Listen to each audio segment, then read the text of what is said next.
My great-aunt Hepzibah has done many horrible things in her life. That pretty much goes without saying. We're Harkwells. We're raised on a diet of spite and social one-upmanship. She's never sorry for her misdeeds. She's proud to be a steal-your-man and your prize-winning pie recipe kind of person. But as far as I'm concerned, highest on her list of sins is interrupting me this morning while I'm in the middle of a particularly passionate make-out session with Crash McCallahan. I don't care that if I'm kissing Crash, it would have to be a dream. The same dream I have every night. I don't care that Crash is in California and I'm in Manhattan, and if we were really in the same room, we'd be aggressively ignoring each other. None of that's important. The only thing that matters is Crash's muscular arms wrapped around me, pressing me up against his broad chest, his soft lips claiming mine. His silky beard tickles my face, and he tastes like sweet coffee. A ringing sound shatters the silence, and Crash starts to fade. Half-conscious, I slap at the cell phone on my nightstand. The ringing stops. I pull the pillow over my head and start to slide back into dreamland. We were standing on a beach before. Now we're in a bedroom, face to face, and I'm pressed against a wall. How did we get there? Dream logic. It doesn't matter. My body pulses with desire, and Crash has never looked more handsome. Or more dangerous. There's a dark glint in his brown eyes, and he grabs me by the shoulders and pulls me up against him. Why did you make me wait for you? The primal growl in his voice sends shivers through my body. I wind my arms around his waist. You deserved it. I thicken my accent to a sexy southern drawl because it turns him on. He scoffs. What? Did I use the wrong fork at Dunkin' Donuts? Seriously? Even in my dreams, he's given me a hard time. I tilt my head back and breathe him in. He smells like cologne and leather and sweat, but not in a gross way. In a sexy, manly, I just worked out way. Shut up and kiss me, I demand. I like you much better when you're not talking. The feeling is mutual, he growls. Of course he has to get the last word in. But then he kisses me, and we melt together and... Bring. Crash evaporates like mist, and reality slams down on me. I'm back in my tiny apartment, tangled in my sheets, and I'm suffering a severe case of dreamus interruptus. When I'm awake, I mostly manage to banish Crash from my thoughts. In my dreams, he can have me 6 ways to Sunday, and I don't have to feel guilty about it in the least. After all, dreams are completely out of my control. It's not my fault I'm sleep-sexing a rude, scary, impossibly handsome biker who wants nothing to do with me by the light of day. I squint out the window. Sunlight streaming in. It's morning. I ran my butt off at work until 4 a.m. last night, and I'd like another 20 hours of sleep. But whoever's calling me doesn't care. Cursing under my breath, I grab my cell phone and answer it. Good morning, Savannah Harkwell speaking. I sound like the gracious southern girl I was raised to be, not a cranky New York waitress ready to reach through the phone and throttle the person on the other end. I'm greeted by my great-aunt Hepzibah's gravelly voice. Well, at least you haven't lost all your manners. Her accent is even thicker than mine. It comes out like your manners. Although it does sound as if you just woke up, she continues. Really, Savannah, it's 10 a.m. Idleness is not an attractive quality for a young lady. I'm hardly idle. I slept in because I worked until 4 a.m. I sit up and swing my feet off the side of the bed. Only certain types of women work those kinds of hours. Like nurses, doctors, EMTs, police officers, soldiers, air traffic controllers. I totally won that round, but she'll never acknowledge it. I do hope you find employment with more suitable hours soon. Nothing good ever happens after 10 p.m. She sniffs loudly enough to communicate her disapproval. I was simply calling to make sure you received your birthday card. I hadn't received a thank you card, but considering your branch of the family, that's not surprising. With Aunt Hephzibah, you can always hear the subtext. You low-class pretenders. We're the Mulberry Acres Harkwells, which says it all if you're from Swampy Bottom County. There are several branches of the family, and we're the lowest on the totem pole. After my great-great-great-grandfather, a prosperous farmer, lost his wife, he married his chambermaid and fathered 11 children with her. Yes, a chambermaid. The very idea. I roll my eyes so hard, I can almost see the back of my skull before I lob the ball back into her court. Yes, I did. In fact, I was going to call today and check that you'd received my thank you card. I was getting a little worried you'd gotten it and then forgot with your memory the way it is. You senile old bat. Of course I sent a thank you card. How dare she? I've left most of my old life behind in Sugar Hill, but that doesn't mean I've turned peasant. When I first arrived in New York, I raided my meager savings to purchase monogrammed stationery. It was galling, and not just because I was broke for the first time in my life. I also had to go back to using the initials for my maiden name, Savannah Leanne Harkwell. Oh, dear. I'll have to have a word with Billy and see if he's been stealing the mail again. Translation: I'll check to make sure you're not lying. Billy is the mail carrier for the town of Sugar Hill. He's never stolen a piece of mail in his life. That's just what my great-aunt says whenever the mail doesn't come fast enough for her liking. I'm sure it's not his fault. The card's probably floating around your house somewhere. I've got to let you go, though. I have to be at work in an hour. You just said you worked last night. Translation: what a surprise that someone from the Mulberry Acres side of the family is a liar. That was my night job. This is my day job. One of them. I waitress, I do plus-size modeling, to the mortification of my proudly anorexic mother. I teach etiquette lessons, and I pick up any other gigs I can squeeze into my spare time. Ridiculous. Aunt Hephzibah punctuates that with a rather unladylike snort. Working as much as you do, you'll never have time to find yourself another husband. She knows I no longer have family money or a husband to rely on, but like most Harkwell women, she's never worked a day in her life. No matter how I try to explain it, she can't seem to understand the concept of needing a job to pay the bills. The $500 birthday check she sent paid my cell phone bill and saved me from eating ramen noodles this week. Maybe that's for the best. I haven't made the best decisions in that department. That's a whopper of an understatement. My ex-husband Percy cheated on me with my best friend and bridesmaid Mimi. It started before my wedding. I deserved it 100%. I stole Percy from a distant cousin of mine, Daisy Abernathy. She introduced me to Percy at their engagement party, and I thought he was the most delicious thing I'd ever seen. I batted my eyelash extensions at him, and he gave me a smile that told me he was already mine. The minute she went back to grad school, I pounced.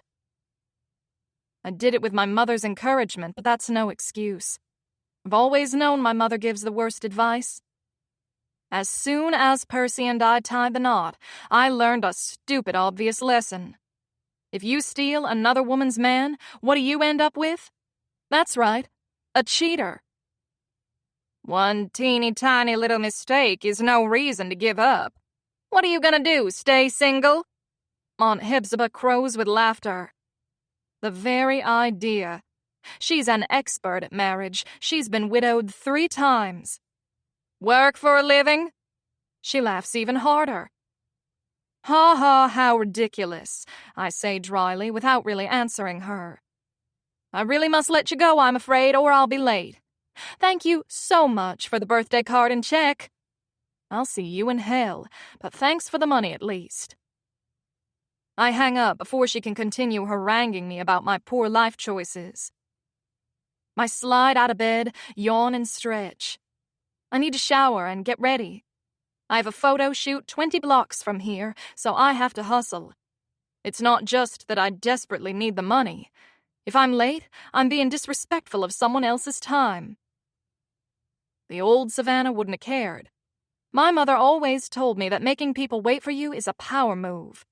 However, I no longer let my mother's harsh, scornful voice influence my decisions. I have completely turned over a new leaf, and I'm dedicating my life to being a better person. I am Savannah 2.0, the upgraded, nicer version. Most of the time. As I yawn and stretch, the bitter, energizing scent of coffee slides under the door and tickles my nostrils. I emerge to find my roommate Tawny standing by the counter of our tiny kitchen, pouring creamer into a mug of coffee. 5'10", wearing jeans and steel-toed boots, she takes up most of the space in the little room. Tawny is a bouncer and waitress at Bone Breakers, the biker bar where I work. Her brightly dyed red hair is pulled back into a ponytail, and she's wearing dark reddish-brown lipstick that gives her a gothy look. She sleeps in the living room, so she pays $100 a month less than I do. Morning, bedhead. You look like you need this more than I do. She holds the mug out to me. I take a sip and nod in appreciation. Thank you. You're not the worst person in the world. Hey, you take that back right now. She glares at me fiercely. Her boyfriend Axel is president of the New York chapter of the Iron Ride, the same club Crash rides with. Biker chicks don't like to be referred to as nice, sweet, or not the worst person in the world. Okay, you're mean and evil and terrifying, but you make excellent coffee. I tip back the mug and let the hot, life-giving nectar flow down my throat. That's better. Do you want me to make a cup of coffee for Crash? She glances at the half-open bedroom door. I choke on my coffee and my eyes water. Crash isn't here. I wheeze and then clear my throat. Why would you think that? You know we hate each other. Debatable. She leans on the counter, her eyes glinting with amusement. I take another sip of coffee and try to intimidate her with a vicious glare. She just grins. Pity. Back home in Swampy Bottom County, I could shrivel any girl to nothing with one scornful look. Unfortunately, in New York, they're made of sterner stuff. I loathe him with a fiery, burning passion. Interesting choice of words. Fiery, burning passion? Thou shalt not kill thy roommate. Thou shalt not kill thy roommate. He is most definitely not in my bedroom. I heard you yell his name. Tawny looks at me and narrows her eyes. Loudly, in a boink me harder kind of way. I'm sure you didn't, I huff. Uh-huh. Her mouth curls up in a skeptical smile. Okay then. He definitely didn't stop by for a little something-something. You want me to run to the deli and do some shopping so I don't see him leave? I wave my hand at the door with a dramatic, indignant flourish. Go look. He's not there. She goes into the bedroom and checks, the big ol' word that rhymes with witch. Ha! I say smugly when she returns. She shrugs and leans on the counter. I don't know why you're saying huh. All you did was prove you do not have Manhattan's second sexiest biker in your bedroom. That's a cause for mourning, not celebration. Second sexiest, I say indignantly on Crash's behalf. Then I remember I can't stand him. Yeah, of course. She shrugs. Axel's the first sexiest. Axel is 6 feet 5 inches of blonde bearded badass. His whole body is one giant tattoo right up his neck. He's a heavy drinker and vicious fighter. Not my type, but Tawny adores him. Whatever. I need to take a quick shower. Thanks for the coffee. I drain the rest of the cup in one long gulp. Hey, do you still need to use protection if you're only having dream sex? She calls out as I head to the bathroom. Do you write Crash a thank you note afterward? Does he have to send an RSVP for sex?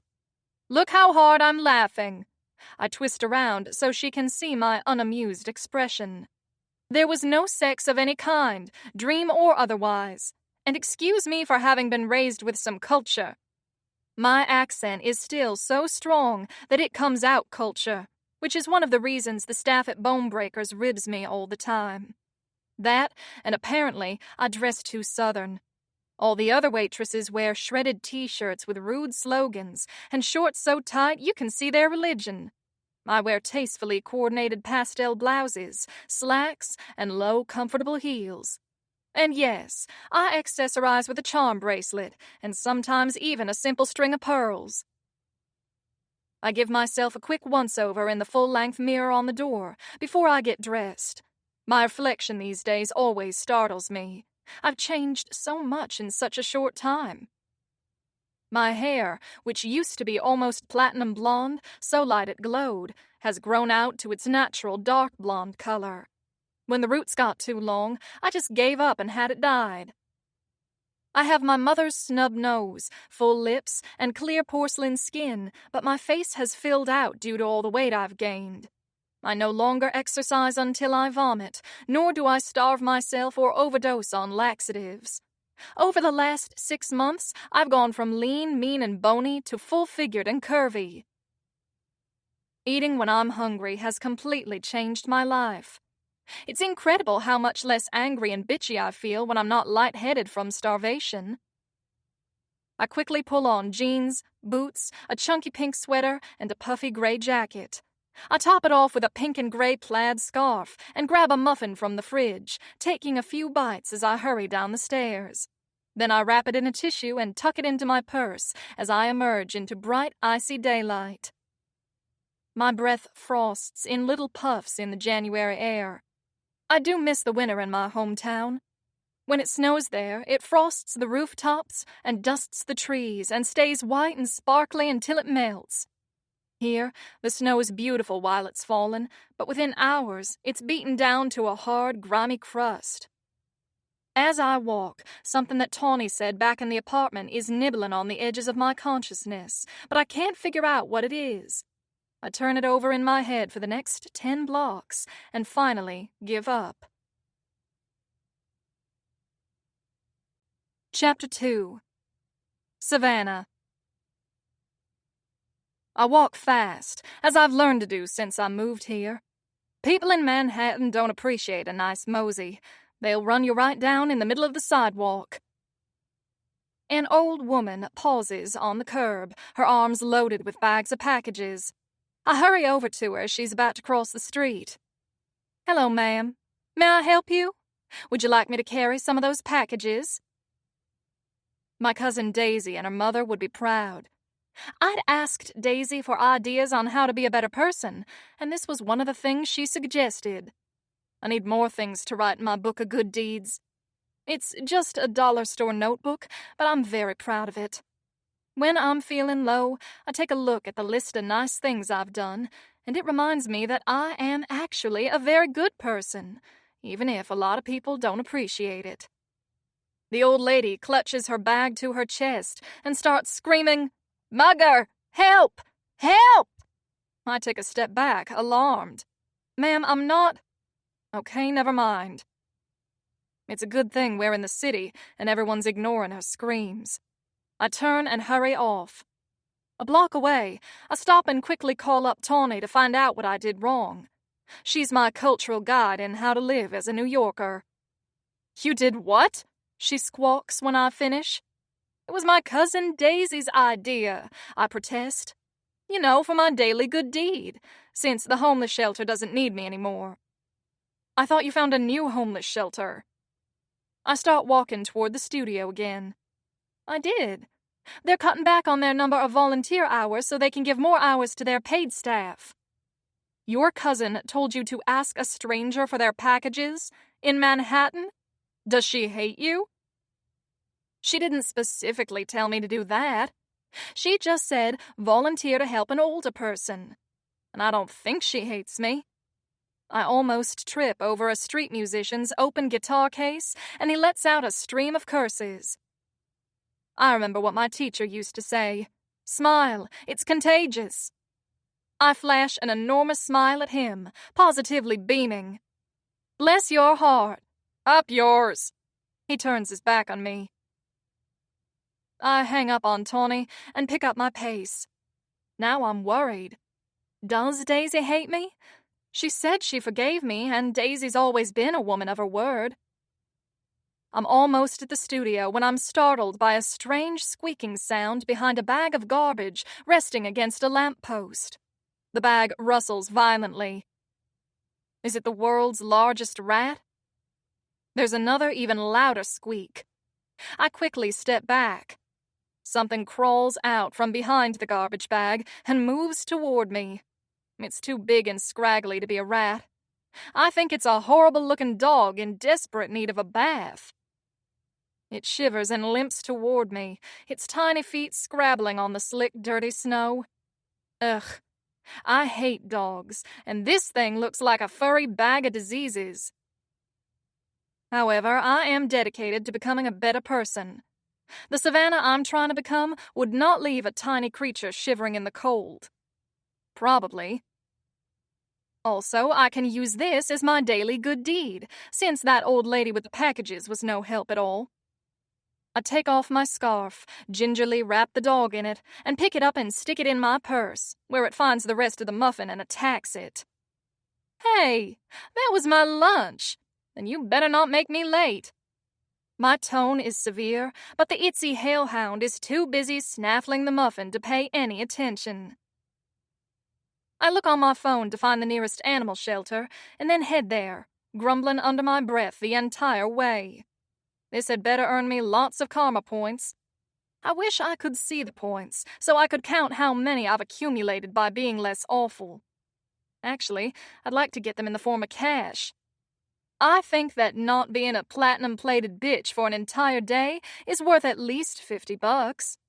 Tawny's told me that's not how it works, but who died and put her in charge of the karma department?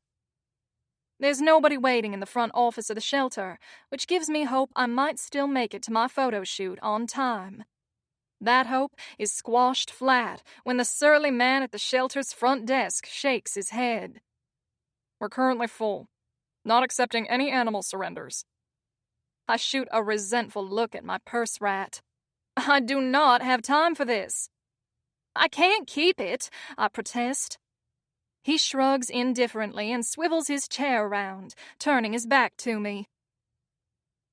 That's okay. I've got this. All I need to do is call up my inner Scarlett O'Hara. She never fails me. I bat my lashes and wave my hand in a helpless little flutter. Sir, excuse me, a minute of your time. He turns back to face me. What? He grumbles. I lean forward, batting my lashes even harder. I would be ever so grateful if you could make a teeny little exception for me. My voice flows like sweet molasses. He heaves a sigh and shoves a clipboard at me. If you insist. Southern belles rule. But I refrain from doing a victory dance. Until I am rid of this dog and out the door, I am a weak, incapable woman who's on the verge of being overcome by the vapors. Sign there. He jabs a grimy finger at the clipboard. Says you're surrendering the animal to be terminated. It'll cost $50. What? I shriek. If you don't have the 50, I guess you could just leave the dog on the counter and I'll put it down as owner abandonment. A yip of alarm comes from the purse. I think it knows what he just said. If I hand the dog over to be murdered, I will lose massive amounts of those karma points I've worked so hard to accumulate. My karma bank will be in the red, and I'll have nothing to put in my good deeds book today. I groan in frustration. Okay, as soon as I finish my photo shoot, I'll have to find a shelter that's not full. Thank you for your assistance, I say tightly, and stomp out to the street. Damn it. Scarlett O'Hara's failed me when I needed her most. I set off at a brisk walk. You will behave, you will be quiet during my entire photo shoot, and you will keep your stench to yourself, I inform my purse, which earns me a weird look from a businessman in a wool coat. I ignore him and break into a jog. The photographer's studio is 15 blocks from the animal shelter. I race the rest of the way there, dodging slow-moving clots of tourists, the cold air burning my lungs. I run up the steps and burst into a big, industrial-chic office with brilliant overhead lighting and a very huffy secretary. The nameplate on her desk identifies her as Monica. "Savannah Harkwell, you're late." She wrinkles her nose. "What is that smell?" "What smell?" I look around and feign ignorance between gasps. Ugh, I need to start jogging again. "I don't smell anything." The dog lets out a helpful yip, giving me away. Monica stands, leans over her desk, and stares into my purse. When she sees the dog, she sucks in her breath and, by the look on her face, immediately regrets it. The creature nestled in my scarf is no Paris Hilton purse dog, all cute and dolled up with a bow in its top knot. It looks like an animated, muddy tumbleweed and smells like it bathes in real poo rather than shampoo. "You'll have to get rid of that thing," she says haughtily. "I tried," I protest. "I just found it. The closest animal shelter isn't taking any more dogs, and they said they'd have to put it down." She wrinkles her perfect little nose again and sinks back down into her chair, scooting farther away from us. That would probably be for the best. Every so often I forget I'm sweet, agreeable Savannah 2.0, like whenever someone annoys me. Okay, it happens on pretty much a daily basis. "Really?" I snap. "Well, you know what I think would be for the best? If I didn't have to deal with a woman whose face looks like she was weaned on a pickle." She rears back in her seat. "I've never been so insulted. Once I get started, I just can't stop myself. Oh, I'm pretty sure you have." Her face flushes with anger as she jabs her French manicured finger toward the exit sign. "The door's that way." As if it were my decision to leave, I sweep out of the office with my head held high. Once I'm out on the street, my shoulders slump. That was a $500 assignment, and I'm sure they'll report me to the modeling agency as well. My agent's going to be furious, and it will be hard to get any more jobs with a reputation for being difficult. Damn it, I hate being a good person. It doesn't pay well at all. I bring my purse up to my face. "You just cost me a very good gig." The dog wags its tail. "That doesn't work on me. It's off to the pound for you. I don't like dogs, you smell bad, and I don't like dogs." The dog just blinks up at me with love shining from its big eyes. What a dumb animal. "I suppose it wouldn't hurt to give you a bath," I grumble. "If you looked less horrifying, you'd be more likely to get adopted." I'm hoping to ask Tawny if she knows where to find a no-kill animal shelter, but when I get back to the apartment, I find a note on the fridge saying she ran out to get Axel some vitamins for his hangover.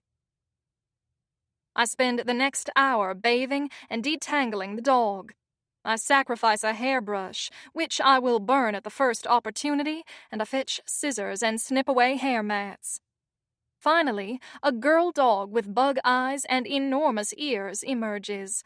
Her lower jaw juts out, revealing several snaggly teeth. At least her golden brown fur is pretty. There's a little floof of hair left on top of her head, and I put it in a barrette to keep it out of her eyes. Despite myself, I feel a throb in my chest. I love styling hair. I've always dreamed of having a little girl. I'd braid her hair and tell her she was beautiful and smart, and I'd never ever let her think she was fat. For some reason, even though I suffer from acute baby fever, I kept taking birth control pills after the wedding. On some level, I sensed it wasn't going to work out. Percy comparing me unfavorably to Daisy in the weeks before we got married might have been a clue. Good thing I stayed on birth control, or I'd be pregnant with the child of a lying, cheating dick weasel. Well, that's in the past. In the present, I'm living in an apartment with a no-pet policy, and even though the dog is now fragrant and fluffy and marginally less ugly, she can't stay here. I've got time before my evening shift at Bone Breakers, and I really want to make sure she gets adopted, so I take her to a pet shop to get her nails trimmed. On impulse, I buy a pink collar and have them put matching polish on her nails. There goes the rest of the birthday cash I got from Aunt Hephzibah. I grab a bag of dog food, a scooper, and some bags for cleaning up doggy business, but I don't get a bowl. That's too much of a commitment. The clerk looks at me skeptically as I go up front to pay. "What?" I demand. "It's a little fancy for her," she says doubtfully. "Ever heard the expression, putting lipstick on a pig? I cover the dog's ears. Who knows how much they understand? I need to get her adopted, and the prettier I make her look, the better chance she has." The clerk looks at the dog and then at me and manages a sympathetic smile. Well, good luck with that. The nerve! If I were keeping the dog, which I am not, I'd take my business elsewhere. By the time I get back to my apartment, it's almost time for my shift. Tawny does a double take when she finds me in the kitchen with a small, brown tumbleweed dancing around my ankles as I pour dog food into a cereal bowl. "What is that thing?" She leans down and stares at it with fascination, like a biologist examining a new species. I am 75% sure it's a dog, possibly with some bat DNA and maybe some rat. Does it have a name? I chew my lower lip. For now, I'll go with Tiddlywinks. The name just pops into my head. I used to play Tiddlywinks with Aunt Hephzibah when I visited her as a child, and it was one of the few times she wasn't a crabby bitch. She played Tiddlywinks with her mother back in the dark ages when she was growing up. It must have summoned pleasant memories for her. Tawny tentatively strokes Tiddlywinks' fur. Weird name. Seems appropriate. It doesn't matter. I'm taking her to an animal shelter tomorrow. I just have to find one that's not full. The one on 15th Street wanted to kill her. "What?" Tawny cries, eyes wide with horror. "Those fucktards! Do not lie in wait in an alley and beat up any of the employees. I know her too well. That girl has some serious anger management issues.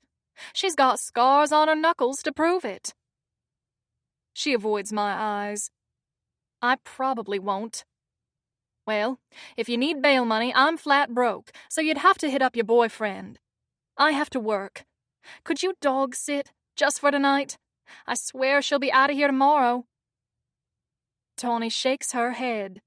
I have to work too. I'm leaving now, actually. She grabs her jacket and heads for the door. See you in a few, Savannah. Bye, creature from the Black Lagoon. She has feelings. She can hear you, I yell as Tawny shuts the door behind her. Tiddlywinks lived on the streets before I found her. She'll be fine alone in a warm, cozy apartment for 8 hours. I change into my work outfit, a pink cashmere twin set, which I have personally monogrammed since I can't currently afford to have it done for me, khaki slacks, and riding boots, also monogrammed. A simple rope of pearls, pearl stud earrings, and my charm bracelet complete the ensemble. I look as if I've just strolled in from a shopping trip in downtown Charlotte. As usual, I'll be the subject of endless looks of amusement from the staff and customers at Bone Breakers. I don't mind at all.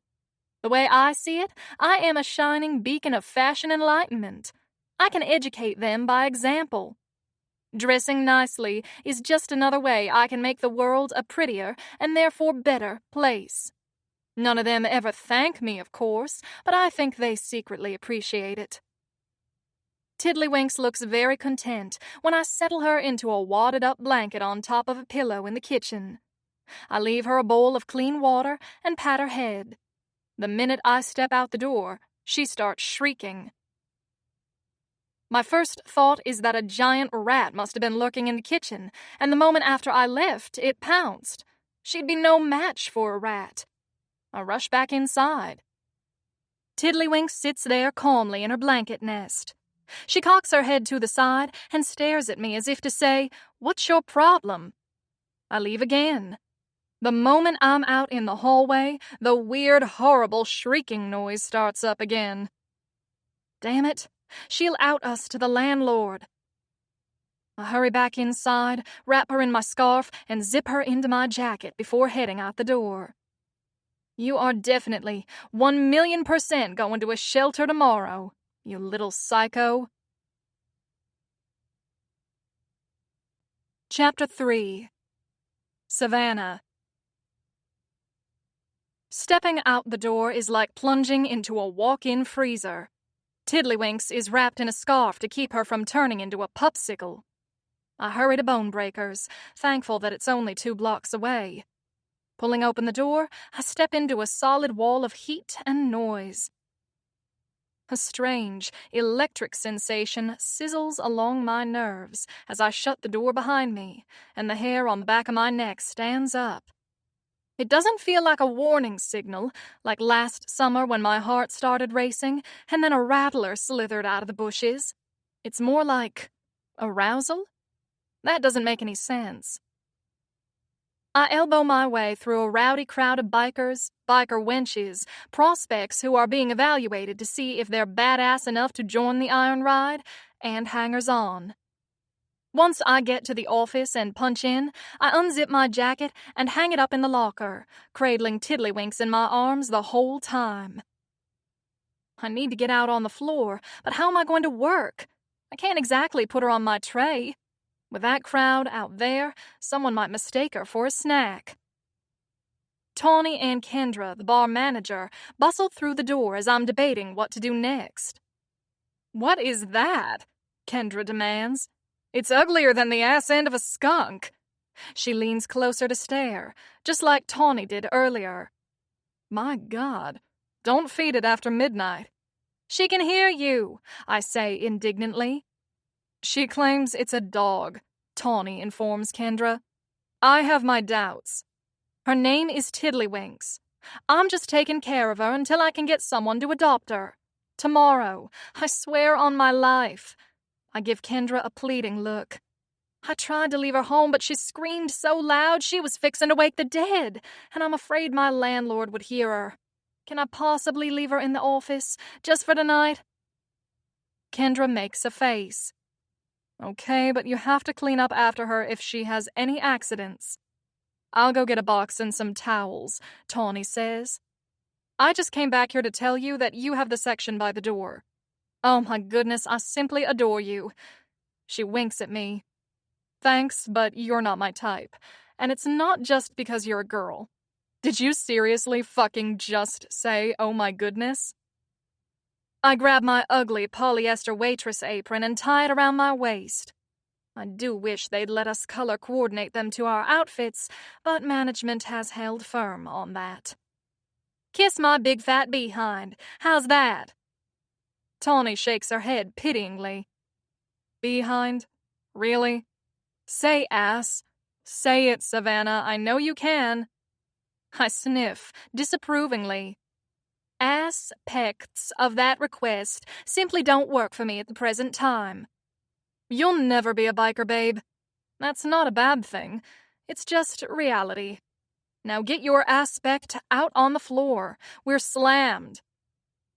I flip her off as I walk out of the room, proudly displaying my perfect manicure. Ha! I can be hardcore. Also, I do use the word bitch on a fairly regular basis. That barely registers on the cuss meter here, unfortunately. Those biker babes know some colorful words. As I leave the room, my heart speeds up, thudding against my rib cage. What is wrong with me tonight? Is it a result of this morning's sex dream? I felt weird ever since I stepped foot in the bar. I move through the crowd, taking drink orders. As I rush from the bar to the tables, I'm plagued by the same strange hot arousal I felt when I walked in tonight. Crash is the only person who's ever made me feel that way. Even Percy didn't have that effect on me. I scan the crowd, but Crash is nowhere in sight. At 6 feet 4 inches, with the build of a leather-clad linebacker, he would be impossible to miss. He moved to California months ago to deal with some kind of crisis with a rival club that was shipping weapons to Mexico. The Iron Ride are biker vigilantes. They tend to set up shop in the worst neighborhoods, and after they move in, the drug dealers and gun runners and pimps move out or disappear. The cops are secretly simpatico with them, most of the time. As I grab a half-empty mug from a vacant table, a shrill, high-pitched laugh splits the air. Instantly, my Crash radar starts dinging again. That is exactly how girls laugh when Crash is in the room, all fake and exaggerated. Surely Tawny would have warned me if he were back. I mean, not that it's any concern of mine, we never dated. There was a weird attraction from the minute we first laid eyes on each other, but it was purely physical. He was rude and growly and didn't hold open doors or pull out chairs for me. Nobody else here does that either, but with Crash, it sent me right up a wall. I pointed it out to him on more than one occasion. He'd made it clear from the start that he thought I was a snotty, stuck-up princess who thinks I'm better than everyone else. And that's just not true. I think everyone has the potential to be wonderful, and when I offer tips on fashion and etiquette, it is my attempt to help others reach their full potential. After a few months of pretending we couldn't stand each other, we had one night together. One rain-soaked, windy night when he walked me home and I invited him up for coffee. We were both drunk, and we fell into bed together. And even as smashed as I was, it was utterly mind-blowing. I finally learned multiple orgasms are not a myth. When we woke up, we felt as awkward as HE double hockey sticks, and he threw on his clothes and practically ran out of the apartment. Thank God nobody ever found out about it, I think. I was still living by myself in Daisy's old apartment. One good thing I can say about Crash is he didn't seem the type to kiss and tell. Right after that, he was sent to California. He didn't even bother to tell me he was leaving. It should have been a relief because if he'd stuck around, it would have been horribly awkward. Instead, it was a blow to my already bruised ego. What is it about me that sends men running to the hills? Then it hits me. What Tawny said this morning. Oh, he didn't stop by for a little something-something? That made it sound as if he's back in town. She's working the other side of the room, and I don't care how many drink orders are waiting. I need to know. I elbow my way through the crowd, breathing in the scent of leather and beer and sweat. A tall, chubby biker with a long, dirty beard and a gut extending to his lap reaches out and pinches my butt. I accidentally spill the dregs of the beer mug on his crotch. The guy leaps to his feet, roaring with anger, and a second late, Crash comes flying from one of the booths on the wall, where he'd been hidden behind a wall of beer-swilling bikers. Faster than greased lightning, Crash has the man down on his knees with his arm bent up behind his back. "Apologize to the nice lady," Crash growls. "Sorry," the man wheezes. "I didn't know she was your old lady." "Bite your tongue," I snap. The guy looks pitifully up at Crash. "Do I have to?" "Not literally. I mean, I'm not his girlfriend." I refuse to say old lady. Ugh. "And keep your hands to yourself." "We're gonna take this conversation outside, big guy," Crash bites out angrily. "That isn't necessary," I say, but I'm talking to his back as he propels the guy away. The crowd parts for them like the Red Sea, and the door slams behind him. Crash comes back a few minutes later. I make it a point to brush past him as I'm walking toward the bar, and I pause, tipping my head back to look up at him. Still so gorgeous. I never thought I'd be attracted to a man with a beard, but it adds to his primal, ultra-macho appeal. He couldn't be any more different than my ex-husband, in some bad ways and in some good ways. Thanks for taking care of that guy for me, Crash. Part of my job. He shrugs indifferently, and any warm, fuzzy feelings I had evaporate instantly. Has anyone told you that you're the least charming guy on the planet? I huff. He snorts. Yeah, and it's really hurting my standing with the club. It was on the application when I joined the Iron Ride. Would you generally be considered charming? You filled out an application to be a member of a vigilante gang? A printed application? My eyes widen in shock. Crash gives me an amused look, his sensual mouth curling up in a smile. Ah, sarcasm. Well, it's good to see you're good at something. I leave that hanging in the air as I walk away, strongly implying I was not a satisfied customer during our one night of passion. Of course, that's a lie, because he made me orgasm so hard that my soul temporarily left my body. But maybe he'll think I was faking it. Crash catches up to me easily. Oh, did I hurt his tender feelings? You were late to work tonight, he says. Nope, nothing could penetrate that thick shell of leather-wrapped ego.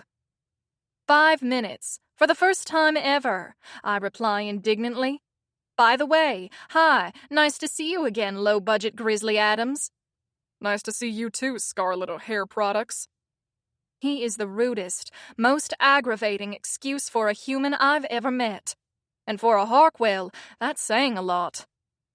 So, miss me while I was gone? His mouth curls up in an infuriatingly smug grin. I forgot you existed until you walked through that door, I say haughtily. His eyes flare in anger, and he stalks off without another word. I spend the rest of the night ignoring him harder than I've ever ignored anyone in my life. By the end of the evening, I'm exhausted from the effort of avoiding him. Fortunately, he seems to have vanished from the bar. Unfortunately, I find him in the office. Tiddlywinks has jumped up onto his boots, and there's something dripping off the left one. From the smell of it, she just tinkled on his boots.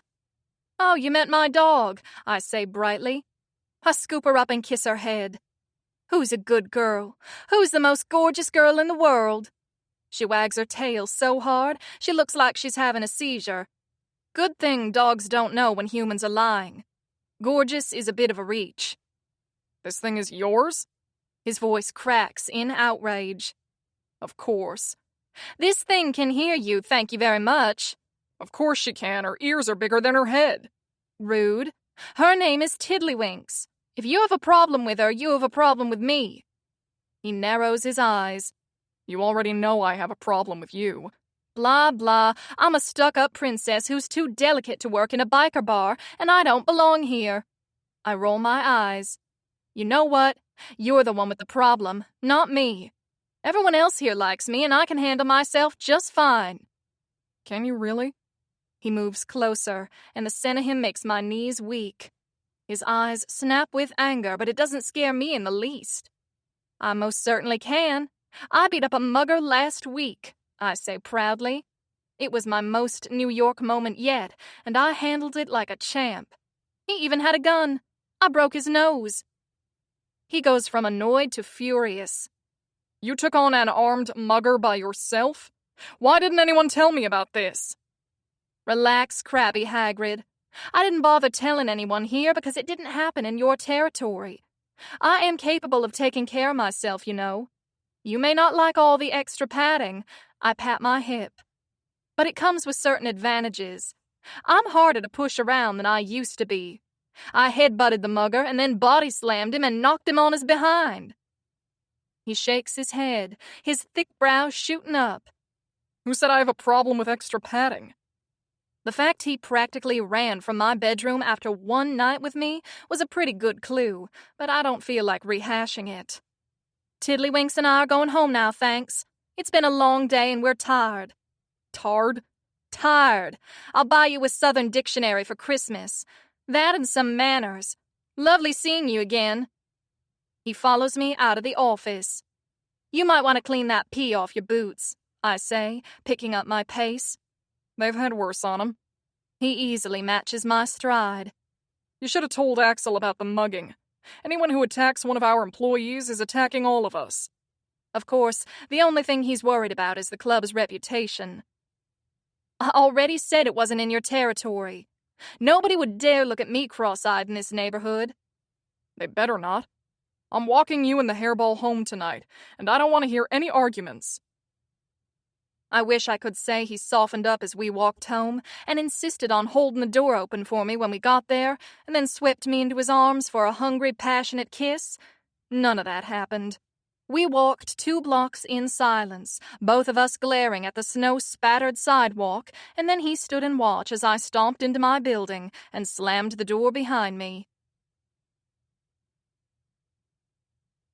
Chapter 4. Crash McClanahan. The icy morning air is like a slap to the face. I wish it were a person so I could punch back. That's the kind of mood I'm in. I show up at the club's garage at 9 a.m. to pick up my Harley-Davidson Fat Boy. It needed a tune-up and a new rear tire, so I dropped it off for Axel to take care of. As for me, I need a ride like I have never needed anything in my life. Seeing Savannah has that effect on me. Axel is in the back. The bar makes him plenty of money, but he's the kind of guy who needs to keep busy 24/7. He's former Army, served overseas. He's seen some stuff there, barely survived some of it, and he doesn't sleep too well because of it.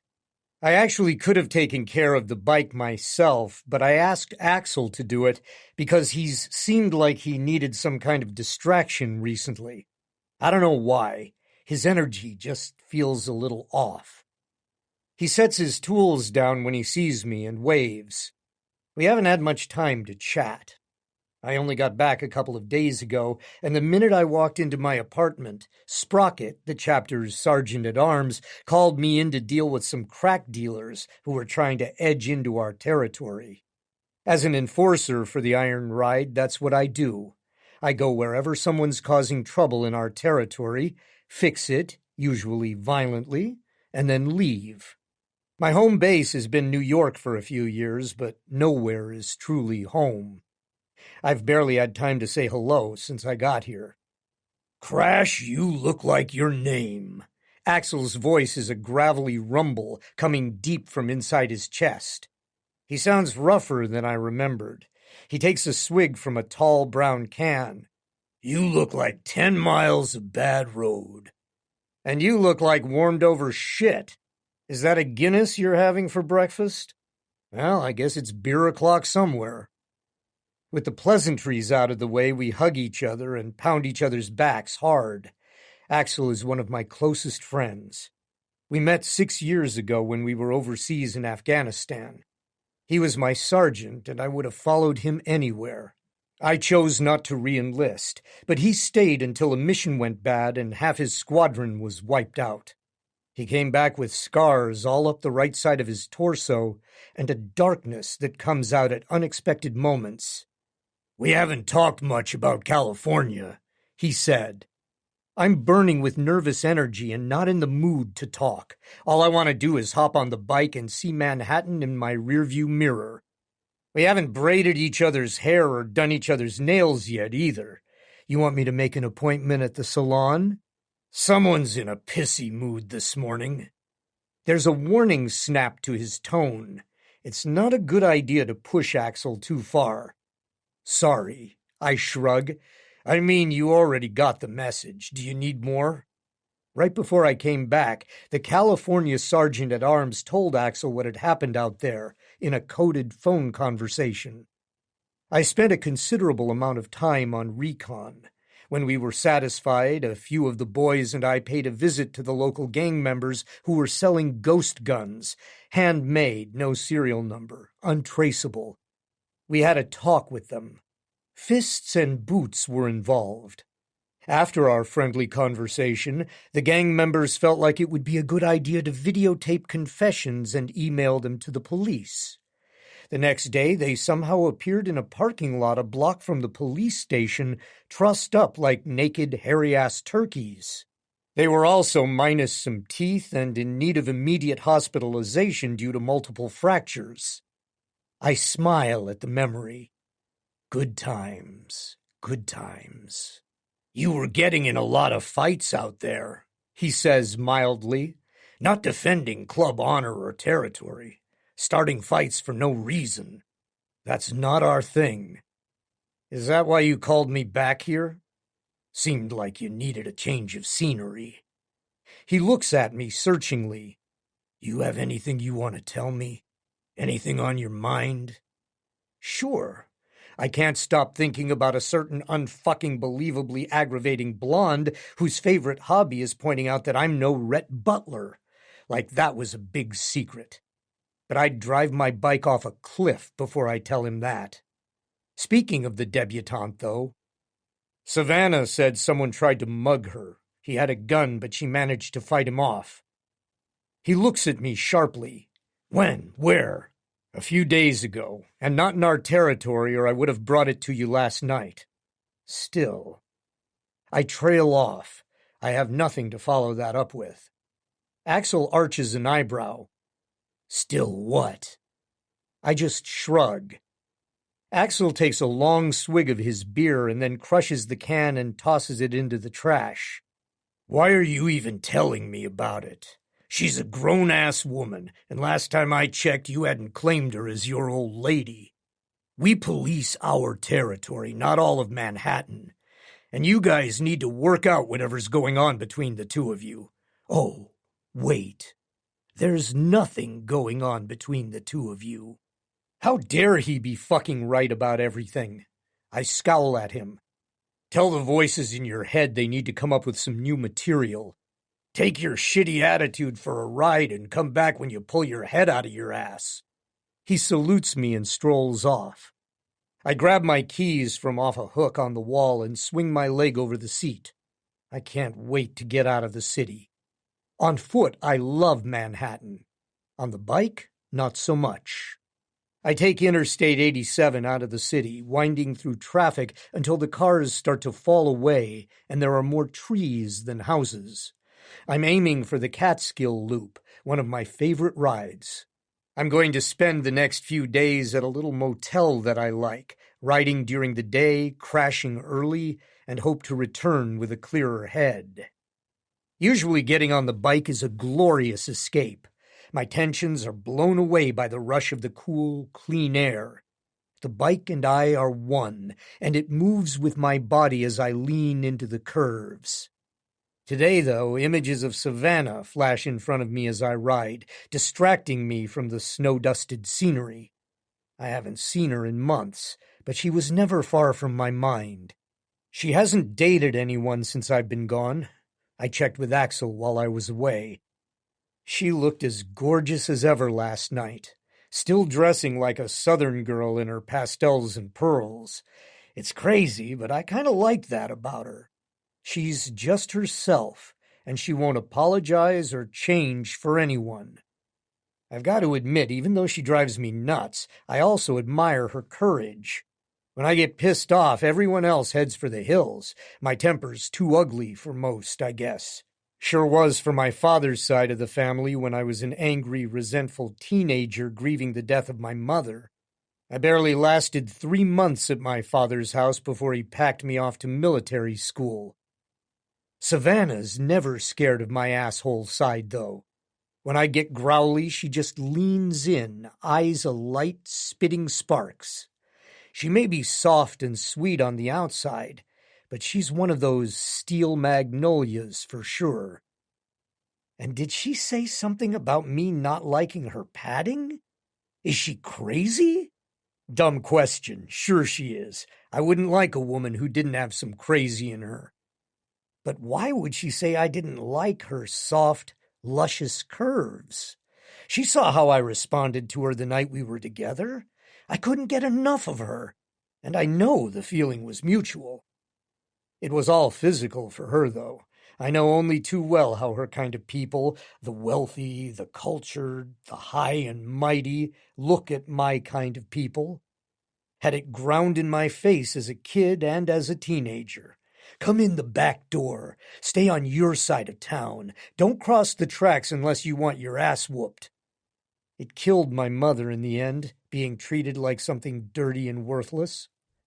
So I wasn't really surprised when Savannah bolted upright after our one night together and gasped, "What happened?" and then stared at me like she'd woken up next to Freddy Krueger. I was disappointed, yeah, but not surprised. I knew she'd just gone through a divorce with some rich prep school shithead who cheated on her. Guess I was just a rebound bang. Wouldn't be the first time a hot rich chick had opted for a filthy roll in the hay with a dirty biker like me. It was the first time that it stung, though. That's why I like to flirt with her now, because she's at least physically attracted to me, and there's something fun about watching her try to fight it. Which she does, because obviously I'm not the kind of guy she'd ever want to be seen in public with. But that's okay. I'm better off single. The Iron Ride is my family, and they fill the empty spaces inside me just fine. They have my back like no one ever has before or since. A few hours on the bike doesn't improve my mood any. The snow-capped trees blur together on the roadside as I roar by, and the sky is an endless ocean of blue, but I barely notice. I finally give it up and head for the motel.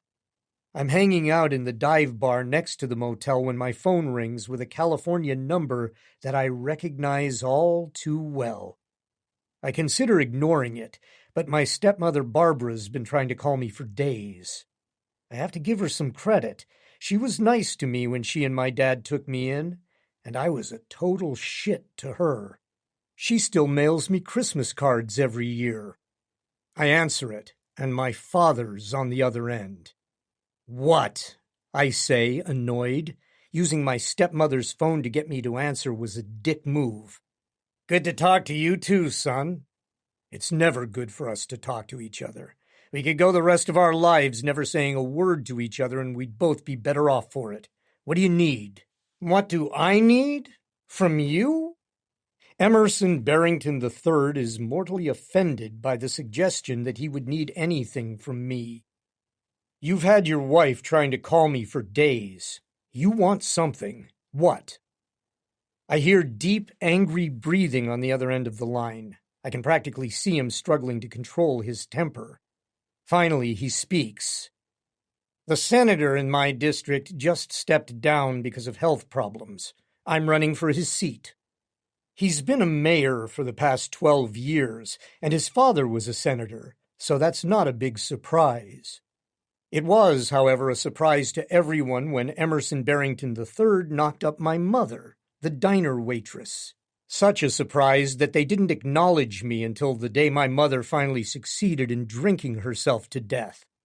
My father had long ago married an acceptable match and had 3 kids that he paraded around on TV when he was running for mayor, breaking my mother's heart. Thanks for the heads up. I don't live in your district, but I might just move there so I can vote for the other guy. Anything else?" "Who are you to give me attitude?" he rages. "You're a fucking washed-up loser who's spent a lifetime wasting your potential just to spite me." Sad news, Emerson. I never call him Dad. He doesn't deserve the title. You're not the inspiration for my lifestyle choices. You just don't occupy that much space in my head. I chose the life I wanted because I enjoy it. You don't enter into the equation. All right. I know that you won't give up your biker lifestyle, so I have a proposition for you. You've talked about opening your own shop and garage someday, selling classic bikes, customizing them, that kind of stuff. My stepmother must have passed that information along to him. Since I left military school, I've never had a conversation with him that lasted more than 60 seconds. I can finance that for you. A gift, not a loan. A nice house paid off here in Kentucky. I'd just need you to be a little more careful about who you spend time with and think about settling down with someone respectable. I have a very nice girl in mind. Pretty. Comes from a good family. You're 30, son. You're getting a little old to be sleeping on people's couches. 31. And hard pass. Plenty of my friends would finance a shop for me if I wanted to stay in one place that long. Now it's time for the threats. My father is nothing if not predictable. You know the biker gang you hang out with are well known for causing a lot of problems, selling drugs, starting gang wars. Bullshit. Nobody in the Iron Ride sells drugs, and we don't start gang wars. We stop them by whatever means necessary, legal or otherwise. Usually otherwise. And nobody messes with my brothers. Watch yourself, I warn him. I'm very friendly with some federal prosecutors. You pass up on what I'm offering you, and your friends might find themselves under a microscope. I don't think they could survive that level of scrutiny, and they wouldn't be your friends much longer when they find out why all their clubs are being shut down. Lengthy prison sentences, property being seized. Did you know I kept all of those voicemails you left for my mother? You what? He bellows. Rage rises inside me, choking me. The ones where you threatened to have her framed and thrown in prison and me put in foster care if she ever told anyone that you were my dad. The ones where you called her a washed-up whore and said I wasn't your son and told her to stop bothering you for child support. The ones that drove her to drink herself to death. My hands are involuntarily clenching into fists. If he were here, I wouldn't be able to stop myself from putting my fist through his face.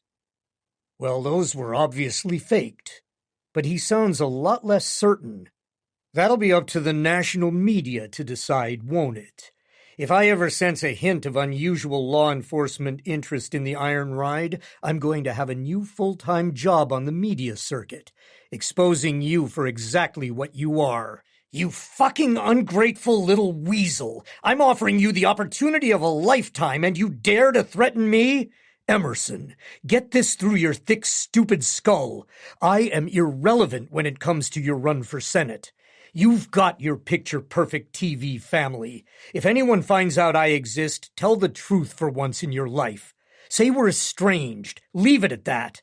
And stay the fuck away from my club, or I will expose every dirty little secret that you thought you had hidden away. I hang up the phone, turn it off, and storm back to my motel room. It'd be a bad idea for me to drink any more at this point. I'm up early the next morning. I stop off at a Greasy Spoon diner, ready for another long ride. Maybe it'll do what yesterday's ride failed to accomplish. Clear my head.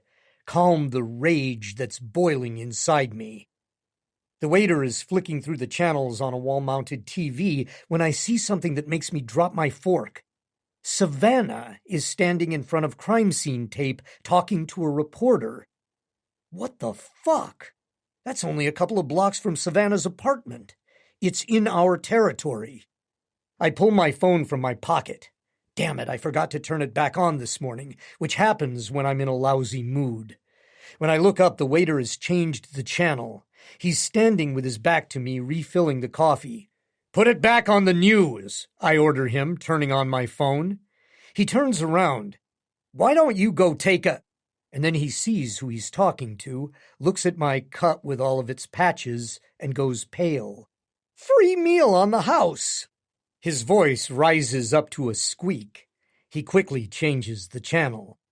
Savannah is still talking to the reporter in her cultured southern accent, and her full name is running along the ticker tape on the bottom of the screen.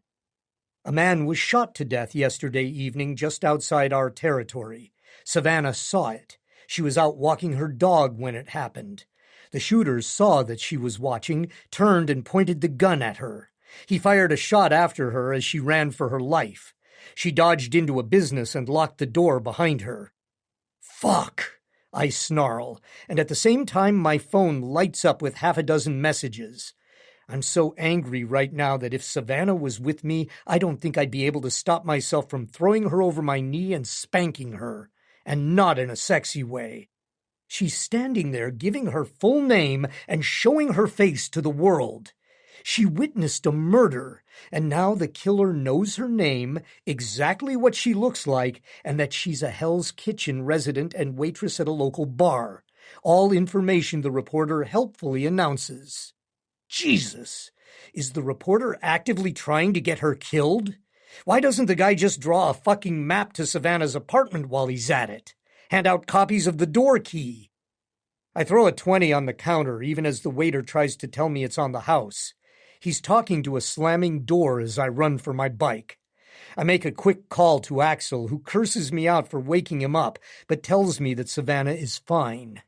Then I ride back to New York like the hounds of hell are on my heels. Chapter 5. Savannah. Yes, you will have a bodyguard, and yes, it has to be Crash. It's the end of my shift, and we've retreated to the office in Bonebreakers because of the din in the bar. With Crash and Axel, two huge bikers in the office with me, along with Tawny and Axel, there's not a lot of room left. Tiddlywinks, who is too stupid to be afraid, stares up at the men from the safety of my purse, panting happily. I give Axel a dirty look, but it's a waste of a good glower. Over the years, the man's been shot and stabbed and survived an IED and a roadside ambush when he was overseas. My dirty looks fizzle and fade right off him. Also, my neck's getting a crick from glaring up at him. Why him? I demand. Axel tips back a bottle of Guinness and drains half of it in one long swallow. Why not? What's your problem with him? Well, that's getting awfully personal. We have a personality clash, I sniff. Mine is sunny and gracious, and his is rude, grouchy, and completely lacking in manners.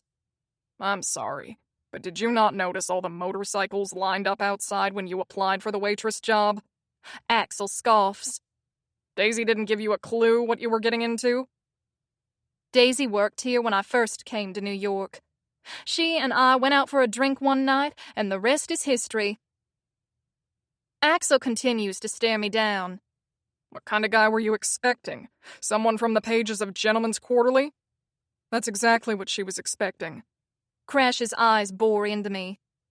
I glower at him. That's an unfair accusation. I'd simply prefer someone who's not openly rude to me. You have a whole club full of big scary guys, I point out. Assuming I even need a bodyguard, which I'm sure I don't. Why would a murderer stick around the scene of the crime? He'll be long gone. You have a lot of experience with murderers? Axel demands. No, didn't think so. The rest of my big scary guys happen to be busy. They have jobs and they have duties in the club. Since Crash just got back, he hasn't been assigned to anything. Until now. And this happened on our turf, so it's personal. He tips the bottle of Guinness, drains the rest of it, and grabs another bottle from the desk. Standing so close to Crash is maddening. My body pulses with need, and every time he brushes against me, which happens a lot more than necessary, an electric current of arousal flows through me. He's been doing that all night, on purpose. He likes to mess with me. And now Axel is telling me that every time I leave the club, I need to have Crash by my side, at least for the next few weeks. Sleeping in my apartment, walking to the grocery store with me. I won't survive it. You can't make me accept him as a bodyguard. You are not the boss of me. I stamp my foot for emphasis. Tiddlywinks offers a supportive yip. Tawny laughs behind her hand. I tuck a lock of hair behind my ear, using my middle finger to do it. I am literally the boss of you. Axel walks behind the desk and sits down, signaling the conversation is over. Tawny walks over and sits on the desk, and he pulls her into his lap. She lands with an oof and smiles at him. Fine, I say, but Tawny's leaning down to kiss Axel, and they're ignoring me. I glance at Crash. You can't stay in the apartment, though. There's nowhere for you to sleep. Tawny breaks away from her kiss. Oh, I'm crashing at Axel's house for the next couple of days. He can have the couch. Traitor. I skewer her with a furious glare. I will get revenge for this. I know where you sleep. She shrugs and gives me a sunny smile. I sleep with one eye open. Axel nods. She does, he says admiringly. Always on the lookout for trouble. That's why I love her. He pops the top off the bottle of Guinness and drains the whole thing in one long gulp. I shake my head. You two, your cornbread isn't done in the middle. Was that an insult? Tawny scrunches up her face in confusion. It means you're not quite right in the head. But they're kissing again and ignoring me. I have a feeling they're about to use the desk for non-work-related purposes. Fine, I'm getting my coat. I make a big, huffy show of putting it on. Crash doesn't move to assist me, and I shoot him a look of annoyance. He follows me out of the office. Now what? What's that look? I was just remembering what it's like back home, where a gentleman will always help a lady with her coat. Crash stares at me as if I have completely taken leave of my senses. What the hell? Are you serious? As a heart attack. He throws back his head and laughs, a deep, rich sound that wraps around me and warms me. Why would someone do that? Are Southern women crippled or something? You all have weak arms? Are you okay, Savannah? I start to laugh, but clap my hand over my mouth. Now he's making me remember that every once in a while, he can be funny and charming. That's the last thing I need to be thinking about.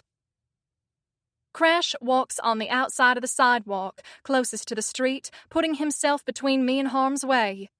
I guess that's a nice thing to do, or it would be if he'd volunteered for the job of bodyguard. The fact Axel ordered him to do it makes it a lot less sweet. Nobody tries to kill me on the 2-block walk home. Crash accompanies me as I take Tiddlywinks out of my purse for a quick walk. She shivers and looks at me resentfully. She really doesn't like cold weather, I can tell. I wish I had the money for a little coat and booties for her, but as they say back home, I'm too broke to pay attention. I'd really counted on that modeling fee. When we get into the apartment, Crash insists I stand in the doorway while he does a quick but thorough search for assassins, checking the bathroom, the closets, and the window that leads to the fire escape. Then it's just the two of us standing there awkwardly, with him staring out the window and me painfully aware of how long it's been since I've had sex. It's like being on a diet and sitting next to a giant plate of sweet, tangy barbecue ribs. I'm here, I'm safe, you can leave. You'll be more comfortable in your apartment. I'll call you in the morning and tell you my schedule. Ha ha, good one. He takes off his jacket and hangs it on the coat rack before he takes a seat on the couch. I try not to look at how his shirt molds perfectly to the curve of his biceps. Make yourself right at home. Thanks. He winks at me and props his feet up on the coffee table, right next to my bowl of potpourri. Heathen. I settle Tiddlywinks into her little blanket bed. Since I am Southern, I am obligated to be a gracious host and offer refreshments to my guest. Can I get you something to drink? Guinness with a chaser of cyanide? Tawny always has Guinness here, because Axel goes through that stuff like water. He grins at me, refusing to look annoyed, which absolutely burns my biscuits. I'll just take the Guinness, thanks. I fetch him the drink and sit on the couch, as far away from him as I can. He slings an arm over the back of the couch, and it brushes against my hair, making my lady bits damp. Annoyed, I turn on a reality TV show. A bunch of women are at a restaurant, screaming at each other over some imagined slight. He shoots me a narrow-eyed look. I thought you hated those kinds of shows. I do, but so does Crash. I'm willing to suffer. I give him my best Southern Belle smile, dripping in syrup to hide the taste of poison. Whatever made you think that? He arches an eyebrow. Because we talked about it in the bar back in August, and you said you'd rather drink iced tea made from a powdered mix than watch reality TV. He remembered. Not just what I said, but when and where I said it. I'm lit with a glow from within. Then, I think about how I've felt the last few months. Every day wondering if he'd call or text, if he was alive or dead, and I turn up the volume on the TV. I can't remember that conversation at all, I yell, over the 4 women screaming colorful insults at each other. He grabs his phone. That's okay. I think I'll just listen to a little music. He finds a music app and starts blasting the most god-awful wailing I've ever heard. How many cats died to make that song? I yell. What? Sorry, can't hear you. The floor beneath us starts thumping as the downstairs neighbor reacts to our noise off by banging on their ceiling. I immediately turn off the TV and Crash turns off his music. That music is further proof that we're incompatible, I say haughtily. My entire body is telegraphing that I'm lying. My nipples are hard, my panties are damp, and my skin is exquisitely sensitive, as if craving Crash's touch. No further proof needed, he says, but he deliberately lets his gaze rest on my chest, where my nipples are straining against the fabric of my shirt. Then he looks up at my face and smiles. A gentleman would have pretended not to notice. Since you're neglecting your hostess duties, he begins as he stands, I'm getting something to eat. He goes to raid the refrigerator and returns with a box of Chinese takeout and a fork. Help yourself, hungry Hagrid. I will, thank you, bratty Lovelace. Oh, nice reference. But to quote her, you don't even know who I am. Oh, I think I do. He chews his food and sets down his fork. Okay, tell me what happened with the shooting. Any little detail might be helpful. I was coming back from a dog park with Tiddlywinks. She was all in a snit about something. I don't remember. Who knows? Maybe she has ESP and could tell what was about to happen. A little less Long Island medium and a little more what the hell happened, please? I jab his arm with my elbow. Ouch! Why are you so solid? Anyway, this guy was trying to park his Volvo, and someone zipped in there and stole his spot. The Volvo driver was this skinny hipster dude with a fedora and a scarf. I've seen him around the neighborhood for the last couple of weeks. He's always complaining about things and getting in people's faces. Hipster dude double-parked in the street and ran over to confront the guy who'd stolen his spot. They were standing there yelling at each other, and then hipster guy shoved the driver, and the driver whipped out a gun and shot him in the chest. I shudder at the memory. The hipster folded to the pavement, and the shooter spun around to see if anyone had witnessed the shooting. He looked straight at me. I'll never forget the sight of that arm swinging toward me, the gun looming impossibly huge. I realize I'm shivering, even though the radiator keeps the apartment quite toasty. Crash wraps an arm around my shoulder. It's a warm, reassuring presence. I lean into it. And I ran around the corner. But I couldn't tell you what the guy looked like. He was too bundled up. Blue puffy coat, hood pulled down low over his face, scarf wrapped around his neck and the bottom part of his face. I couldn't tell you his race, his age, his build, anything. He wasn't hugely obese or exceptionally skinny, but other than that, nothing. I fall silent. Crash's arm is still around my shoulder, and it feels so good that I don't say anything else, for fear he'll move away from me. We sit there in silence for a bit, and then Crash clears his throat. I'm sticking right by your side until he's caught. That sounds personal. It almost sounds as if he cares. It makes me want to ask him why he'd do that, but I'm afraid of the answer. Crash and his fellow bikers are fiercely protective of each other. His loyalty is one of the things I like about him. Sometimes, when he was working at the club, I'd catch him watching me, and he'd give me this half-smile that made me feel warm all over. Then he'd realize I'd caught him, and he'd turn away quickly. But the way he looked at me those few times, I'd never felt anything like it. I've had many men check me out, but it's always been because of my looks. It happened a lot more when I was bone thin. The look in Crash's eyes was like he was seeing the real me, and he liked what he saw. But why did he never follow up on it? I'll get you a blanket. I reluctantly stand, immediately missing the feel of his arm around me. It's a long, restless night for me, tossing and turning with Crash sleeping in the living room, so close but so untouchable. I drift in and out of sleep. Finally, as the sun rises, I roll out of bed and get dressed. Crash is passed out, snoring gently on the couch. I feed Tiddlywinks and fill her bowl of water. When I go to make coffee, I mutter a curse. We're out. Well, I need to take her for a walk anyway, and there's no point in waking Crash. He's dead to the world. I quickly pull on my boots, sweater, and coat, and wrap Tiddlywinks in a towel and put her in my purse. We're just going to the coffee store a block away. He'll be furious when he wakes up, which makes it even more fun. Chapter 6. Savannah.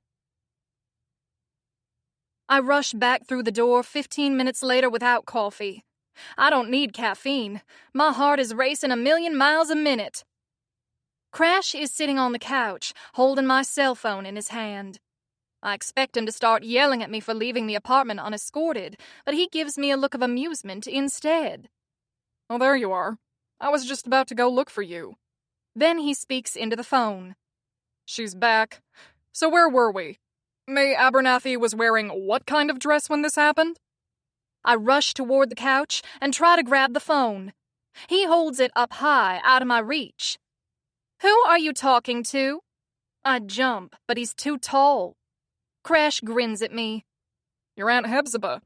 She was just filling me in on everything going on back home. Apparently, some old whore named May Abernathy is trying to steal her man, Beauford Spillwell of the Red Holler Spillwells. They're called that because of the red dirt in the holler where they live. His name is Beau, and he's also her beau. May and your aunt got in a fight on Main Street. They both have black eyes, and they both ended up in jail for 24 hours. How dare you answer my phone? I splutter. Tiddlywinks yips supportively from my purse. His grin stretches even wider. He's so handsome when he smiles. Then again, I imagine the devil is too. It was an accident. I heard the phone ringing on the coffee table and mistook it for mine, so I answered it. I look at my phone, which is covered with pink rhinestones and fake pearls. I look at him. He blinks in a very poor attempt to look innocent. You have a pink, sparkly cell phone? I arch a skeptical eyebrow. I'm very confident in my masculinity. My ringtone is a snippet of a Shania Twain song, I say to him. Isn't yours from some death metal band? Easy mistake. Anyone could have made it. He lowers his hand and lets me take back my phone. Aunt Hephzibah, I'm ever so sorry. An emergency has come up. I have to call you back. I thicken my accent the way I always do when I'm speaking to anyone from back home. I'm ever so sorry. I hang up and skewer him with a furious glare. How dare you invade my privacy like that? His eyes blaze with anger. That's what you get for putting yourself in danger. I can add a spanking if it happens again. Sensuous heat floods through my body at the thought. His big hand coming down on my butt, landing with a resounding thwack. The sting of his palm on my flesh. I swallow hard and banish the sexy vision from my brain. Unfortunately, I'm about to tell him he was right and I was wrong. I shouldn't have left the apartment by myself this morning. It's possible that as I was walking to the coffee shop, somebody drove by and shot at me. I say it so quietly, I can barely hear myself. His eyes flare with rage, and he goes very still, like a predator about to pounce. What did you just say? Nothing. He stalks up to me, anger and menace rolling off him in thick, choking waves. What did you just say? I repeat myself louder this time. What the fuck? His bellow bounces off the walls. Unnecessarily crude, I say huffily. Then I wince. But fair. When I woke up, I saw we were out of coffee, so I was walking to the coffee shop to get some. A car went screeching by, and I looked over and saw a hand pointing out the window. Another car rear-ended them, and then a store window behind me kind of exploded. Like they were shooting at me, but they missed because they were rear-ended. What did the car look like? Was it the same one from the hipster shooting? I stare miserably at the floor. I don't know. I'm terrible in an emergency. Not a truck. Like a sedan or a regular kind of car. I'm not a car person.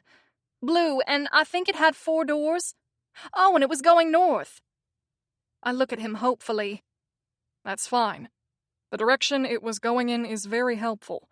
And don't worry, most civilians freeze up in situations like that. His voice has gone from furious to merely gruff. Then he grabs his phone, the one in a black hard-shell case which looks absolutely nothing like mine. He calls Axel and tells him what just happened. They'll be long gone, won't they? I plop down on the couch, my knees suddenly gone weak. He sits next to me and the couch creaks under his weight. Probably. Axel will send the guys out anyway. We might get lucky. I should call the police, right? He shakes his head. No point. The law can only do so much. They're already looking into the murder, and if they find anything, great, but odds are they won't. Did you know that 40% of murders go unsolved? Seriously? My voice rises to a squeak of dismay. He nods. When I talked to Axel just now, he told me the guy who killed the Volvo driver was driving a vehicle with stolen plates. The cops picked up that much from the traffic cameras. That makes it much harder to trace. Just one piece of bad news after another. So what's the plan now?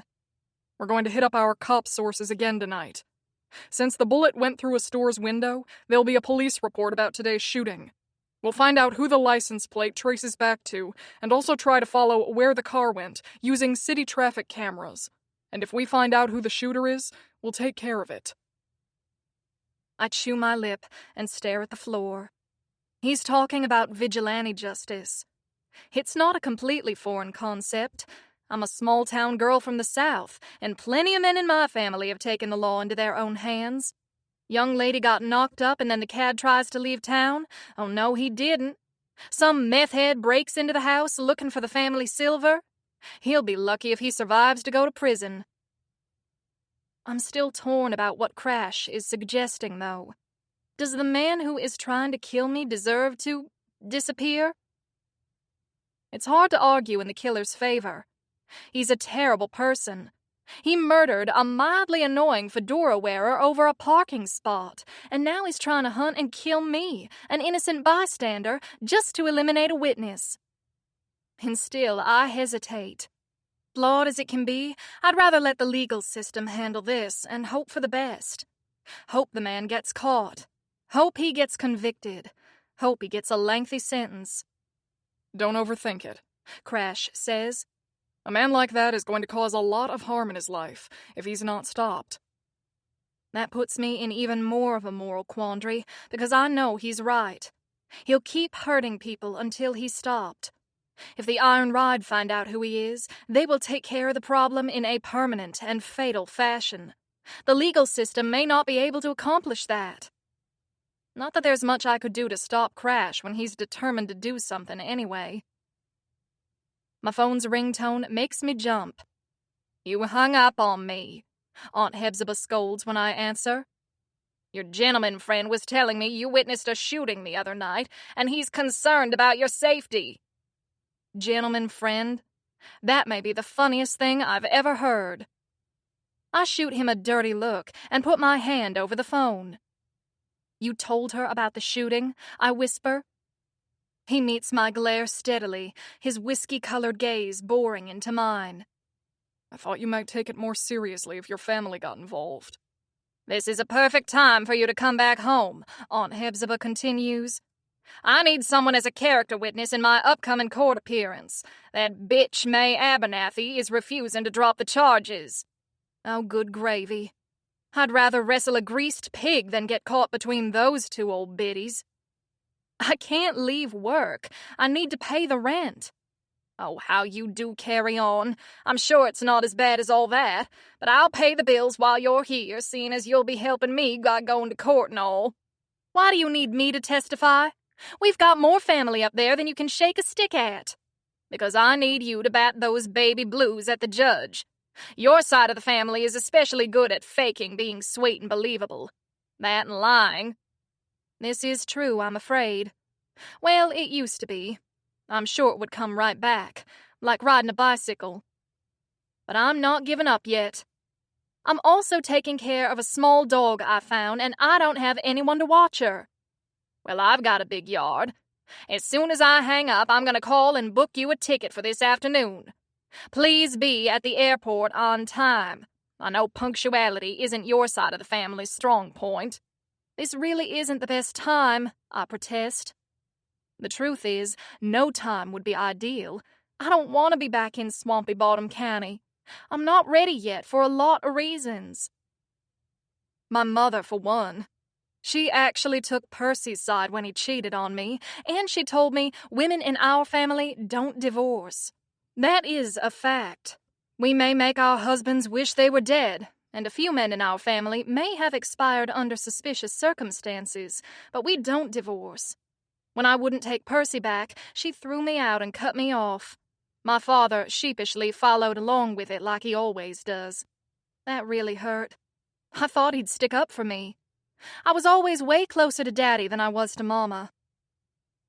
The fact I've gained 50 pounds also isn't something I'm anxious to display around town. Nobody in New York knew me when I was bone thin. Back home, everyone will be whispering behind their hands, exactly the way I used to whisper about other people. I shouldn't care, but I kinda do. Of course, I'm sure to run into my ex-husband. Percy dumped my ex-best friend Mimi because she started pushing for a wedding ring the day our divorce went through, but he's already got new arm candy. Fun. And then there's the idea of lying on the witness stand. I don't know if committing perjury will be good for my karma, I say doubtfully. You don't even have a car right now. And what does your testimony have to do with how well your car runs? I swear, child, you'd try the patience of Job. Well, now, I wouldn't dream of coming to visit you, knowing how I ride on your very last nerve. I sound all sweet and worried. At your age, it wouldn't be good for your ticker. All right, then, I suppose I'll have to come to New York so I can keep an eye on you, what with the crazy person trying to kill you and all. I'll be on the run from the law, of course, because I won't be able to show up at my court appearance. She sighs. I won't last long in prison, so I'll have to update my will. Lord Almighty, after all the things I've done for you. Oh, for the love of God. The women in our family are so manipulative. Fine, I snap. Buy the ticket for me and the dog. You win. I always do. And she hangs up. I turn my wrath on Crash. Well, that's just great. Now she's insisting I go home. I expect him to protest. Of course, he will. He just said he was going to stick by my side every single second until the killer is caught. But he lifts his burly shoulders in a shrug. I think it's for the best, don't you? A rush of emotion chokes me, and hot tears prick my eyelids. I blink furiously and head over to the kitchen to make myself some tea, so he can't see me trying not to cry. When Crash and I are together, we spar all the time, but it still hurts that he's so eager to get rid of me. I guess he didn't want to be my bodyguard after all. It really was just a matter of protecting the club's image. With the kettle set to boil, I swivel around to face him. I'd like you to leave now, I say stiffly. I have to call Tawny and let her know, and I need to pack. His brow furrows. Well, you need someone here with you. Axel's sleeping off a hangover, so I'll get Sprocket to come over and keep an eye on you. And you'll have an escort to the airport. Sprocket is their sergeant-at-arms in charge of security for the club. No problem, as long as it's not you. His eyes darken with anger. Fine. Good. Great. I'm going to go pack. I stomp off to the bedroom and slam the door behind me. Fantastic! He yells at the door, and then there's nothing but angry silence. Chapter 7. Savannah. The earliest plane Aunt Hepzibah could book me for was 6 p.m., so I have plenty of time to call everyone and let them know I will be out of town for a while. The modeling agency has already emailed me that they won't have any more bookings for me because of my bad attitude at the photographer's office. The homeless shelter still didn't have any need of my volunteer services. The company that gave me bookings for etiquette lessons grumbled a bit about my cancellation and told me to call back when I'm available again. In other words, New York isn't going to miss me that much. It seems the city just isn't ready for a gracious Southern woman who is always happy to share her fashion, decorating, and etiquette advice. Well, it's their loss. I could have made everyone much prettier and more gracious. You want me to come to North Carolina with you? Tawny asks. I could use a break from Axel. Or rather, he seems like he could use a break from me.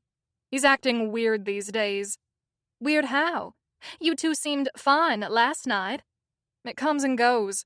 One day he's fine, the next he's off in his own world. He had a wicked hangover this morning and said he needed time alone. He's been doing that a lot lately. And I don't always know where he is. I mean, sometimes I ask what he's been up to and he changes the subject. Her eyes flicker with a rare gleam of vulnerability. I'll be fine in Sugar Hill. I don't want you to have to put up with Aunt Hephzibah, I say. Trust me, if you're in a mood now, she'll make it worse. Why don't you ask Axel what he's up to? I have. He'll just say he's going out for a ride. And when I ask to go with him, he says he needs to clear his head and walks out of the room. But he says he doesn't want to break up. I don't know what the hell's going on. I would suggest she follow Axel, but if she catches him with another woman, I'm afraid of what might happen. I don't have enough money to help her pay for a good lawyer. Men are weird. What can I tell you? I'll call you and check in, I tell her. You freaking better, or I'll kick your ass. Also, remember your self-defense moves. You've got to practice more, you southern cone of soft serve. Will do, you northern nugget of nastiness. Tawny's studied multiple martial arts systems. She's settled on the Israeli art of Krav Maga because it's brutally efficient and practical. She insists on teaching me lessons every week. I don't mind too much. It's good cardio, and if I ever need to defend my honor, I'll be ready. Sprocket drives Tiddlywinks and me to the airport in plenty of time for my flight. I am picked up in Charlotte by Carlisle, the person Aunt Hephzibah calls her manservant. I've known him since I was a toddler, and I'm 25. For all those years, he's looked the same, dour-faced, silver-haired, stoop-shouldered. He looked to be somewhere between his 60s and his 80s the first time I laid eyes on him, and he hasn't changed. He arrives wearing his usual understated dark suit. In the house, when he's working, he wears a tuxedo and looks like Jeeves from the P.G. Wodehouse books. I've already loaded my suitcases onto a cart when he gets there. I used to flutter my eyelashes at a man, or have a servant do it, but Savannah 2.0 does things for herself, when she has to. He grabs the cart handle and greets me with a slight nod and his usual grave expression. Hello, madam. Good to see you, Carlisle. You're looking well. I barely slept last night, thanks to the presence of Crash on my couch, and I yawn the whole way to the car. I try to stay awake to make conversation, but Sugar Hill is 3 hours west of the airport, and I end up dozing most of the way. I wake with a start as we pull into the long driveway leading to the house. Coming to visit Aunt Hephzibah is like driving through a time portal. Her Greek Revival house was built in the 1800s with massive 2-story columns and first and second-story balconies that wrap around the front of the house. Wings on the left and right side of the building house the groundskeeper, 4 maids, a chef, and several gardeners. The majestic southern live oaks that line the driveway spread their branches in an interlocking embrace, forming a tunnel that swallows us up in hushed, wintry silence. Carlisle pulls up in the circular driveway at the broad marble front steps. The stone fountain, a Grecian woman pouring her vase into the basin below, is dry because it's turned off during the winter, but the greenery surrounding it is neatly trimmed. As I climb out of the car, I tip my head back to take it all in. I spent a lot of my childhood on this property. My mother used to leave me for days at a time to punish me when she felt I wasn't behaving in a ladylike manner.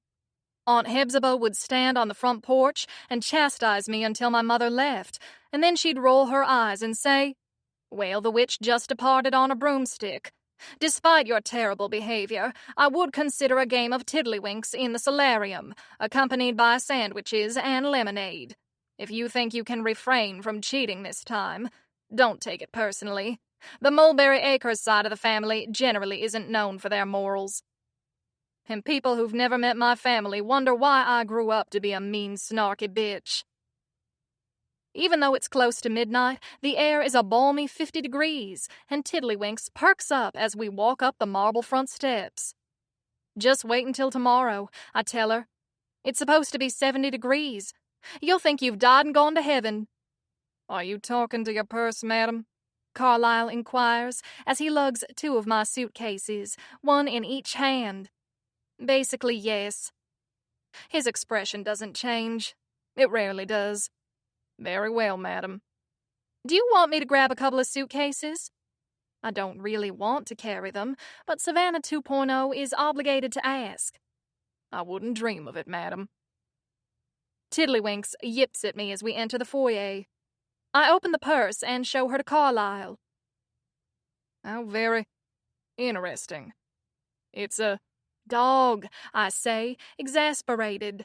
Why does everyone have a problem figuring out what this creature is? Her name is Tiddlywinks. Very well, madam. When we get to my bedroom, a wave of emotion floods through me. It looks exactly the same as when I visited as a child. The 4-poster bed is topped with a lacy white canopy. The milky white globes of the table lamps are painted with roses. Wood is stacked in the fireplace, and the armoire is adorned with a hunting scene in folk art style. A vase, filled with fresh flowers, rests on a doily on the bow-legged desk by the window. The pattern of the lacy white curtains matches the canopy. And there, resting on the pillows, is my old one-eyed teddy bear. It belonged to Aunt Hepzibah as a child. I used to hug it fiercely when I slept here. Carlyle sets my suitcases by the bed. I throw my arms around him and hug him hard. Astonished, he stands still for a moment before awkwardly patting my back. What's that for, ma'am? He inquires when I let go. For always being nice to me. I sniffle discreetly. For still being here. For putting up with my aunt and always watching out for her. For sneaking me cookies and sandwiches when I was a little girl and my mother had me on a diet. I'm sure I don't know what you're referring to. A small smile tugs at his mouth. Will you be needing anything else? No, thank you. He nods gravely. Good night, madam. I collapse into dreamland almost immediately. Crash is there waiting for me. He's naked and standing next to an enormous bed. I'm wearing a filmy dress with a hem that literally floats. Hey, it's my dream, and my clothing doesn't have to obey the laws of physics. Crash is on me in a second. He grabs the neckline and hem and tears the dress right off me. Bed, he growls and pushes me, nothing gentle in his touch. It shouldn't turn me on, but it does. I stumble and fall onto my back on the bed, and he's on top of me in a heartbeat, a marauder's glint in his eyes. Caveman. He smirks. You love it. Like I love a knockoff Prada purse. The marauder's glint brightens into something almost maniacal. Sounds like you're begging me to shut you up, princess. He's on top of me in seconds, kissing me hungrily, leaving no quarter, no room for me to even breathe. His beard scrapes against my skin, and every nerve in me clenches. I grit an incoherent plea behind my teeth. I won't beg, not unless he makes me. Shuddering as the thought ripples through me, I inhale as he kisses his way down my stomach. I instinctively suck it in. Stop that, he snaps. I don't want less of you. I want all of you. I'll have every inch of you before this is over. He sinks his teeth into my skin in punishment, and I stifle a low moan of pleasure. You bit me, I pant. You're such an animal. I'll do more than bite you. The next time you try to hide from me, it'll be a spanking. This is the second time he's threatened me with that. This is the second time I've had to stop myself from whimpering, please. He moves between my legs and laps me with his tongue. My thighs clamp around his head instinctively, my hands digging into the sheets. My hips buck as his tongue flicks over me, and his hands rove up my torso, capturing my breasts and squeezing. No, not gentlemanly at all. He's rough and devouring. I bite my lip, trying to control my moans. I'd never sounded so wild with my ex. Crash reaches up and gently pinches my nipple, and I cry out, a shock of pleasure jackknifing through my body. You don't get to hold back. Give me everything, or... Yeah, I say hoarsely. Or you'll spank me, you keep saying that. Is this what I've wanted all along? Crash to take me over, threaten me with acts no good Southern girl should want? Just pure animalistic, raw sex? You do love to talk, I drawl, deliberately egging him on. Amused, he grins and returns his attention to my heated sex. His mouth fastens on the bundle of nerves at the apex of my thighs, and his right hand leaves my breast. There's no warning, no lead-in. Inserting 2 thick fingers, he strokes me in time to his tongue. Every touch is a brand, a promise that I belong to him and he'll do to me whatever the hell he wants to do, and I'll like it too. Am I talking too much now, baby? He croons. Nothing comes out of my throat except a gurgle. I'm trying to catch my breath. Even a thought would be great. Use your words, baby. He mocks, and then shuts up to get back to business. The pressure builds and builds.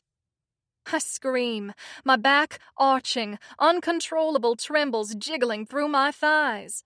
I feel slick between my legs, and he moves down, his tongue diving between my folds as he laps me up. I'm stunned speechless. As I'm processing the orgasm, he rolls me over onto my stomach, flipping me as if I weigh nothing. I'm a prize he's intent on claiming, a captive to his pleasure. It's in every touch of his fingers, strong and commanding. He grasps my hips and pulls my butt up in the air while pushing down between my shoulder blades, mashing my face into the bed. Crash smooths a hand down my buttocks, between my wet thighs, and pushes my legs farther apart. You should see how you look, princess. Like a ripe, juicy peach. Glistening, wet, waiting for me to take another bite. I moan, imagining how I must look. Erotic, undignified.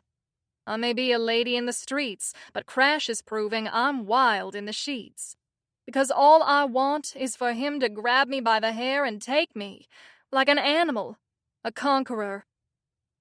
His muscled chest drapes over my back as he leans into me, his voice gravelly in my ear. Well, do you want me to take another bite? I bite my lip. You know I do. What's the magic word? I twist my torso and turn my head to glare up at him. He buries his fingers in the hair at the nape of my neck as he claims my mouth in a savage kiss. It's tight, uncomfortable. His weight makes it plain who's the boss here. It's infuriating. It makes me hot. I just orgasmed, but inside I'm pulsing, my body pleading for more. I gasp into his kiss, my ass grinding against him and his jeans rough against my skin. Manners, he rasps. If you would be so kind, I say, injecting every ounce of possible hauteur into my voice, even though it's husky from screaming. His eyes narrow and he rears up, his mouth a thin slash. I hear the jerk of a zipper, and then the satiny head of his manhood nudges my entrance. He enters me with one thrust and proceeds to screw me as if each stroke is punishment and a challenge. The heat inside me builds and builds until I bolt upright in bed to a familiar sound, the crow of a rooster. Chapter 8. Savannah. The rising sun paints the jagged peaks of the Great Smoky Mountains with a white-gold glow. I'll make it to the breakfast table just in time to be chided for being an idle, late-sleeping layabout. I rush my shower and Tiddlywinks' walk. It doesn't help. By the time I get to the Chippendale mahogany dining table, Hepzibah is already seated. Her blue-white hair is set in neat waves, her pink lipstick is perfectly applied, and her eyebrows are penciled in. The day she lets anyone see her without her face on is the day she stops drawing breath. "Good morning, Aunt Hepzibah. You're looking well." "What's left of me is," she sniffs. Her left eye is ringed in ugly greenish yellow from the fading bruise left by May Abernathy. I wonder what May looks like. Together, those two old biddies have helped keep the Sugar Hill bitter end feud alive for several generations. I sit at the table with Tiddlywinks in my lap. My aunt lifts one eyebrow questioningly and looks at the dog. "Here we go again." "She's a dog," I say, with a touch of truculence. I'm getting tired of defending her species. "Of course she's a dog. What else would she be? Good heavens, child, sometimes I think you've only got one oar in the water." Tiddlywinks shudders with excitement, the way she always does when she smells food. "Is your dog having a seizure?" "No, she's just hungry. Tiddlywinks hasn't eaten yet." "You named her Tiddlywinks?" Aunt Hepzibah's voice becomes so soft, I don't even recognize it. "You remembered?" "Yes. Playing Tiddlywinks here is among my few happy childhood memories." Aunt Hepzibah stares at Tiddlywinks with an expression I'd almost describe as mushy, and then she sees me looking at her and she draws herself up straight. "Well, with a common garden snake like Willadine for a mother, it's no wonder. Carlyle?" "Yes, ma'am." Carlyle emerges from the doorway. "Please take Tiddlywinks and give her some breakfast. Something healthy, with protein, mind.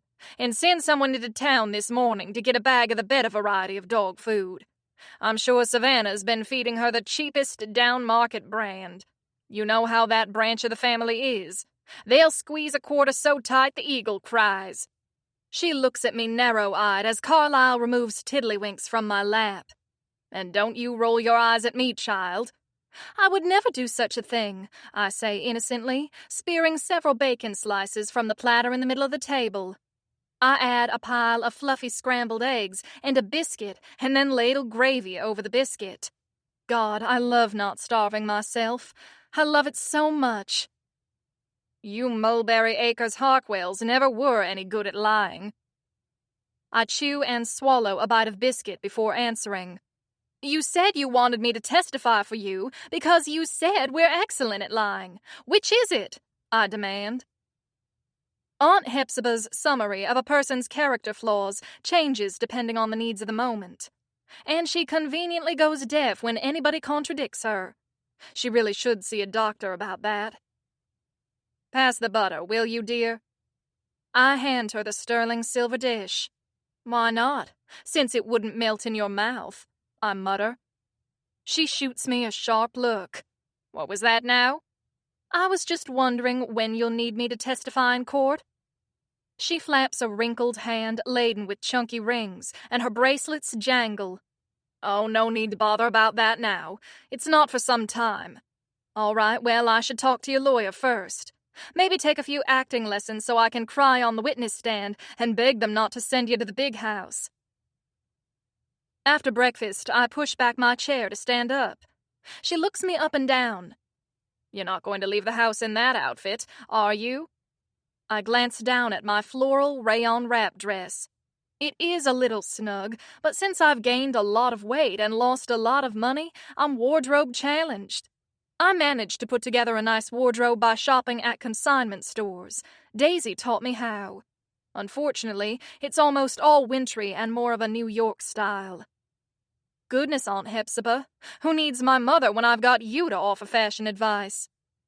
Who would take fashion advice from Willadine? Bless her heart, she stole her dress sense from a Walmart circular.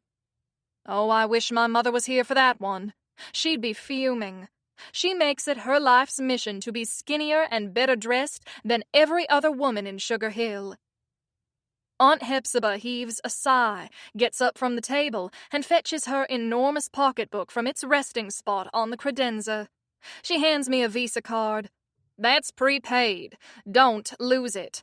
You Mulberry Acres Harkwells are so careless. There's $2,000 on there. My heart leaps in my chest. I'm so excited I don't even say, which branch of the Harkwells am I kin to again? Could you remind me? I always forget. If I do, she might snatch the card from my fingers. Thank you, Aunt Hepzibah. Well, I can hardly have you running around looking like that. People will wonder if the Harkwells have gone broke. Why don't you run into town and buy yourself something that fits you a little better? And I suppose if you must leave your dog behind. She heaves a martyred sigh. Oh, I couldn't possibly impose. Thank you ever so much for the gift card. Which, of course, came with insults attached, you passive-aggressive crone. Sugar Hill has a high-end women's boutique, but I wouldn't be able to afford more than a couple of outfits with what my great-aunt gave me. It looks as if I have no choice. I'm going to have to go to Bitter End, where Percy is currently living, and where I didn't just burn my bridges, I demolished them in a nuclear blast. Oh well, it was going to happen sooner or later. I fetch Tiddlywinks from Carlisle, grab a light jacket, put the little fur ball in my purse, and head for the door. As I'm walking past the parlor, I overhear my aunt talking to someone on the phone. Yes, she's going into town now. She'll be gone for a few hours. My stomach twists as I realize she must be talking to my mother. Is my mother checking in with Aunt Hepzibah because she's concerned about my welfare, or because she wants to avoid me? Either way, my mother is surely aware I'm back in town, and she hasn't called me. That tells me all I need to know. I take Aunt Hepzibah's old Mercedes, which is what I always drive when I visit. Bitter End is only 10 miles away, but it's an entirely separate universe in terms of personality and culture. The residents of Bitter End are a bunch of scrappy, cheerful rednecks and completely unashamed of the fact. The denizens of Sugar Hill, which was founded by a wealthy merchant in 1790, are mortified that they live in a county by the name of Swampy Bottom. It's something we generally don't talk about. We even tried to form our own county a couple of times, but we were always outvoted. The houses in Sugar Hill are twice the size of even the nicest houses in Bitter End, and the main street of our town is lined with a bunch of very expensive shops. Not shops S-H-O-P-S, those are common. Shops S-H-O-P-P-E-S. There's a lot of old money in Sugar Hill. The various Harkwell families, there are 3 main branches and a few scattered offshoots, are the oldest and snootiest of the Sugar Hill residents. A lot of the Harkwells work for an investment firm founded by one of my great-great-ancestors. My daddy used to until he retired. Now he spends his days golfing, hunting, fishing, and any other activity my mother would never want to participate in. In Bitter Hill, the Abernethys are royalty. Daisy and her family own the hotel, bridal destination, and apple orchards, which provide most of the employment for the town. Although the Harkwells look down on the Abernethys, there's also been a good bit of intermarriage between our families over the last few centuries. There have been some major shotgun feuds as a result. Family reunions are often fairly tense, even these days. There's one high school for the county, smack dab in the middle of the 2 towns. I went to an all-girls prep school, but my friends tell me that Sugar Hill students and Bitter End students sit on opposite sides of the room. It's a crazy little county, but it's mine. Or it used to be. I carved out a certain niche here. The niche of a rich bitch who lords it over everyone else. Once I was knocked out of that niche, I was like a puzzle piece that no longer fit.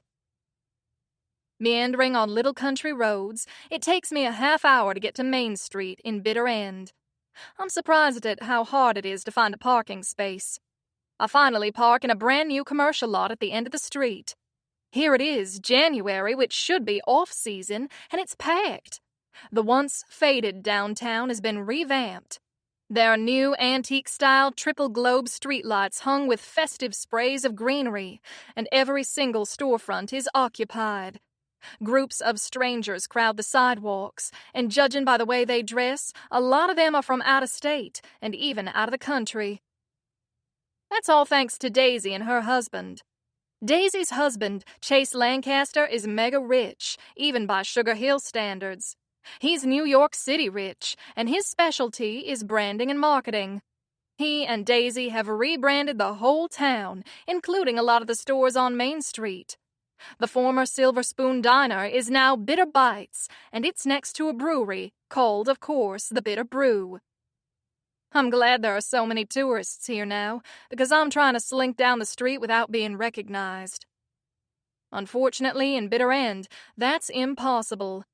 I only make it a couple of blocks when I look across the street and see my ex-husband, Percy, coming out of the Bitter End General Store. He takes one look at me and ducks back in. It does my heart good to see he's still scared of me. I mean, I'm Savannah 2.0, not Saint Savannah. I've barely made it another block when I see Harold Harkwell. I stifle a shudder at the sight of my cousin. He's a hunch-shouldered beanpole, his greasy blonde hair is thinning, and he's never been a friend of deodorant. My mother shamelessly refers to his branch of the family as poor relations, which is true, but not the kind of thing you should say out loud in the 21st century. My mother, however, is delighted that there are Harkwells who are even lower on the totem pole than we are. My father may be descended from a common chambermaid, but Harold's people are actually, shudder, working class, due to generations of bad investments and overspending. They've all moved to the outskirts of Bitter End, where they disgrace the family name by working in various unacceptable occupations and living in normal-sized houses without a single servant. Harold, bless his heart, was never good at anything. He flunked out of community college and vocational school. Last I heard, he was living with his parents and unhappily working for his uncle, answering phones at his tractor repair shop just outside city limits. But today he looks happier than a woodpecker in a lumber yard. Two very pretty girls stroll along on either side of him, flipping their hair and giggling flirtatiously. And oh, sweet Lord, one of them is Mimi, my sorority sister, former best friend, and the woman who broke up my marriage.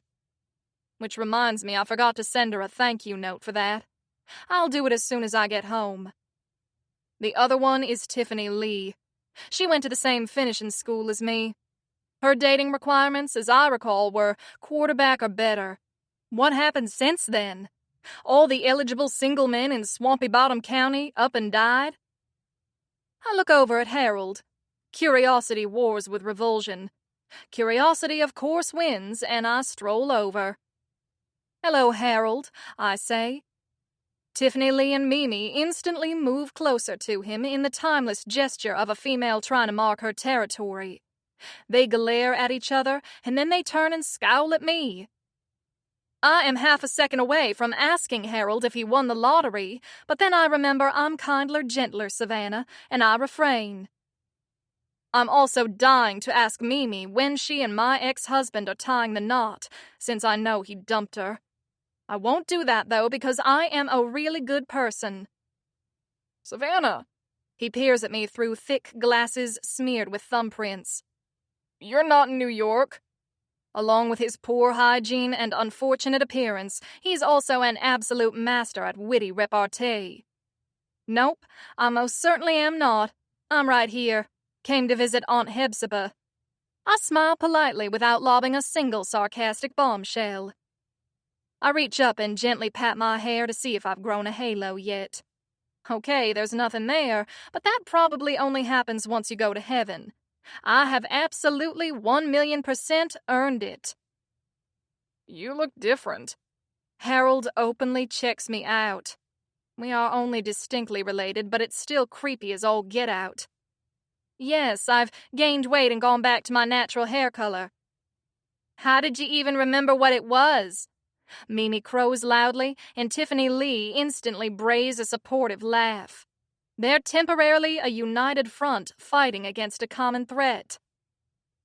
I didn't, so the hairdresser matched the color of my roots. She did a pretty good job, I'd say. The two girls stare at each other, temporarily stymied. That's one of the best ways to diffuse a bully. Pleasantly agree with them. Don't get defensive, don't try to deny something that's true, and don't apologize.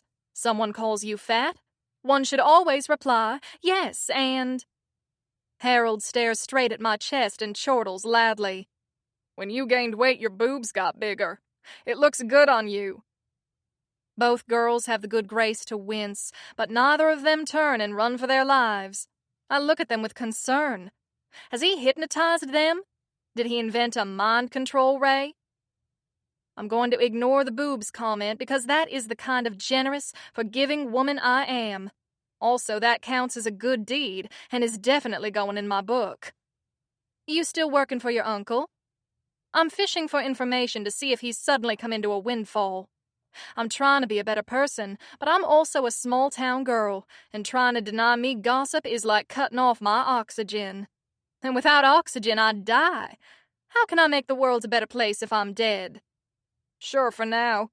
He throws back his head and honks, which is what passes for laughter on his side of the family. I wince at his breath and involuntarily take a step back.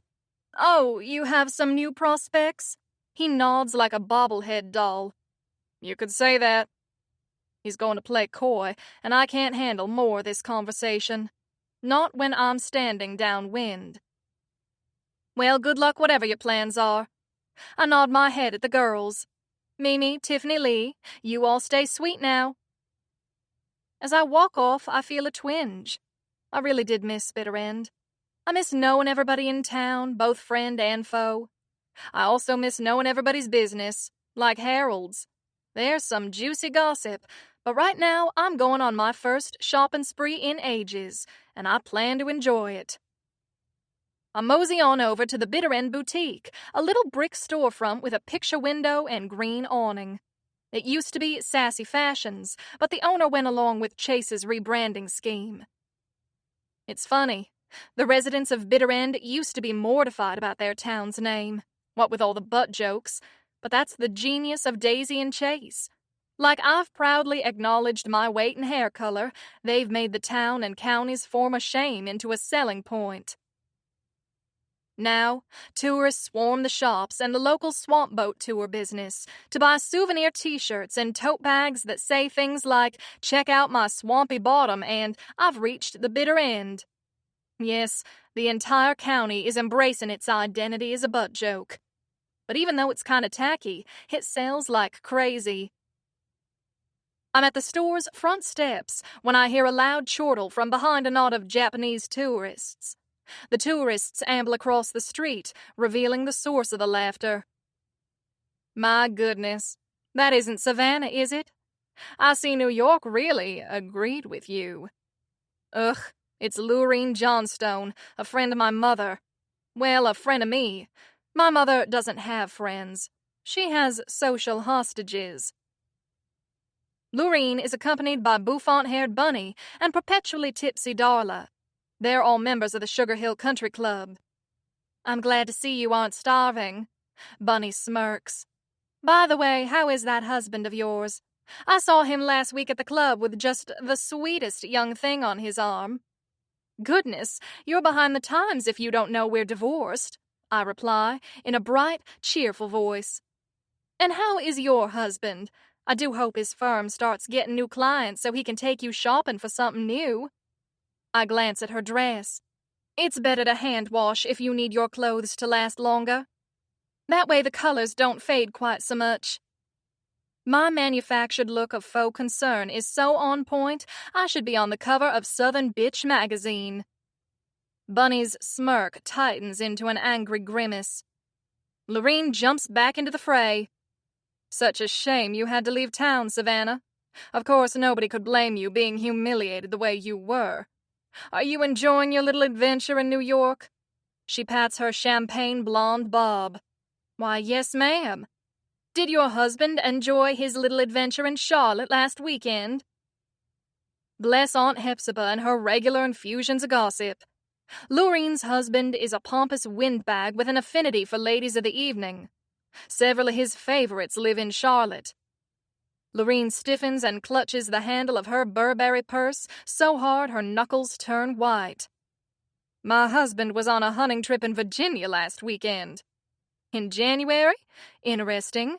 That would put him at the very end of the Virginia hunting season, wouldn't it? Or past it? Are you calling my husband a liar?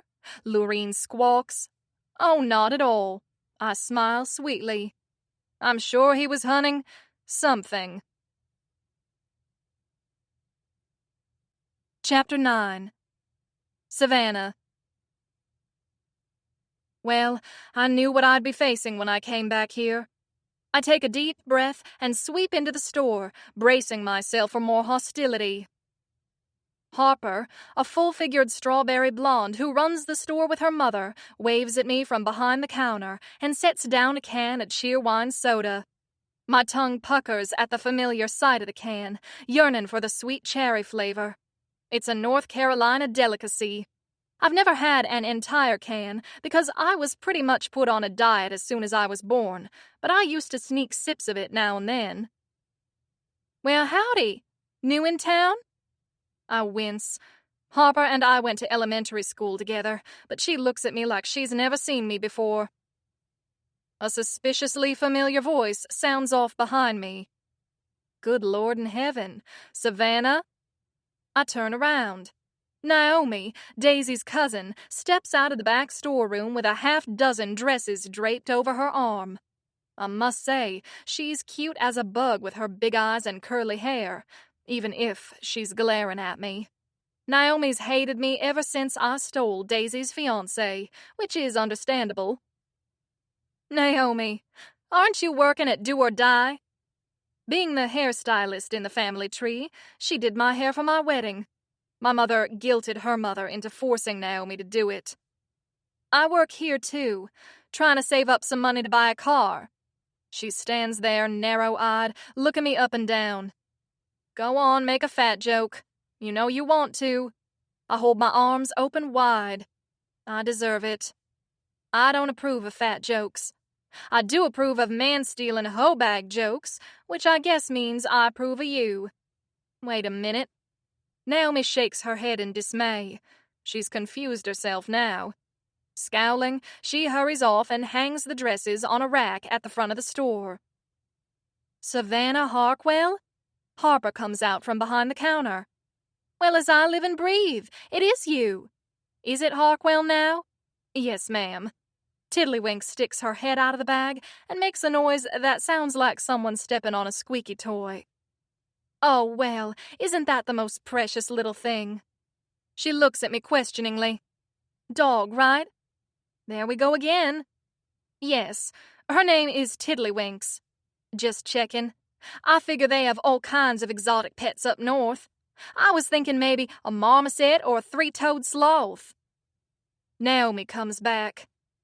Did I hear you say dog? Can I hold it? She looks at it hopefully. Mama won't let me pet a dog. Says it bothers her allergies. Naomi lives with her clingy, anxious mother and pays all their bills. Of course. Naomi scoops Tiddlywinks into her arms. Then she looks at me and purses her lips. I know you made up with Daisy. I guess it's not my business to still be mad at you. No, I understand. I was a bitch on wheels for a long time.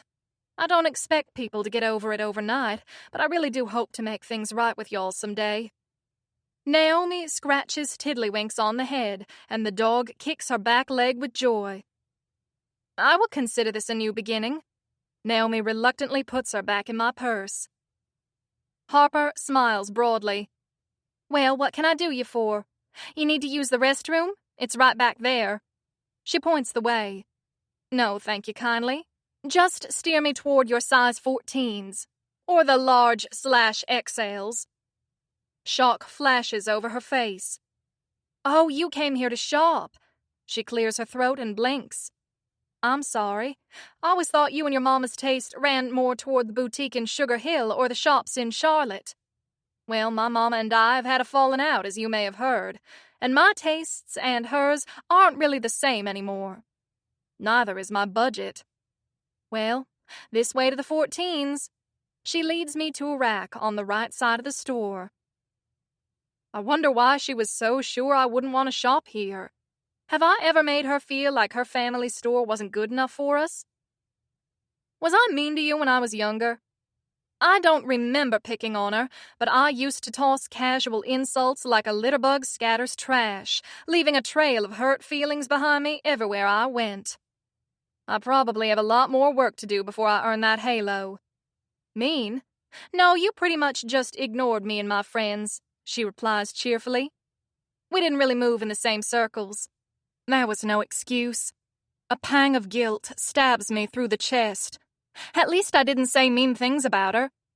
I am sincerely sorry I ignored you and your friends. She cocks her head to the side.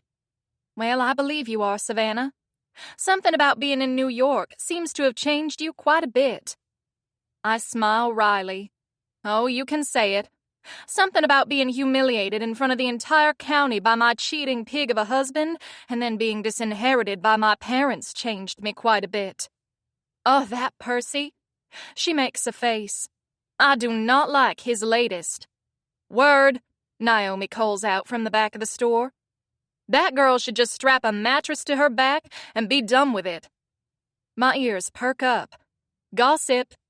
Sophia? I say hopefully. Heavens no, that was 2 or 3 hussies back. Girl, you are behind the times. Let me grab you a can of cheerwine and catch you up. My mood brightens. Harper is a talker. They used to say the girl jawed enough for 4 sets of teeth. I've come to the best place to get caught up on all the town gossip. She pauses. You drink cheerwine? Do I ever? I say gratefully. She and Naomi join me, and we settle down on 3 overstuffed armchairs grouped around a little table in the middle of the store. It's the area where the long-suffering menfolk usually sit if their wives drag them along to the store. Between popping up to help a steady stream of customers, they manage to mostly catch me up on what everyone's been up to. I mean, this is Swampy Bottom County. There's a lot of ground to cover, but at least I've got the gist of it. Harper and Naomi are also curious about why Harold the girl repellent is suddenly drawn them like manure attracts flies. They only noticed it about a week ago. One day he was dog chow. The next day, a half-dozen of the prettiest girls in town were fiercely competing for his attention. So far, neither Harold nor the girls will say why. I accept not 1 but 2 cans of cheerwine, and Harper and Naomi put together a dozen cute outfits for me. Then Naomi has to head over to the salon. She gives Tiddlywinks a pat on the head before she leaves. You look cuter than a speckled pup in these outfits, Harper says, as she starts folding them and wrapping them in tissue. I hear you did some modeling in New York. You think you might ever model a few of these outfits for me? I mean, we couldn't pay you New York prices, but... I perk up at the thought of modeling again, but then I remember someone in New York wants to kill me. If I model for a store in Bitter End, I'm announcing to the world where I am staying right now. I could do it come spring. I'm sure the murderer will be caught by then. Please, God. You mean so you can diet? You don't need to lose weight or anything, she protests. I mean, unless you want to.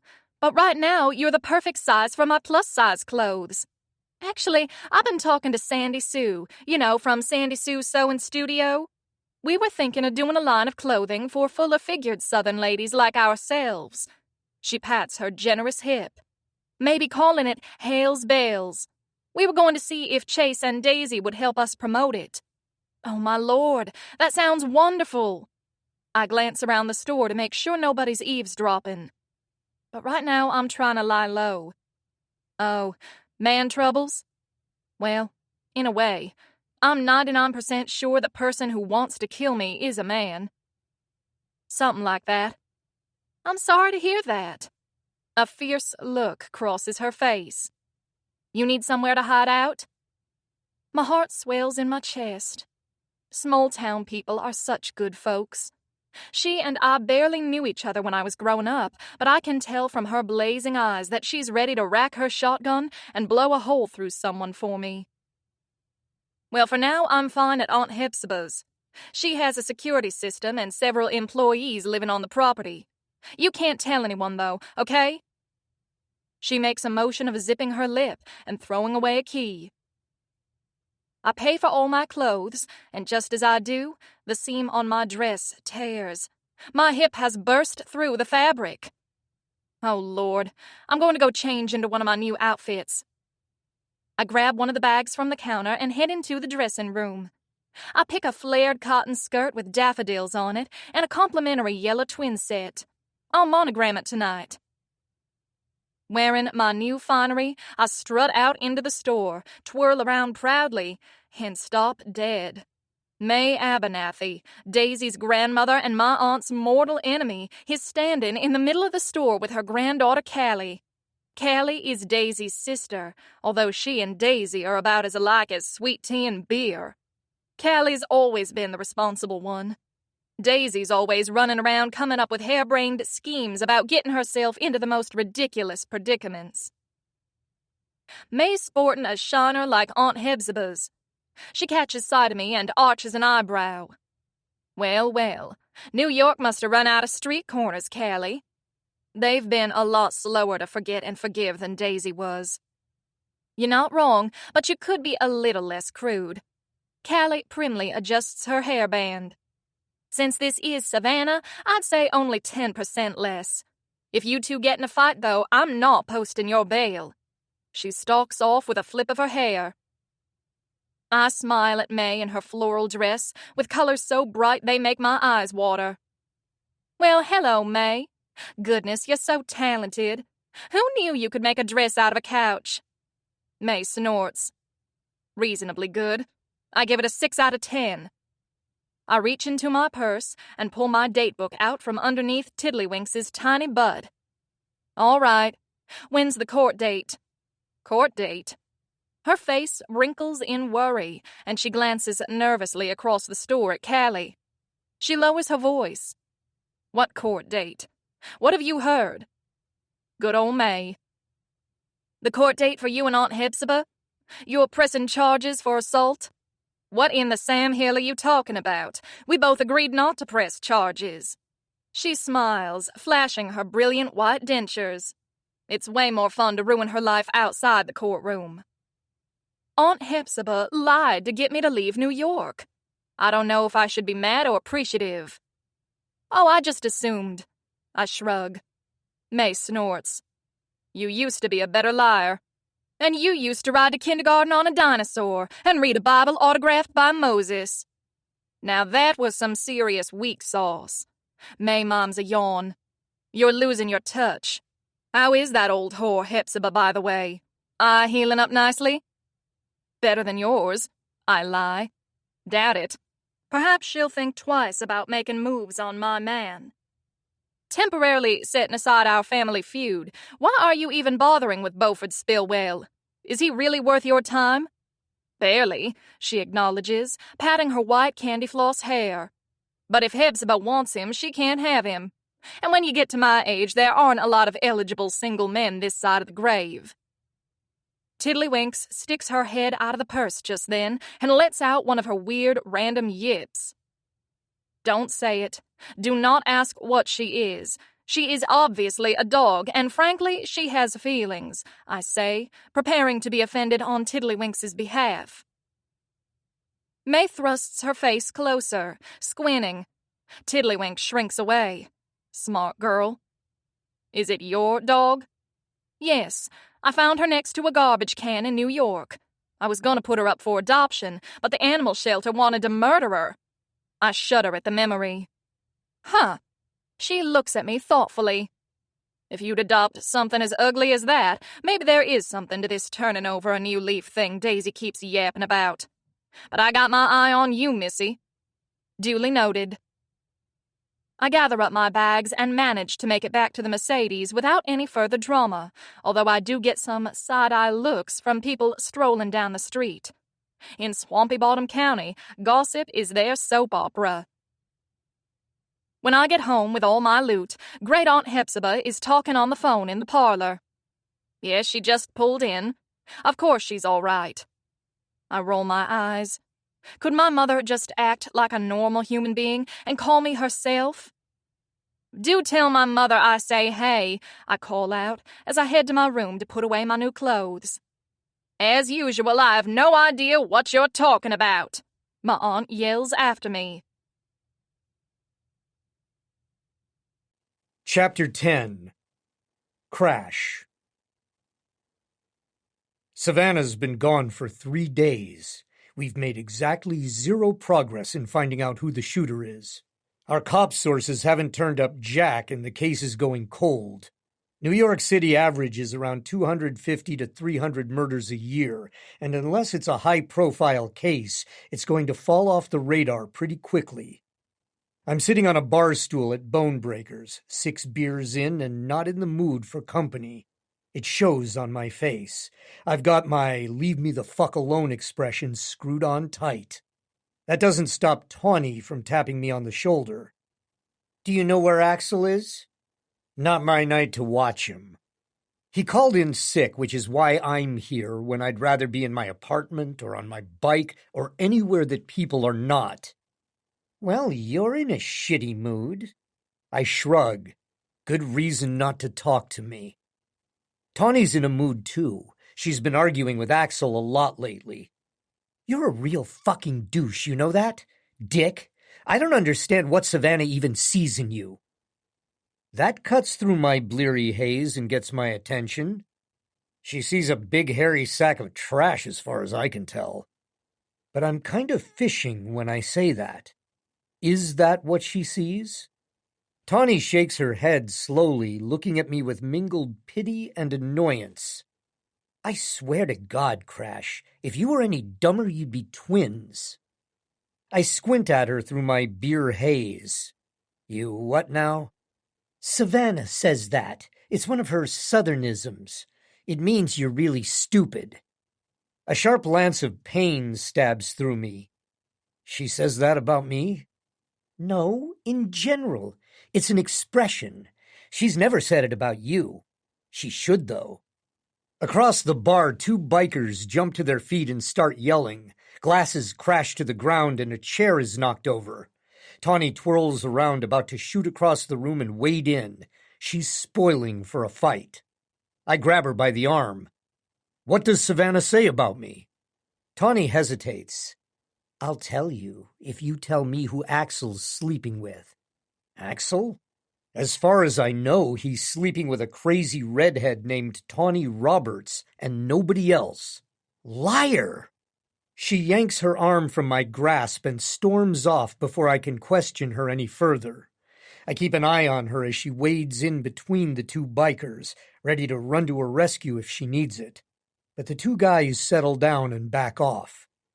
Tawny's never needed my help in a fight yet. Excuse me, a sugary voice trills. Is this seat taken? Fucking seriously? I turn to glare at the woman who's just recited the world's most abused pickup line, and then I do a double take. She looks nothing like the girls who hang out here. Her sleek hair is a pale shade of blonde that you only find in the kind of salons my stepmother uses. Her pink and black checked wool jacket and skirt look like what a CEO would wear. Her black quilted purse hangs off a thick gold chain. She mistakes my scrutiny for interest and smirks a little as she settles down into the chair. Yes, I growl. Oh, good. You can buy me a drink then. Do they have light beer? I said yes, that seat's taken. I'm sitting in a row of empty bar stools. I deliberately swing around and turn my back to her. I don't know what her game is, and I'm not in the mood to find out. She pauses for a moment. How about if I buy you a drink? She says to my back. What are you having? Beer, and I buy my own drinks. I answer without bothering to turn around. I pull my phone out and check my messages to drive home my lack of interest. Seems like you're having a bad night. She tries to sound all warm and sympathetic. Seems like you can't pick up a hint. Instead of storming off, she leans over the bar and tries to catch the bartender's attention. Even though it's a slow night, the bartender ignores her. The blonde clearly doesn't belong here. She stands out in a way that Savannah never did. Savannah's kind of like a cute, energetic puppy who wants everyone to like her. Sometimes she says stupid stuff, like asking a tattooed, tongue-pierced waitress if she keeps in touch with her sorority sisters. But she always means well, and she does it in such a sunny, clueless way that it's cute, not offensive. This lady, though, she looks like she's fighting not to wrinkle her nose in disgust. She's sitting rigidly upright so she doesn't have to touch the back of the bar stool and clutching her purse like she thinks someone's about to steal it. "Do you think you could get the bartender's attention for me?" She shakes her head in annoyance. They have terrible service here. I swivel around to face her again. "You talking about my sister?" I growl. That's a lie, but I'd say just about anything to move this tourist along. "Your sister?" She looks at me skeptically. "I didn't know you had a sister." Then she freezes, her eyes shuttling to the side. "What exactly did you know about me?" My voice goes low and dangerous. She stays very still except for one hand that's sliding into her purse. It looks like she's going for either pepper spray or her cell phone. There's only one explanation, and it explains why she's continuing to hit on me despite me acting like the world's biggest asshole. "My father sent you. He was talking about me meeting someone respectable." She lets out a breath and relaxes a little. "Well, you're certainly not going to meet a nice woman hanging around a place like this, and with that attitude." She scrunches up her face in disgust. "Yep. That's exactly the point." She leans forward and reaches out to put her hand on my arm. I look down at her hand and then I look her in the eye, and she's smart enough to snatch her hand back. "Your father seems like a very nice man who cares about you very much. Care to cut the shit and get to the point?" Even that's not enough to chase her off. Her glossy lips curve up in what is meant to be a sexy smile. Does nothing for me. "My name is Astrid Manasco, of Manasco International Holdings. You've heard of us?" "Oh yeah, sure I have." She beams with self-satisfaction. "Your grandfather was a famous Kentucky goat molester, right? Those Manascos?" She leaps right up off her chair. "He most certainly was not," she squalls, her cheeks reddening. "Actually, the Manascos are in oil. I know who they are. They're friends with my father's side of the family. That means they're scum in my book." Sorry, I got that all wrong." I hold up my hands in a placating gesture. She starts to relax a little. "It was a cow. My memory's a little bad, due to all the drinking." I drain my mug and wave at the bartender, who hurries over to refill my drink, ignoring Astrid. She draws in a breath and lets it out in a slow hiss. "All right. We got off on the wrong foot. I am the forgiving type, though." She bats her eyes at me. "And I like a man who plays hard to get. I mean, I get hit on all the time. So many guys ask me out. It's nice to see a man who wants to go slow." "Get your eyes checked. I'm a man who wants you to leave him the hell alone." She pouts, her glossy pink mouth puckering in dismay. "I wish you wouldn't be so difficult. Your father is interested in making a good match for you. It would be a mutually beneficial business arrangement for both of our families. This is how things are done in our circles. We wouldn't have to be exclusive, as long as we were discreet about it." "Oh yeah, my dad's all about being discreet, except when he accidentally, indiscreetly knocked up my mother. She was a waitress at a diner, did you know that?" Astrid winces delicately. "Well, that's past history, isn't it? I don't hold it against you." "Excuse me?" I bellow. I shoot to my feet, knocking my bar stool to the floor. "You don't hold what against me? The fact that my mom was trash? You're willing to overlook that?" She takes a couple of steps back, her hands fluttering nervously. Please, think it over. You'd be financially set for the rest of your life. We'd make beautiful babies. Our children would never know poverty like you did. They'd go to the best schools. Their future would be golden. She tilts her head to the side in an attempt to look sexy and seductive. And I promise you, I'm a lot of fun. Not based on what I've seen so far. Don't let the door hit your bony ass on the way out. And I stalk off to the bathroom without looking back. Chapter 11. Savannah. By my 6th day here, I'm starting to get used to waking up at the crack of dawn. As usual, I rush to take a shower so I can make it to the breakfast table in time for Aunt Hepzibah to lecture me about my slothful habits.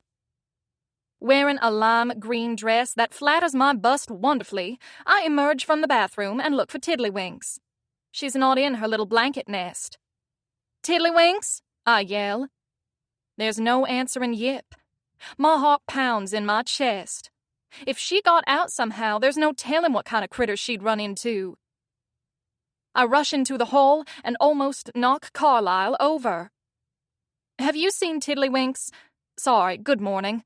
But have you seen her?" "I believe she is in the solarium with your great aunt. Madam sent me here to inform you that breakfast is being served in the solarium this morning." Phew. My heart slows back down to normal. "Were you having a nightmare about a car accident earlier?" Carlyle looks at me with concern. "No. Why do you ask?" You were yelling something about a crash."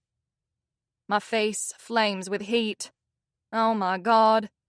Yes, I had another X-rated dream about Crash last night. I've been having them every night since he came back from California. Is it my fault that he oozes sex pheromones? That man is an addictive drug, and he should be regulated by the FDA. It's not safe to let him roam free, fogging women's minds and making it dangerous for us to operate heavy machinery. Oh, wait. It's coming to me now. Yes, I had a dream about a car accident. I glance around, unable to meet Carlyle's gaze. "Are you looking for something, madam?" A giant hole to sink into. "I'll just go join Aunt Hepzibah." "Very well, madam." Aunt Hepzibah and Tiddlywinks are settled into white wicker chairs in the middle of the solarium. Like everything else in this house, it's exactly the same as I remember from my childhood. The room is a huge dome of glass panels framed in white wood. Tall, potted plants in ceramic planters loom over my head and give the room a jungle feel. The green and pink tropical print seat cushions have faded slightly over the last few decades, but haven't we all?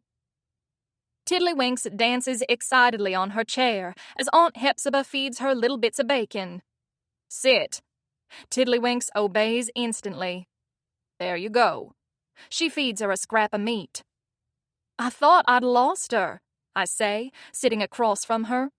I pour myself coffee from the ceramic pot that was allegedly used to serve tea to a general during the War of Northern Aggression.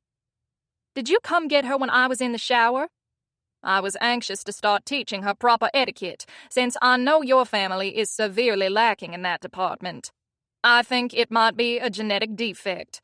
You should get tested." She lowers the bacon to the seat cushion. "Lie down." Tiddlywinks obeys instantly and is rewarded with another piece of bacon and an approving smile that looks out of place on Hepzibah's sourpuss. I serve myself pancakes, butter, and a generous helping of syrup. "We are from the same gene pool, you realize." "Yes, but your family is from the shallow end," she chides, shaking her head. "I mean, look at the state of her. Her collar isn't even monogrammed. She'll be suffering a severe identity crisis."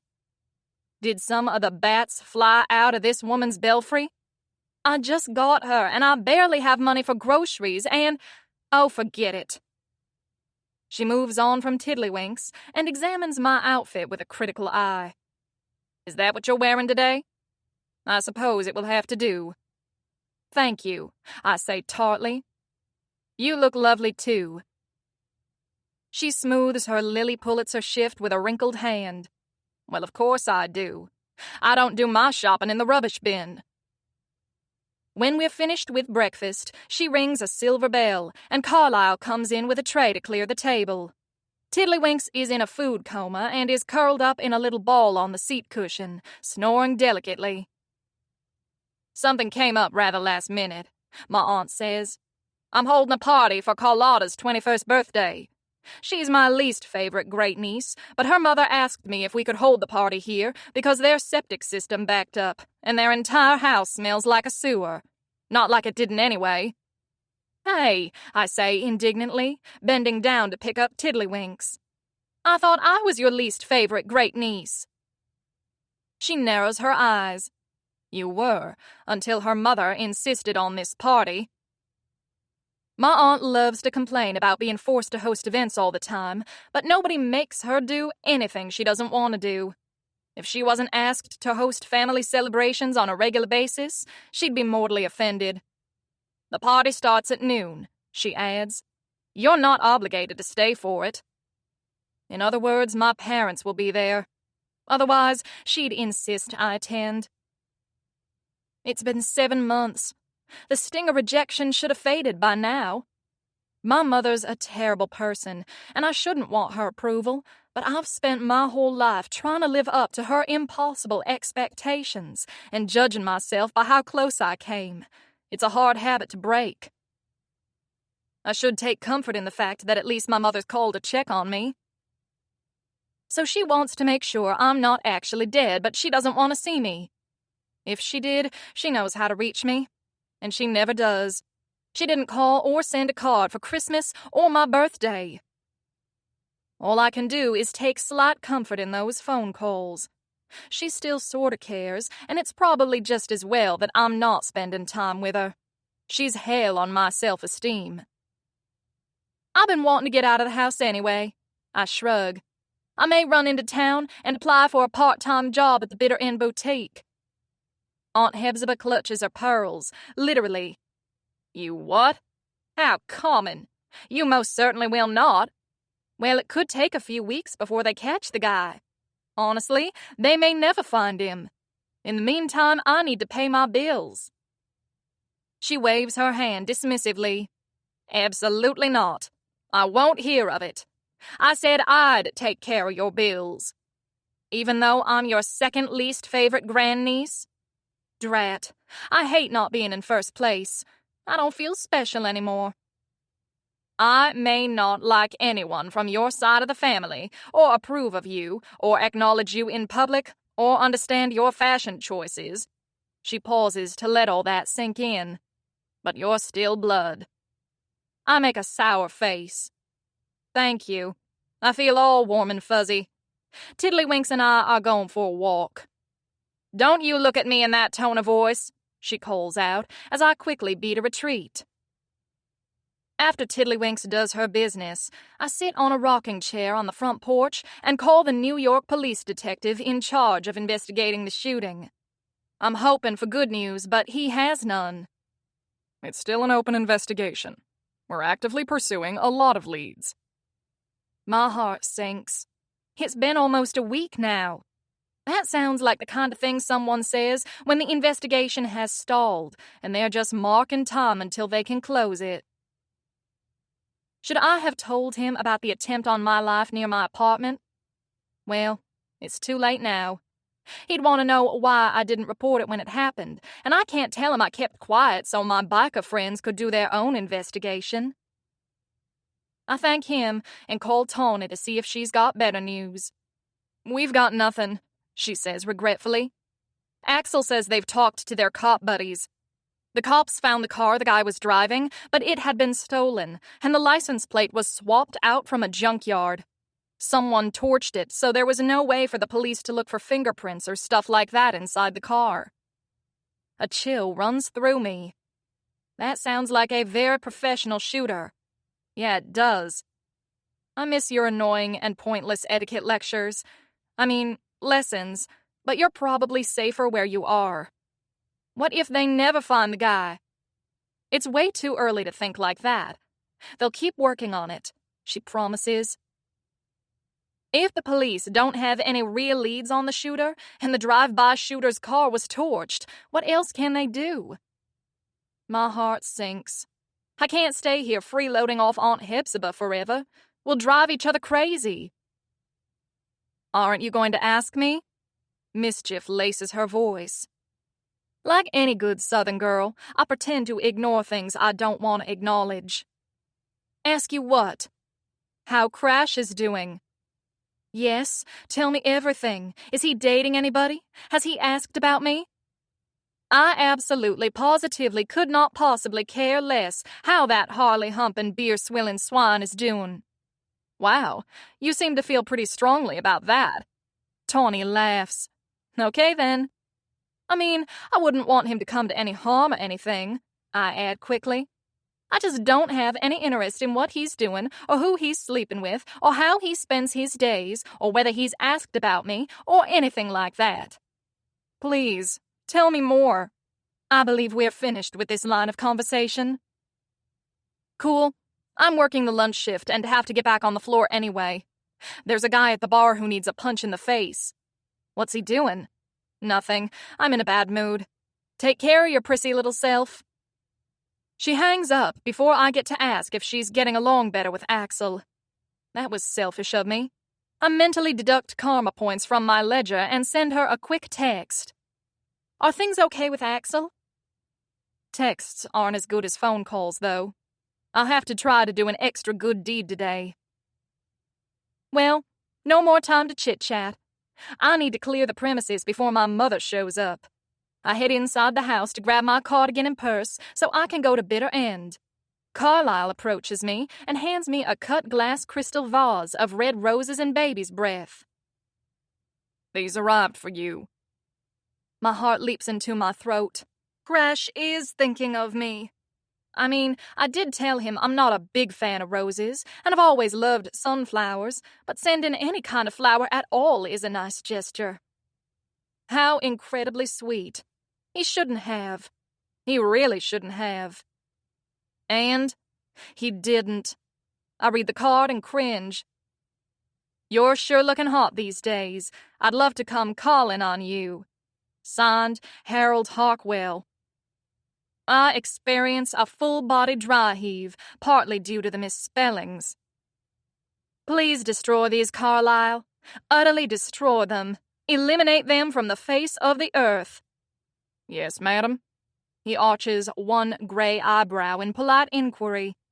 They're from Harold. His face puckers in disgust. Yes, madam. He thrusts out his arm, holding the vase away from his body, and hurries from the room. I go wash my hands twice to remove all trace of lingering Harold cooties. Then I fetch my purse, cardigan, and tiddlywinks, and we head for the front door. We're going to do some shopping, and if anyone says anything mean to you, I'll punch them in the schnoz, I inform her. I know, I'm being a better person these days. But if someone insults you, that's bullying, and we're allowed to correct bad manners, aren't we? Teaching people how to be their best selves is a good deed, and nothing helps correct a bad attitude like a fist to the snoot. Besides, after that disappointment with the roses, I've got some leftover aggression that needs to be addressed. Tiddlywinks makes an "oof" sound. I like how she always agrees with me. Are you still here? Aunt Hepzibah asks. Unfortunately. Oh, your family's early. She glances at her watch and sniffs disapprovingly. It's only 11:30. They must have wanted to get a head start on raiding the liquor cabinet. They're your family, too. Are they, though? I wouldn't mind one of those DNA tests. I might be pleasantly surprised. She squints out the window, watching them make their way up the long driveway. And what is that piece of gutter trash attached to his arm? I look out the window to see who she's talking about. The dry heave seizes me again, and I refrain from making a gagging sound. Harold and Mimi are walking up the steps. That's the gutter trash who ended my marriage, remember? Mimi Applebottom.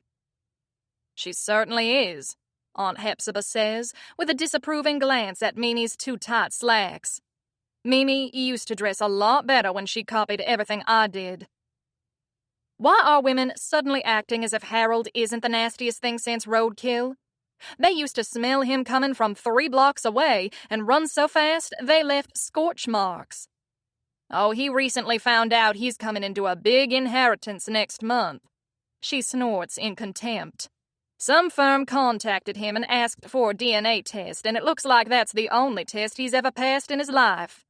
He's trying to keep it quiet so people won't start asking him to pay back all the money he owes them, but he couldn't help but tell a few women about it. An inheritance from whom? His parents and grandparents are broke as a joke. It turns out he's descended, on his mother's side, from an old branch of the family who lived in Asheville. You haven't met them. They skedaddled out of here around the 1920s and changed their name over some big scandal involving loose morals and adultery. They're worse than your side of the family. I gasped dramatically. No. She fails to pick up on my irony. I'm afraid so. Anyway, he's just a distant cousin, but he's apparently the last of the line. The reading of the will is in a few weeks, and Harold's getting a big portion of the land here in Sugar Hill, which had been held in trust all this time. He'll be almost as rich as I am when his money comes in. She lets out a caw of laughter, watching Mimi petting Harold's arm. All these fool women fawning over him, thinking he'll marry them when he's got a big fat bank account. They'll be in for a huge disappointment. Men don't buy the cow when they can get the milk for free. Well, that's a charming 19th century sentiment. I should just run along and let you attend to your guests. I'm dying to meet up with Harper and tell her what I just learned. It's probably for the best. I suppose you can leave Tiddlywinks here if you prefer. What is Aunt Hepzibah's game? She's never been a dog person. I glanced down at Tiddlywinks nervously. If she runs into a coyote, it'll swallow her in one gulp. When she's walked, she needs to be on a leash. Do I look like a fool to you? My mouth twitches. Nope, I'm not going to go there. It's just too easy. Don't you backsass me, child. Aunt Hepzibah's penciled brows draw together in a glower. I wouldn't dream of it. At your age, you might have a stroke. I hand Tiddlywinks to her and hurry off before she can reply. I meet Harold and Mimi in the foyer and try to sidle on by them with a quick, hey. Harold shakes Mimi off. I need to talk to Savannah for a minute. But Harold, honey. Mimi pets Harold's arm. I'll be right with you, Sugar Britches. You go on in. She stomps off in a huff. I sidestep Harold, moving toward the front door. You sure look pretty today, he tells my boobs.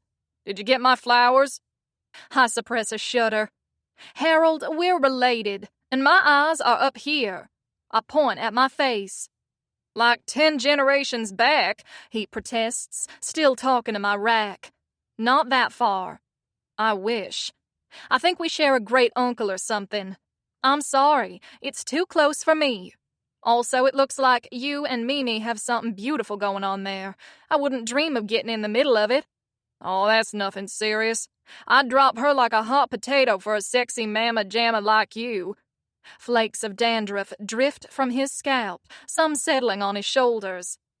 Ugh. I grab the door handle and yank it open. My breakfast is churning in my stomach, and I've got to get out of here before it makes a reappearance. Well, your loss. He winks. You know where to find me if you come to your senses. At the intersection of Hell to the No Boulevard and Boff Street? I smile tightly. Sure do. I manage to make it all the way to the car before I'm accosted again, this time by Mimi. She's out of breath and wobbling in her 5-inch heels. You stay away from my Harold. You will not ruin this for me, she hisses. I stifle a snort of contempt. No, you'll do that all by yourself. I'll bitch slap you into next week, you whore. She preens, flipping her hair out of her face with her manicured talons. And you can't even defend yourself. I give her my best polite smile. Now, what would make you think that? Because you're a better person now.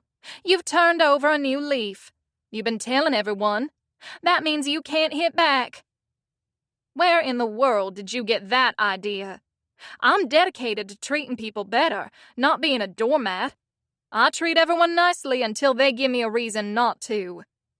She swallows hard and takes a step back. Oh. I step closer. I live in New York City. My roommate's a crazy biker chick. She insists on giving me weekly self-defense lessons. Right before I came here, I learned how to gouge someone's eyes out with my bare hands. I hold up my hand and wiggle my fingers. It's true. Tawny made me practice on a watermelon with a pair of grapes for eyes. Well, my goodness, look at me standing around out here jawing all day long. I don't want to leave dear Harold all alone. She turns and scampers off as fast as she can in those teetering high heels. Chapter 12. Savannah. Shut the front door. He did not, Harper squeals. I clasp my hand to my chest. May lightning strike me dead if I'm lying. We're the center of attention, and no one's trying to pretend they're not eavesdropping. Customers stand there, arms piled high with clothing, shamelessly listening to our conversation. Lord have mercy, that little pimple is going to be rich, and he sent you flowers, and then hit on you while he was with Mimi, and he's your cousin. Harper's voice rises higher and higher with each statement. She grabs a can of cheerwine from the counter next to the cash register. This isn't nearly strong enough for me to handle the images that puts in my mind. She tips back the can and drains it in one glug. Tell me about it. At least she's not the object of Harold's affection. Yes, to all of that. You don't design wedding dresses, do you? Because I can tell this one's a keeper. She makes a gagging sound. I believe the appropriate style for anyone marrying Harold would be a straitjacket. Those are traditionally white, though, so there's that. How could I never have noticed that Harper is hilarious? Because I was too blinded by my mother's snobbery, that's how.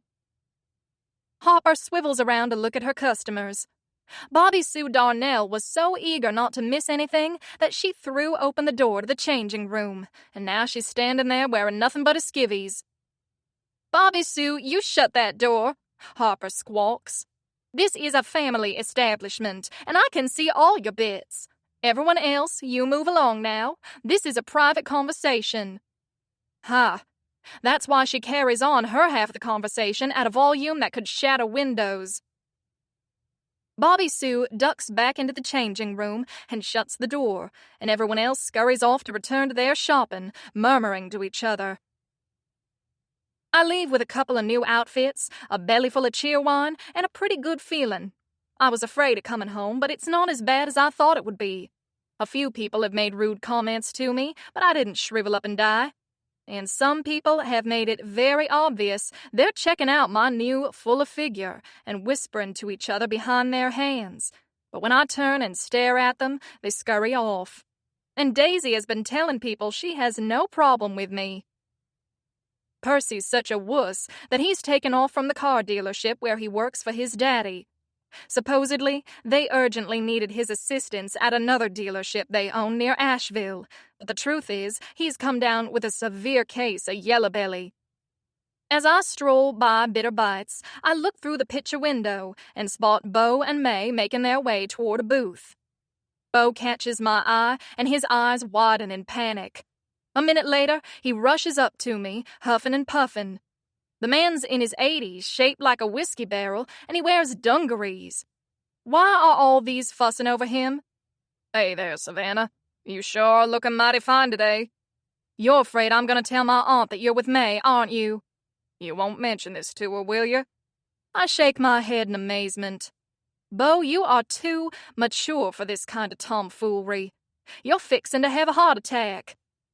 He grins, flashing alarmingly white dentures. I'll die smiling. I don't even try to hide my grimace of dismay. Why don't you just pick someone and call it a day? Flip a coin, for heaven's sake. Why should I? I've got 2 fine women competing for my time. I'm going to enjoy it, he says stubbornly. Aggravate my aunt too much, and you're liable to enjoy the wrong end of her shotgun. And no, I'm not going to tell her I saw you with May. I'm staying clear of this geriatric jamboree. I'm still in good spirits as I head toward the general store, but my mood takes a dark turn when I see my father coming down the front steps. He looks good in his navy suit with a yellow pocket square. Like my mother, he never leaves the house unless he's dressed to the nines. The furrows in his forehead are deeper than I remember. I'd like to think that's guilt for how he treated his only child. We both freeze and stare at each other. Well, this is awkward, I finally say. Hello, Daddy. Where's my mother? She's at your aunt's party. I think it's just wrapping up. I had some shopping to do. Ha. My father always comes up with excuses not to spend time with my mother. He manages a smile. You're looking well. How have you been? I arch an eyebrow. If you really wanted to know the answer to that question, you could have called me any time over the last 6 months, if you weren't terrified of your wife, that is. He scowls. Young lady, don't take that tone with me. I stiffen my spine and look him right in the eye. You lost the right to act paternal when you let my mother throw me out on the street. Wow, I talked back to Daddy and lightning didn't strike me. My father's shoulders sag. It's just, you know how she is. I sigh. I know she's been calling Aunt Hepzibah to check up on me, and I appreciate that. She has? His eyes widen comically. For heaven's sake, do you two even talk? He shifts his weight from one foot to the other as long, awkward seconds tick by. Finally, he breaks the silence. Do you need money? I put my hand on my hip. Do you need to ask Mother's permission first? His brow furrows. She don't need to know everything. Then no, I don't want your money. And seriously, Dad, life's too short to live like that. Grow a pair. What did you just say to me? He splutters as I turn and walk away. I'm as surprised as he is. There was a time when I thought my daddy hung the moon. The weather, like my mood, has turned gray and gloomy. Fat, dark clouds are gathering overhead, and I hurry to my car. There's a steady downpour by the time I hit the rural road that leads back to Sugar Hill. A little way down the road, I see a car halfway in a ditch, rapidly filling with water. Callie Abernathy stands by the roadside. Her dress is soaked, and she's holding a newspaper over her head. I pull up next to her and roll down my window. Hooray! It's my good deed for the day. Move along, Skankzilla, she snaps. Hop in before you drown, I call out. She glares at me, water streaming down her face. I'd rather eat a toad. Trust Callie to make it difficult to carry out my comic duties. Callie, take the stick out of your butt and get in the car. It's pouring and I see lightning on the horizon. After what you did to my sister, she snaps. Everyone else may have forgotten, but I haven't. Damnation. I really shouldn't have to work this hard to do good deeds. People should just appreciate my niceness and let me help them so I can get on with my day. Daisy's over it, and frankly, that was between me and her. I'm just offering you a ride, not trying to be your new BFF. A loud crack of thunder makes her jump, and she hurries over to the passenger side of my car. It doesn't mean I forgive you, she says, climbing into the car and slamming the door. She's so soaked, she makes a squelching noise as she settles into her seat. A single lightning bolt emerging from a cloud hangs from the big ring of keys in her hand. You still like Heat Lightning? She was a secret Heat Lightning groupie back when we were in high school. As I recall, in a rare act of defiance against her parents, she snuck out of her house and went to see them when they played the fairgrounds in Swampy Bottom County. No, I just forgot to take that off my keychain. I'll do it later. She strokes the lightning bolt with her fingers. I arch an eyebrow. Okay, nothing going on there. And I am not here to make conversation, Savannah. Thank you very much. I still think you're a conniving skank who throws her legs behind her ears every time she sees a man with a fat wallet. I start driving, squinting through the rain-streaked windshield. And I still think you're a constipated old maid who's gonna die a virgin. Hussy. Prude. Now that we've got that out of the way, how are things with your mama and them? She perks up. Everyone in the South likes to talk about their families. Fine, thanks. Grandma May's wearing so much perfume because of Beaufort that birds are falling out of the sky. Daisy and Chase are happier than pigs in poop, and Naomi's trying to keep the peace between everyone in the family, which is sort of like trying to achieve world peace. You? I shrug. Well, my mother and father are never speaking to me again. My great-aunt's crazy and ready to go to war with May over Beaufort, and my own cousin just hit on me. Par for the course. Gross. Which cousin? Harold. She gags. Good God. Warn me before you say things like that. And have a barf bag ready. Why would he even think he had a chance with you? Or any mammal? And why is he suddenly attracting women like manure attracts flies? Rumor has it he's inheriting big bucks in a few weeks. I roll my eyes. Oh, that makes sense. Callie nods. I just got a text from Bobby Sue saying that the town's about to get a new millionaire. I just haven't had a chance to answer her yet. Good heavens. It took no time at all for everyone at the boutique to start spreading the gossip like manure on a garden. The sky really opens up, releasing buckets of water from the heavens. I slow to a crawl, concentrating on the road ahead of me. Did you know Daisy's expecting?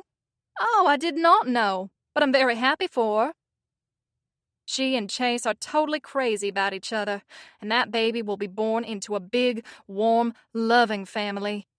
I mean, everyone on that side of the family is nuts, but they'd all lie down and die for each other.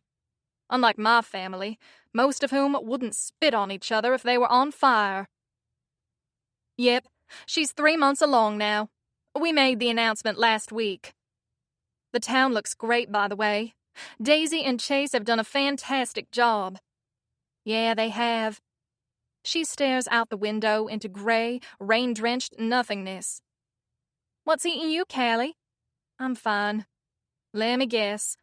Everyone's raving over Daisy and Chase and how they turned things around for the town, but nobody's given you credit for everything you did. She shrugs. It's no big deal. Anybody would have done it. It is a big deal, though. And not just anybody would have done it. You kept that hotel going on your own for years until your mother got her wits back, and that hotel is the town's biggest employer. Carol Abernathy lost her marbles after her husband died of a heart attack about 10 years ago. Wandering the streets in her pajamas, going on crazy shopping sprees, suffering major OCD and panic attacks to the point where Callie would have to go fetch her from stores because she was afraid to touch doorknobs. I made some unkind remarks about Carol back in the day, and I wince at the memory. I wish I could go back in time and swallow them like hard, bitter pills. Anyway, it doesn't matter. They saved the town. Our hotel is practically booked into the next century, and life is good. Also, am I paranoid, or is someone following us?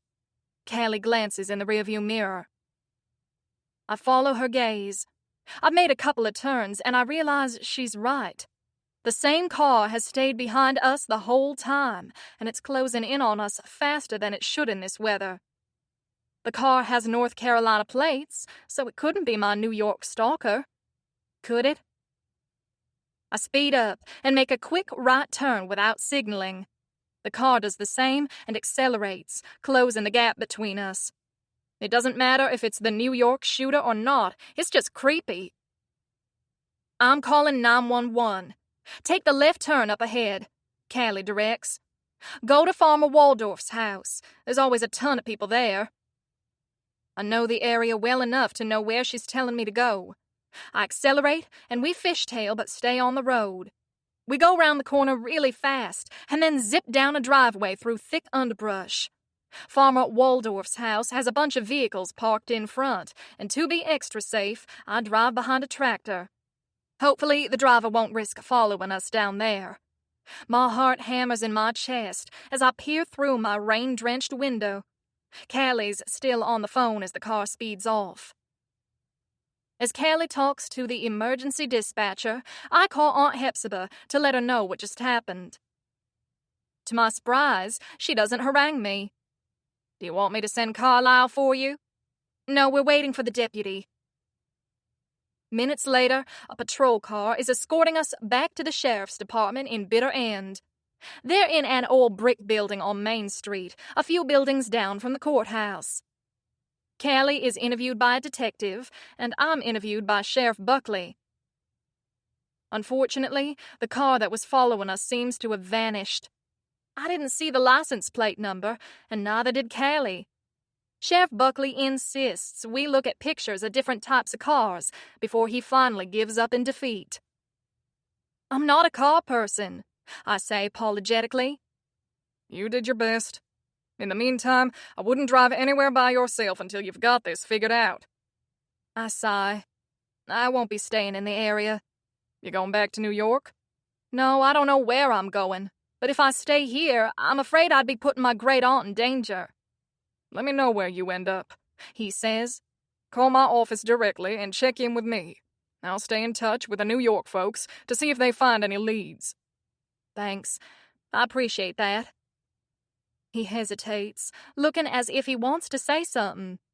Finally, he blurts out, How's the family? Which family member in particular? They're fine, thanks. I mean, they're all crazier than a bucket of June bugs, but you already knew that. Not driving Naomi too crazy, are you? Poor girl always ends up being the peacekeeper for your bunch. You're interested in Naomi? I nod enthusiastically. Naomi's a very nice girl. I am not. Did I just make a 30-something-year-old man blush? This could work. He's single, he's ex-military, which is always hot, and he's maybe 10 years older than her, which is certainly acceptable.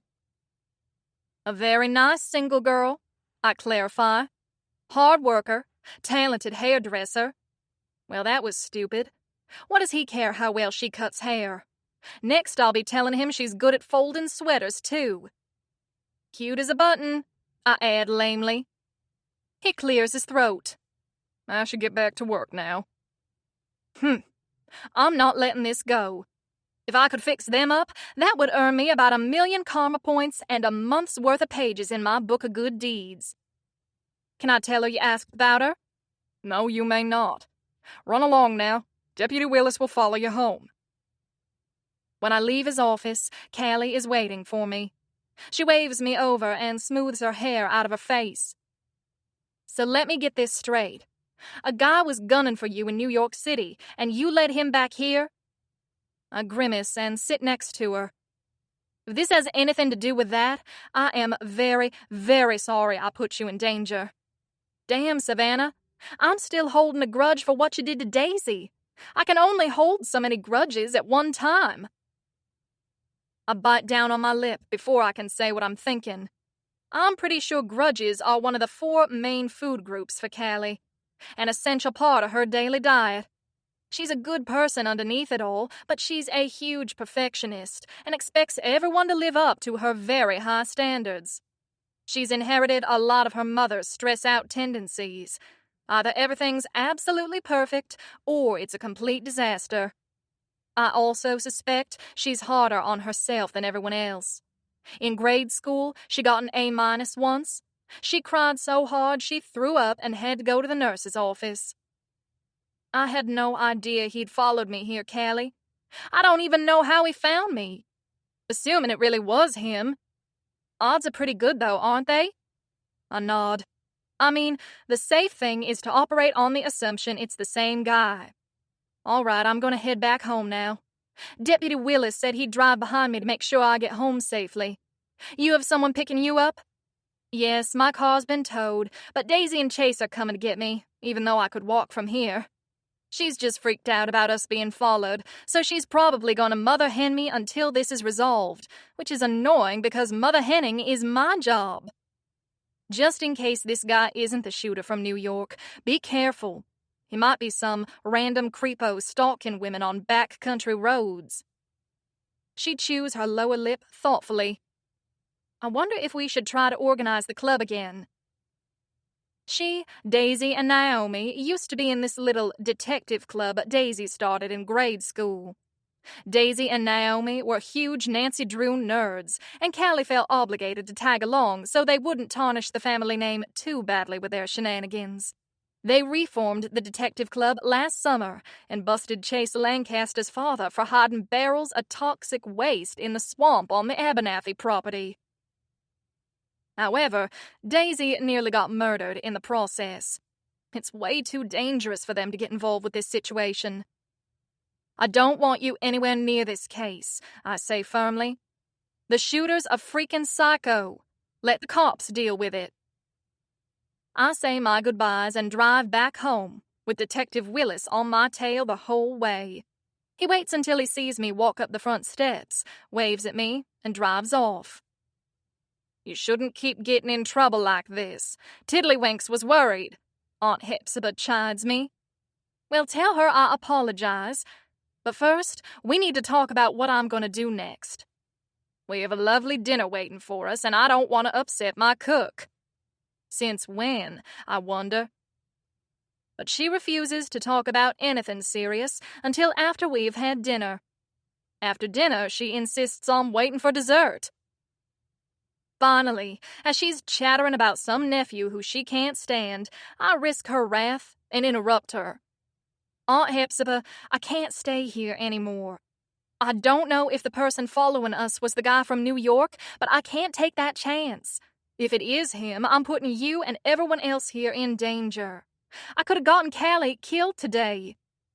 Perhaps you should offer May a ride next, she says tartly. Aunt Hepzibah.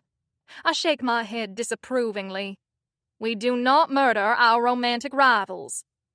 You don't, she says primly, patting her lips with her napkin. I look at her narrow-eyed, and she just smiles. Are you trying to remember all the missing persons cases involving women from the last 60 years or so? Maybe, I say cautiously. She sets her napkin on the table and blinks innocently. You Mulberry Acres Harkwells are so paranoid.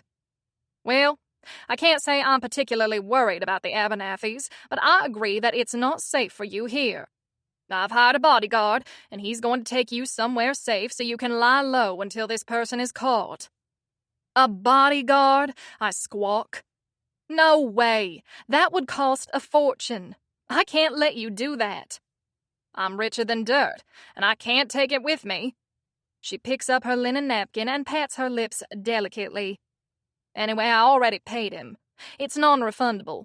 He's very dedicated to his job, and he doesn't seem like the type who'll take no for an answer. Why does she have an amused gleam in her eyes when we are talking about something so serious? Then my heart sinks. It can't be. She wouldn't. The door opens, and in strolls Crash. Grinning from ear to ear, he's wearing his cut with club patches, jeans, and boots. He looks like a bull in a china shop in my aunt's ornate dining room, full of antique furniture and sterling silver. Crash, I say faintly, my heart galloping in my chest. It figures. I leave New York and he forgets I exist.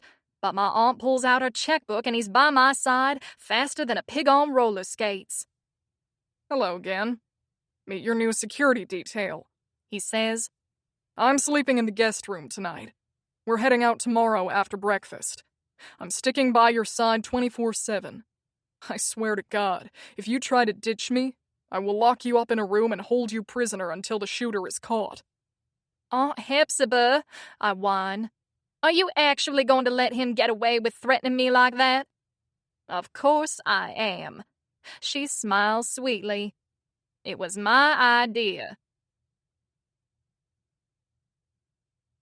Chapter 13. Savannah. Don't you dare stop, I tell Crash as he kisses his way down my stomach. I wouldn't dream of it. Dream? No, I'm not ready to wake up. Just a few more minutes. A rumbling voice rips me from the arms of Dream Crash. Wake up, sleepyhead. I stifle a shriek, roll out of bed, and land on the floor with a thud. Real Crash stares down at me, looking concerned. He's already dressed, wearing a t-shirt with a Harley logo and jeans. You all right down there? He leans down and holds out a hand to help me up. I slap at his hand and climb to my feet by myself.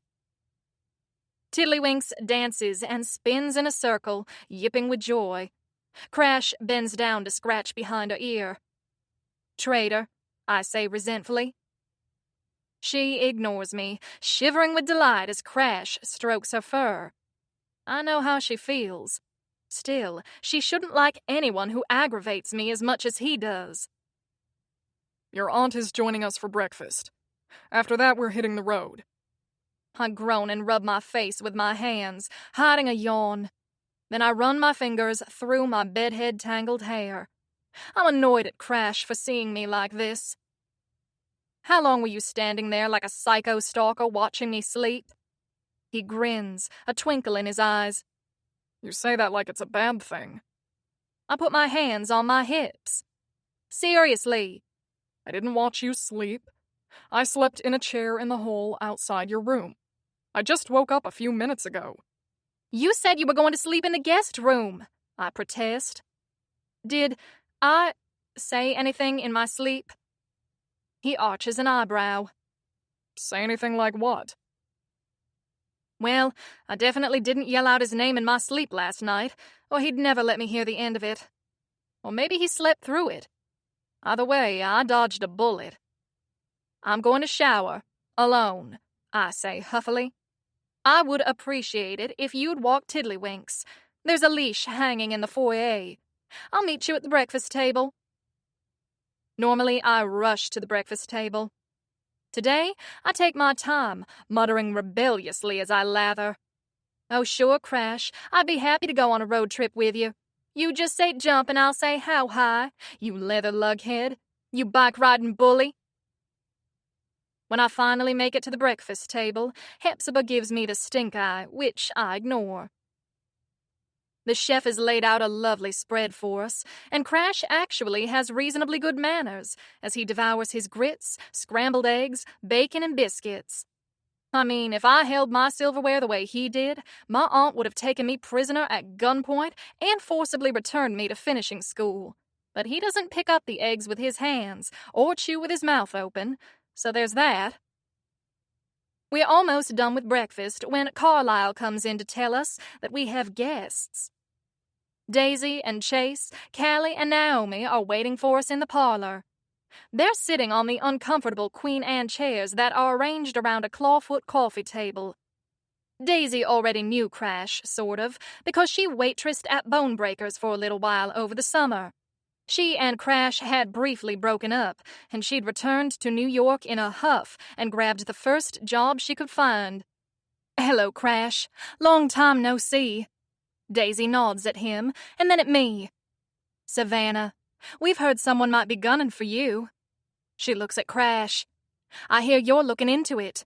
Have you made any progress? That's bitter end for you. They're only distantly related to me, and I was awful to them for a long time, but if I have a problem, they all have a problem. The ladies here in Sugar Hill, on the other hand, would set up a private text channel to gossip and mock me from a safe distance. They'd be conveniently busy whenever I called, and if I tried to visit, servants would come to the door to tell me they weren't home. Crash shakes his head, his forehead creased in a scowl. I'm not gonna lie to you. We're running into a dead end. That's why Savannah and I are leaving town for a while. If the person who followed us yesterday is the one who shot at her in New York, do you have any idea how they would attract you back here? Daisy asks. I narrow my eyes at her. You're going old detective club right now. No, she's not. Chase snaps, his voice sharp with warning. Just a simple question, she says, her eyes wide and innocent. I already looked at all your social media accounts, anything the killer might have had access to, and you didn't post anything about coming home, which would have been the most obvious way he'd find you. Did I miss anything? No, I didn't post online.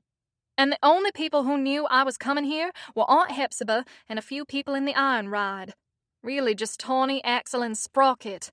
I chew my lower lip. My social media accounts say my hometown is Sugar Hill, though, so it wasn't that much of a reach. I have an idea, Callie says. We can get the Bitter End Bulletin to make an announcement that you came to town for a visit, and now you've left and you're hitting the open road. Lie and say you're heading to Tennessee or something. You could even upload a few pictures from other parts of the country to your social media account to throw the shooter off. And since the Bitter End Bulletin is online now, we can get that announcement out this morning. Good thinking, Daisy agrees. Now what do we know about the killer? Enough! Chase explodes, leaping to his feet. This investigation is not happening. This is not some grade school adventure where you find out who's stealing money from the cafeteria. You're dealing with a psychotic stalker with a gun who very likely was able to follow Savannah from New York to Swampy Bottom County. There is no way in hell I'm letting my pregnant wife get dragged into this. I'll hire bodyguards to keep Savannah safe. An entire squad of them. And no offense, Savannah, but those bodyguards will need to take you to the other side of the country, as far away from my wife and unborn child as possible. Who the hell do you think you are? Crash jumps up and gets right in Chase's face. You think I can't protect her? The two men bristle, fists clenched, eyes blazing in fury. The testosterone is so thick you could choke on it. Hey! I yell, but they ignore me. We all stand up. Everyone's shouting. Crash and Chase, two big angry men with good intentions and too much testosterone, are nose to nose, fists clenched. I upend the coffee table, spilling a glass bowl of potpourri on the carpet. Hey! I yell at the top of my lungs. The shouting stops, and they turn to look at me. I would never in a million years let Daisy get involved in this. I set the coffee table back in place and start scooping potpourri back into the bowl. Or any of you girls. And Chase, I appreciate the offer of bodyguards, but there's no better protection for me than Crash and the Iron Ride. They're known for being vigilantes. Crash is ex-military. Most of the club is ex-military or ex-cop. Or current cops and current military. I'll be fine. I grab Crash's arm. We need to hit the road, right? The sooner I get out of here, the safer I'll be. Right, he growls, glaring at Chase. I usher everyone to the front door and say my goodbyes. Chase's eyes are still snapping with anger, and Daisy's pouting. Promise me you will not investigate, I order her. She rolls her eyes. I swear on a stack of Godiva chocolate boxes, which I'm suddenly craving, that and anchovies. Together. She pats her small, rounded bump of a stomach. Is that weird? Extremely. I love you guys for wanting to help, and again, I apologize for my former bad behavior. You know how you can make up for it? No, but I'd do anything. I mean it. Shave my head, run a marathon, tattoo I'm sorry on my forehead. I really hope she doesn't take me up on any of those suggestions, though. You can make up for it by not mentioning it again, she says firmly. Seriously, you apologized and you've truly, genuinely changed. And you paid for your mistakes. Let's all move on. She turns to face the rest of the family. You hear me? I know there's been some lingering bitchery here, supposedly on my behalf. Drop it, and I'll tell Grandma May too. While you're at it, tell that old whore to stay away from Beaufort Spillwell if she doesn't want me to knock her dentures down her throat. Aunt Hepzibah bellows from the other room. I wince. Don't tell her that, I urge Daisy. Things are bad enough between them as it is. Can I insult Savannah one more time? Callie asks. For old time's sake? Yes, I sigh, resigned. No, Daisy says at the same time. Move on. She smiles and pats her husband's muscular arm. And final word on this.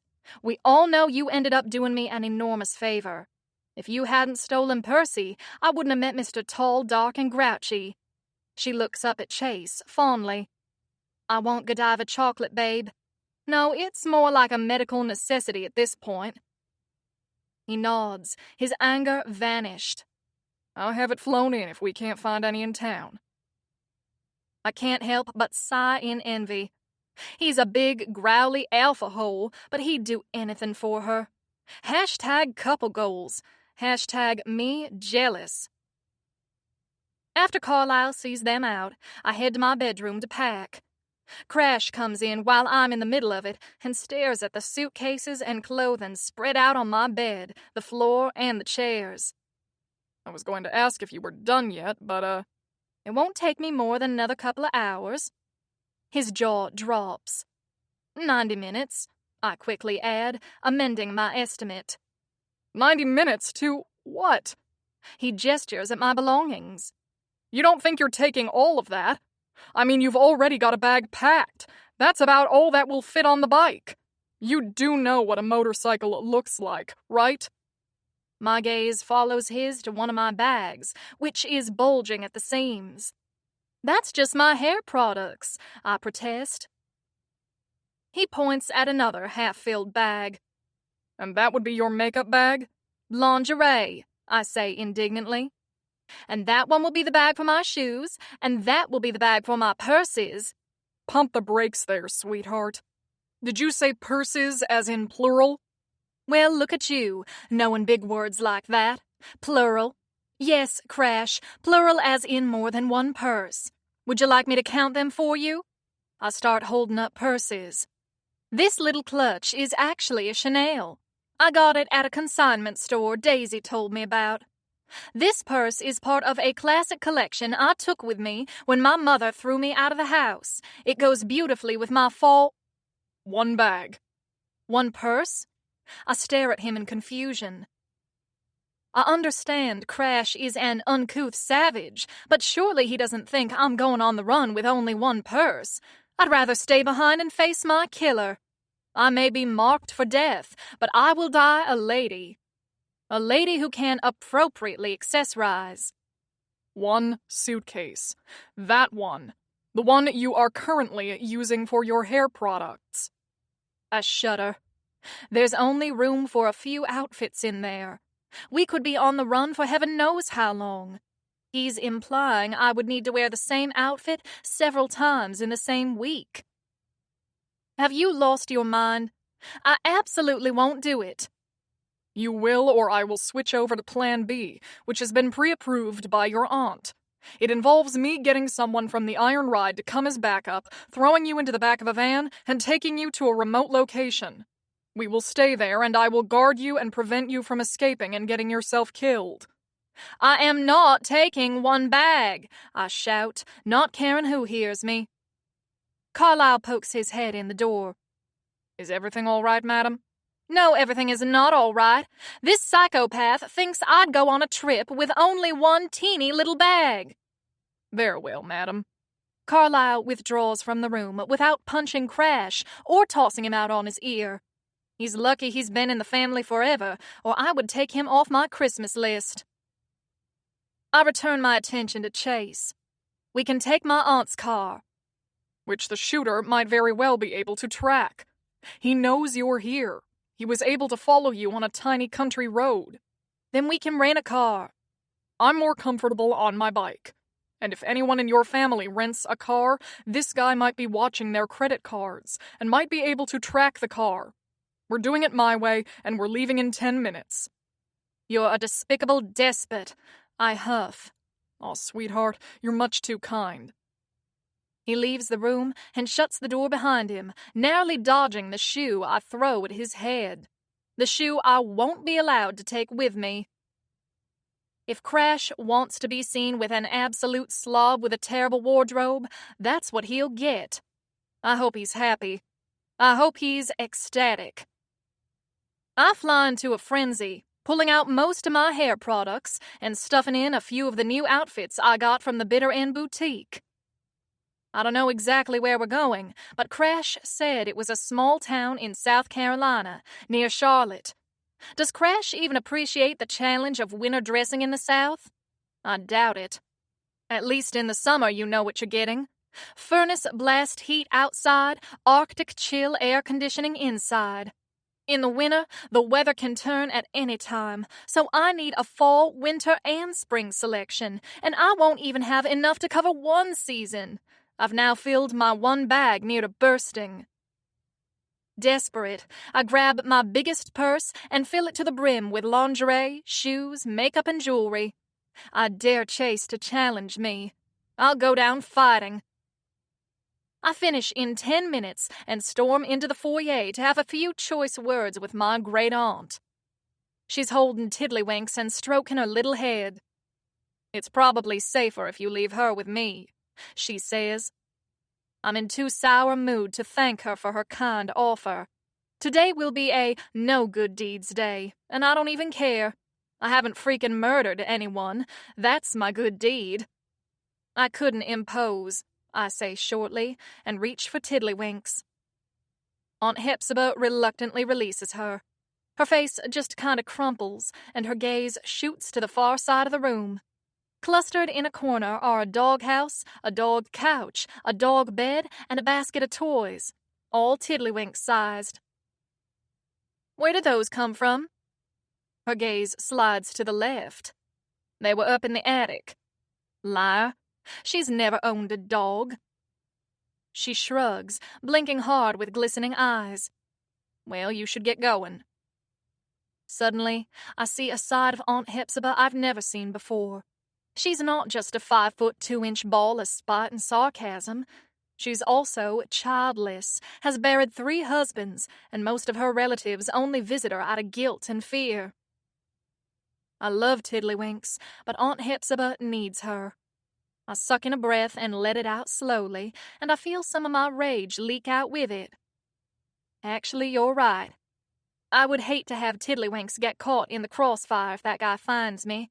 And we have a long bike ride ahead of us. It would be hard on her. She would be better off if she stayed with you. I mean, for now. Aunt Hepzibah sniffs and looks away from me. "Oh no, I couldn't take her from you." I hold Tiddlywinks out to her. "Really, you'd be doing me an enormous favor." "One of many," Aunt Hepzibah says. "Oh, all right. Just for a while." She snatches Tiddlywinks from me and cradles her in her arms. Just for a while, hi. I'm never getting my dog back. Well, that's what I wanted all along, wasn't it? I'm hardly in a position to take care of a pet, even when I'm not on the run from a killer. But when we leave, there's a sharp pang in my heart. I stand there as Crash straps my bag and purse onto a rack on the back of the bike. "Thank goodness she's keeping Tiddlywinks," I say brightly, blinking hard because the wind is making my eyes tear up. That dog was nothing but trouble. Those two deserve each other. Will I ever get to braid Tiddlywinks' fur again? Crash shrugs. "She was all right for a dog that was at least 50% rat. Here, put your helmet on." I make a face. "What? You afraid you'll get helmet hair?" He scoffs. "It's white, and it's after Labor Day, and I've already sacrificed 95% of my wardrobe. There's only so much humiliation a girl should have to endure." Crash shakes his head slowly. "Has anyone ever told you that you're nuttier than a fruitcake?" "It's been implied." "This is the only helmet I have that will fit you. Mine is too big. When we get there, I will find you a different one." Scowling, I sacrifice the last shreds of my dignity and put it on. Somewhere, my dear departed finishing school teacher is rolling in her grave. "Where are we going, Crash?" "That's on a need-to-know basis." I roll my eyes. I hate it when you talk military. "No, you don't. It totally turns you on." He turns his back to me, leaving me spluttering in outrage as he swings his leg over the seat.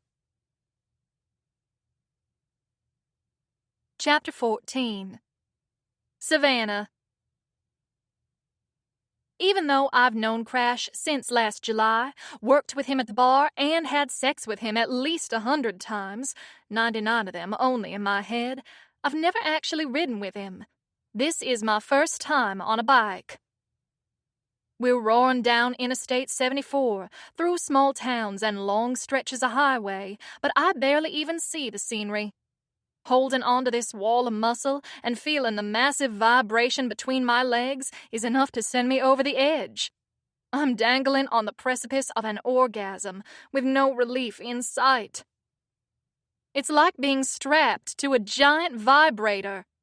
Every time we go over a bump, I moan. And since I'm traveling with Crash, I doubt I'll get any privacy to give myself that relief anytime soon. I can't stop squirming in my seat, and my arms are squeezing Crash's waist so tightly, I'm surprised I haven't cut off his circulation. I understand the allure of being a biker chick now. If I were his girl, I'd demand daily rides on his bike. We've been on the road for several hours, and we're well into South Carolina before he finally pulls over at a rest stop. My entire body is screaming for relief. My nipples are so hard they could cut diamonds, and my legs are so wobbly I stagger.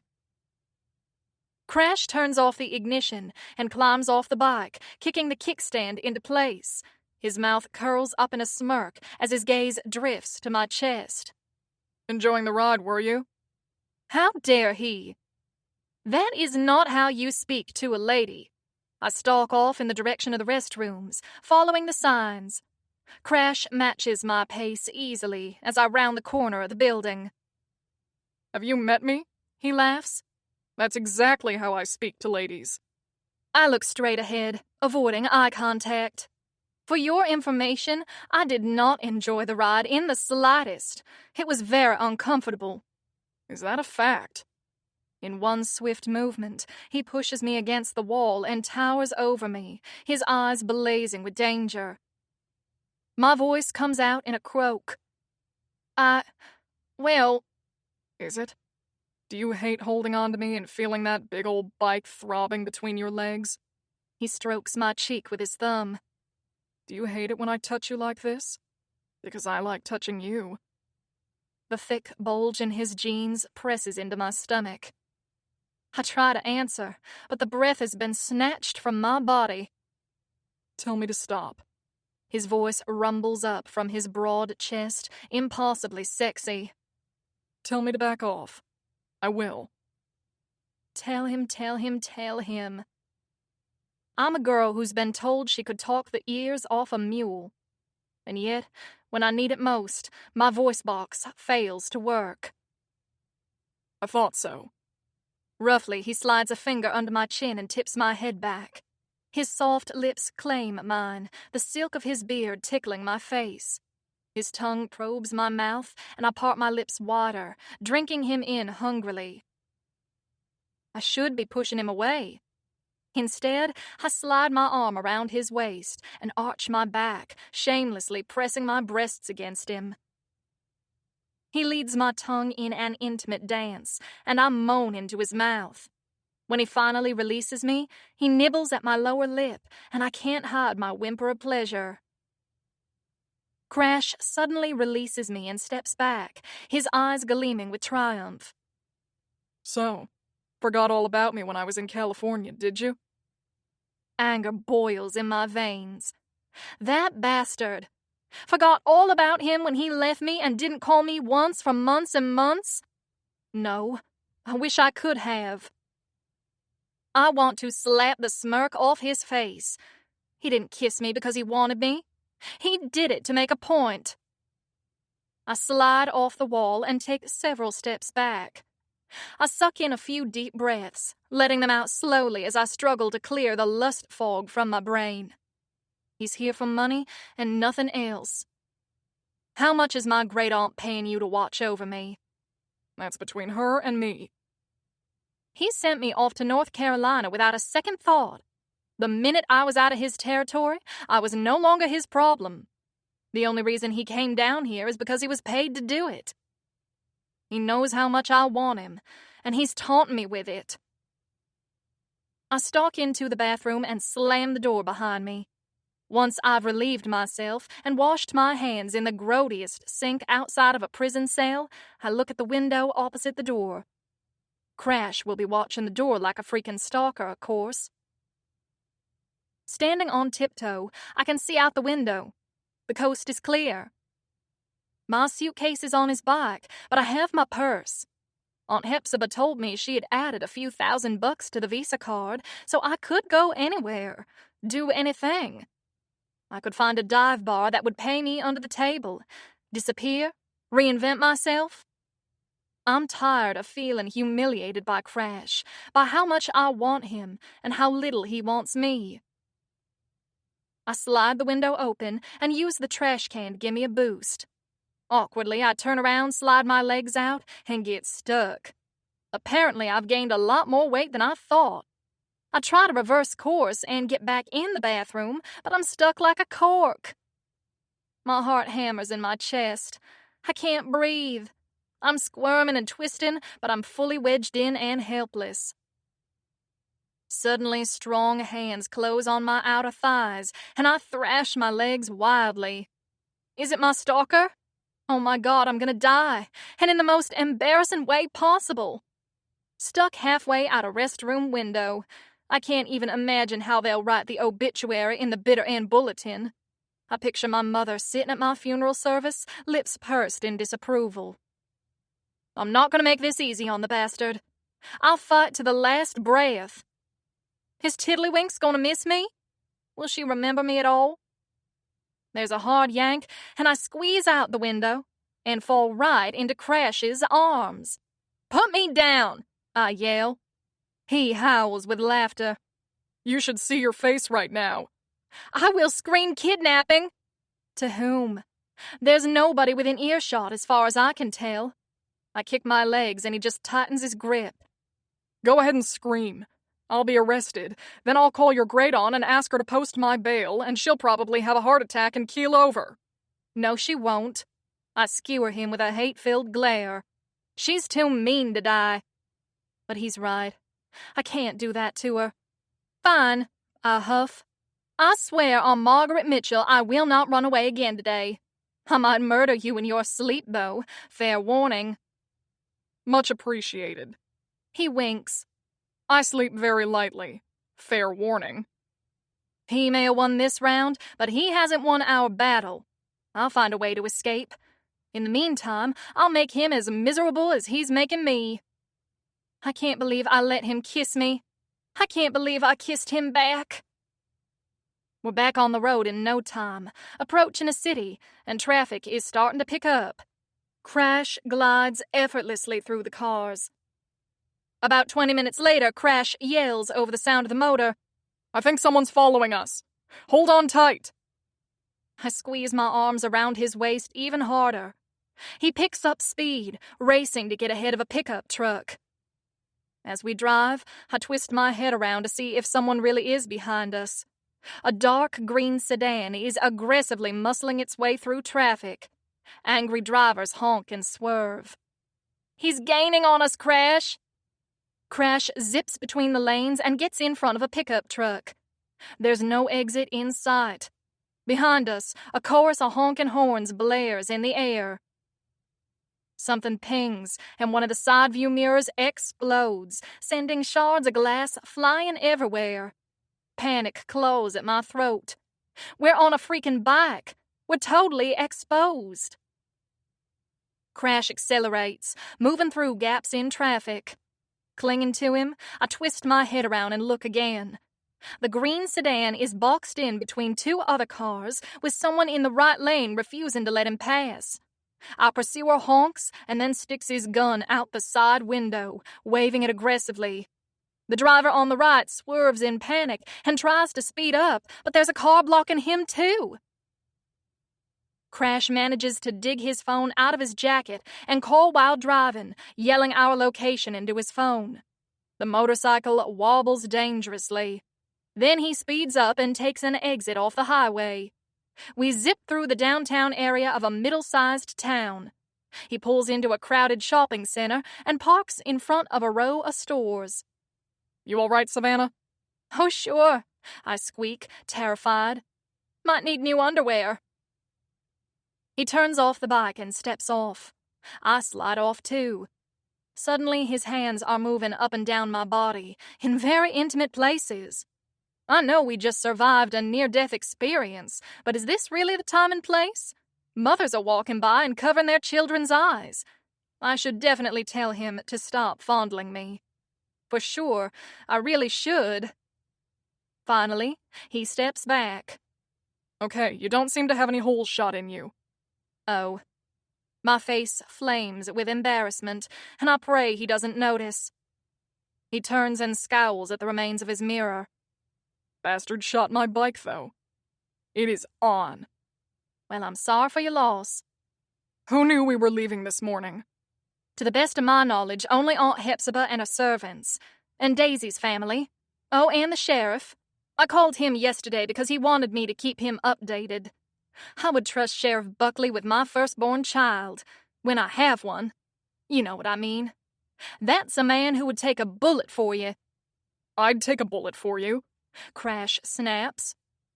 If I didn't know better, I'd think he sounded jealous. Let's hope it doesn't come to that. I sort of hate him, but I don't want anything to happen to him. Crash glances at my purse and mouths the word phone. Puzzled, I pull out my phone and hand it to him. He tucks both phones in the saddlebag on the side of his bike and then gestures at me to follow him inside a small Italian restaurant. Wait right here, he says, pointing at an empty table. I need to talk to the bartender.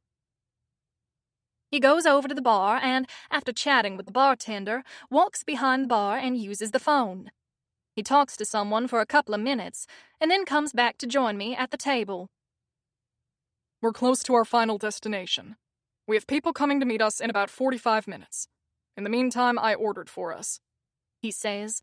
Fettuccine Alfredo. Your favorite pasta, right? It is. Interesting that he knows that. That'll be fine. Why did you leave our phones outside the restaurant?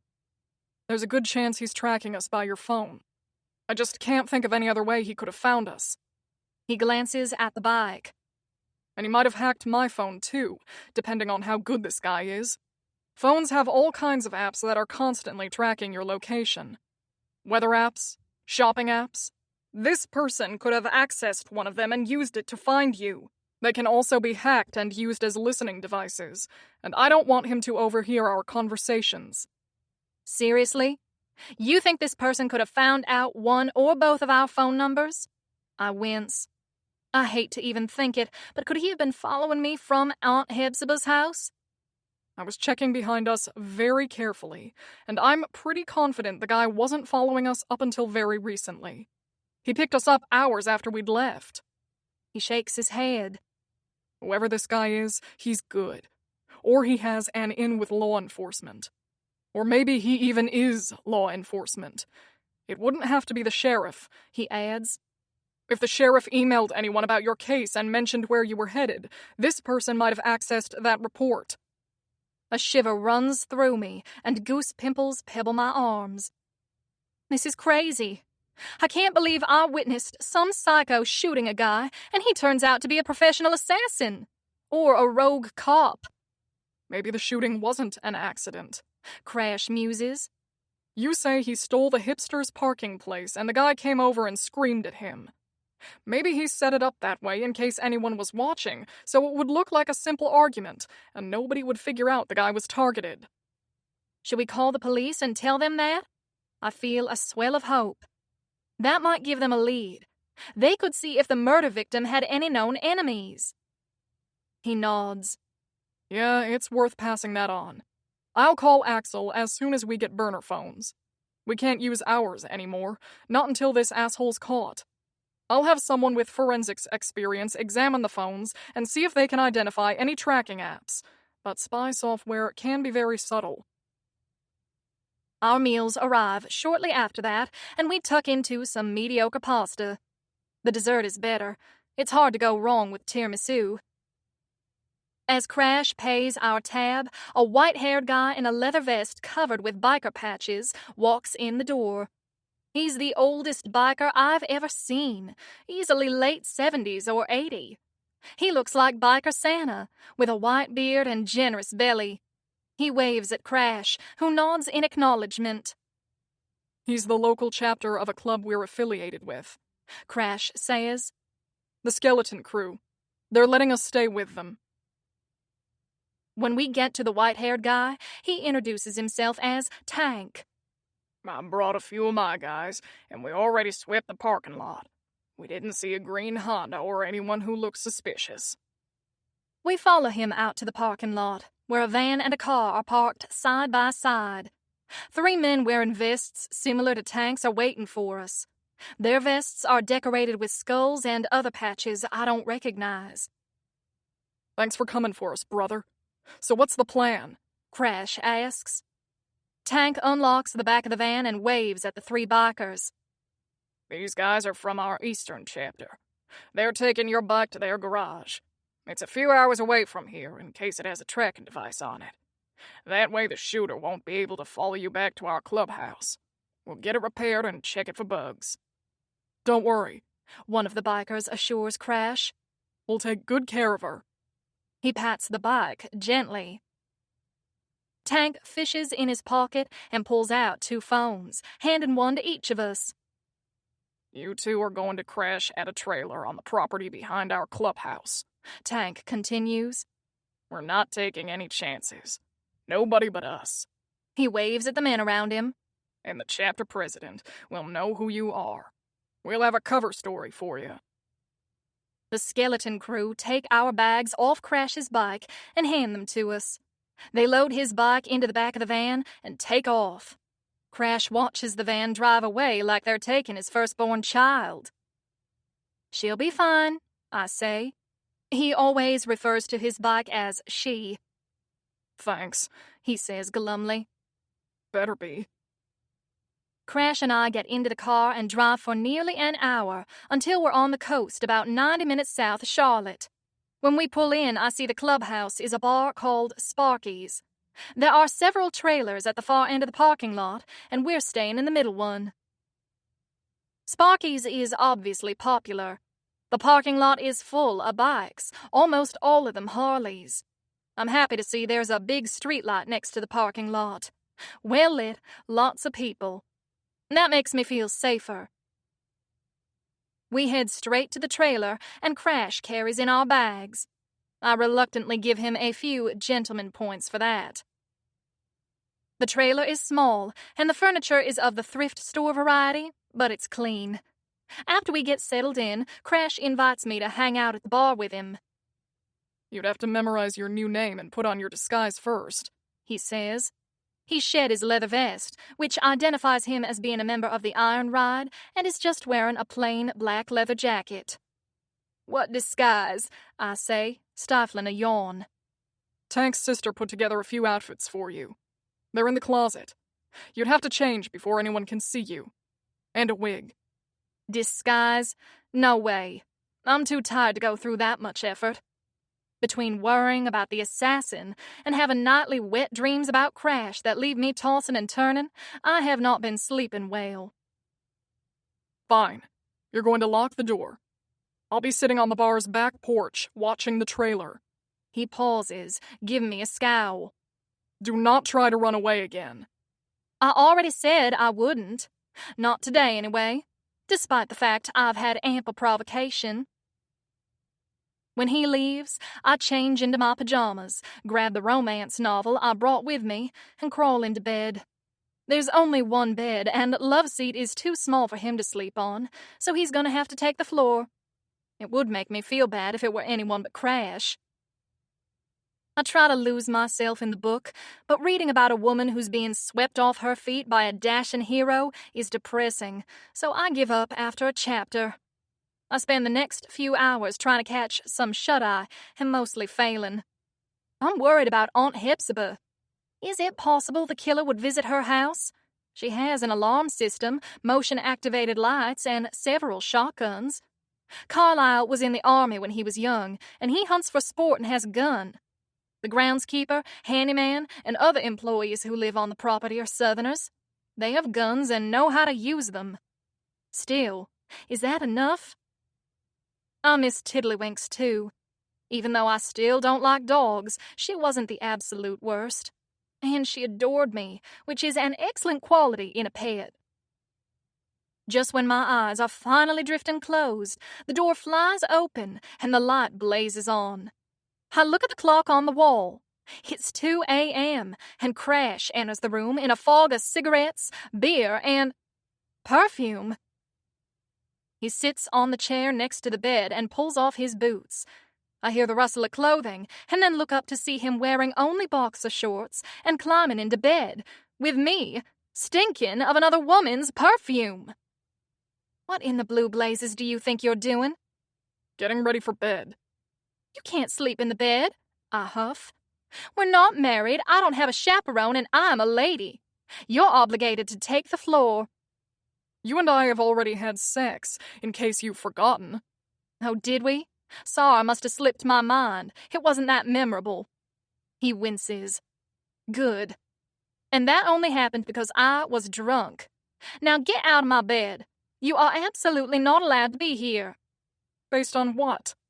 He's sitting up, and I try not to stare at his broad chest and carved six-pack abs. It's impossible. Based on the rules of etiquette. He shrugs. You've made it clear that I wouldn't recognize good manners if they walked up and introduced themselves to me. I never said anything like that. He slides under the blanket and turns his back to me. Get out! I yell. If you're going to keep talking, I'll turn on some music. I try to drag the blanket off him. He holds onto it with a death grip. We are not going to survive this trip. Well, Crash isn't, if I have anything to do with it. I'd be better off facing down the assassin. I'm telling my aunt you're mistreating me. I agreed to keep you alive and in one piece. Didn't say anything about acting all fancy and highfalutin. I'll take the floor then. I wait for him to protest. There's dead silence. Why don't you just go sleep with your girlfriend? I demand. Laughter rumbles through the warm night air. I have a girlfriend? That's exciting news. Does she have a name? I jab his back with my elbow and smile when he grunts in pain. I don't know, but you're wearing her dime store perfume right now. He doesn't bother to answer, which is just as good as admitting it. He's lucky there are no sharp objects nearby, because you can only push a southern girl so far. I take my pillow and settle on the linoleum floor. I'm stubborn enough that I last about 2 hours before I finally climb back into bed with him, praying he's asleep. But tonight isn't my night. Floor wasn't to your liking, Princess? I ignore him and lie as far away from him as I can get without falling off the bed. I toss and turn all night before finally drifting off to sleep at dawn. The minute I'm in dreamland, Crash appears. The good Crash. The one who's charming and seductive and doesn't let other women rub their perfume all over him. Hey, handsome, I say. Give me some sugar. Chapter 15. Crash. At 9 a.m., I'm standing outside the trailer and talking to Axel on my burner phone. It's unseasonably warm and sultry in Tranquil Bay. The atmosphere in the trailer is considerably chillier, and I don't mean the room temperature. When I asked Savannah if she wanted a cup of coffee, she stuck her hand out from under the blanket, gave me a one-finger salute, and told me to crash and burn. Then she pulled her pillow over her head. "We haven't found out anything more," Axel says. "I've talked to our cop sources, and the detectives are at a dead end. They don't think the hipster dude was targeted by the shooter. He was brand new in town, only moved to New York a couple of weeks before. He didn't really have time to make enemies here, and he didn't have any known enemies in New Mexico. He worked for a web design company. He was described as mildly annoying, but nobody hated him." I pace the ground, kicking an empty beer can. Hell. That puts us back to square one. The guy who shot at us yesterday was wearing a sweatshirt with a hood and sunglasses and had a big mustache, which could have been fake. I couldn't tell you what age, height, or race he was, or she, for that matter. Could have been a woman wearing a fake mustache. The president of the local skeleton crew chapter sent out his men looking for the car yesterday. They drove all up and down the highway, checked side roads. Nothing. He's vanished. I checked the local news last night and this morning, and there was a report about the incident on the highway, but no idea who the guy is. And how the hell did he know where we were going in the first place? Excellent question. He's good. Yes and no, I sigh. You know what's bothering me? He's tried to kill Savannah on multiple occasions, and he keeps missing. And that's a problem? Axel says skeptically. He missed her, and that bothers you? Should I be worried that you're the one protecting her? I pick up the empty beer can and toss it into a garbage can. 2 points. Let me rephrase that. It's puzzling me. If you or I had someone in our crosshairs, we'd take them out on the first go-round. On the other hand, this guy has been able to track Savannah anywhere she goes. That would indicate that he's a pro. But Savannah managed to shake him when he tried to tail her on that country road, and he's tried to shoot her and missed every time. Either he has really bad luck, or he can't shoot for shit. It doesn't add up. Good thinking there, Axel acknowledges. And there I thought you were just a pretty face. I'm not sure if it helps get us any closer to identifying this fucker. And even if he's not a great shot, it only takes one bullet. So we may be off the radar for a while. It's no problem, brother. You do what you have to do. He's silent for a minute. I'm really leaning toward him being in law enforcement. Plenty of cops are mediocre marksmen. Yeah, it's kind of looking that way. I agree. That's not good news at all. When I go back into the room, Savannah's sitting up in bed, stretching and yawning. She's got sleep-tousled hair and no makeup. I wish I could wake up to that every day. Morning, sunshine, I say. She glowers at me and stomps off to the bathroom, slamming the door hard enough to rattle the thrift store pictures on the wall. She's even madder at me than usual. I'm terrible at figuring out what women are thinking. I mean, yeah, if a woman climbs onto my lap and starts rubbing herself all over me, that's a pretty good clue that the kind of ride she wants doesn't involve my Harley. But anything more subtle than that and I'm lost. Normally, that wouldn't bother me. I'm not equipped for a relationship. I make that clear up front.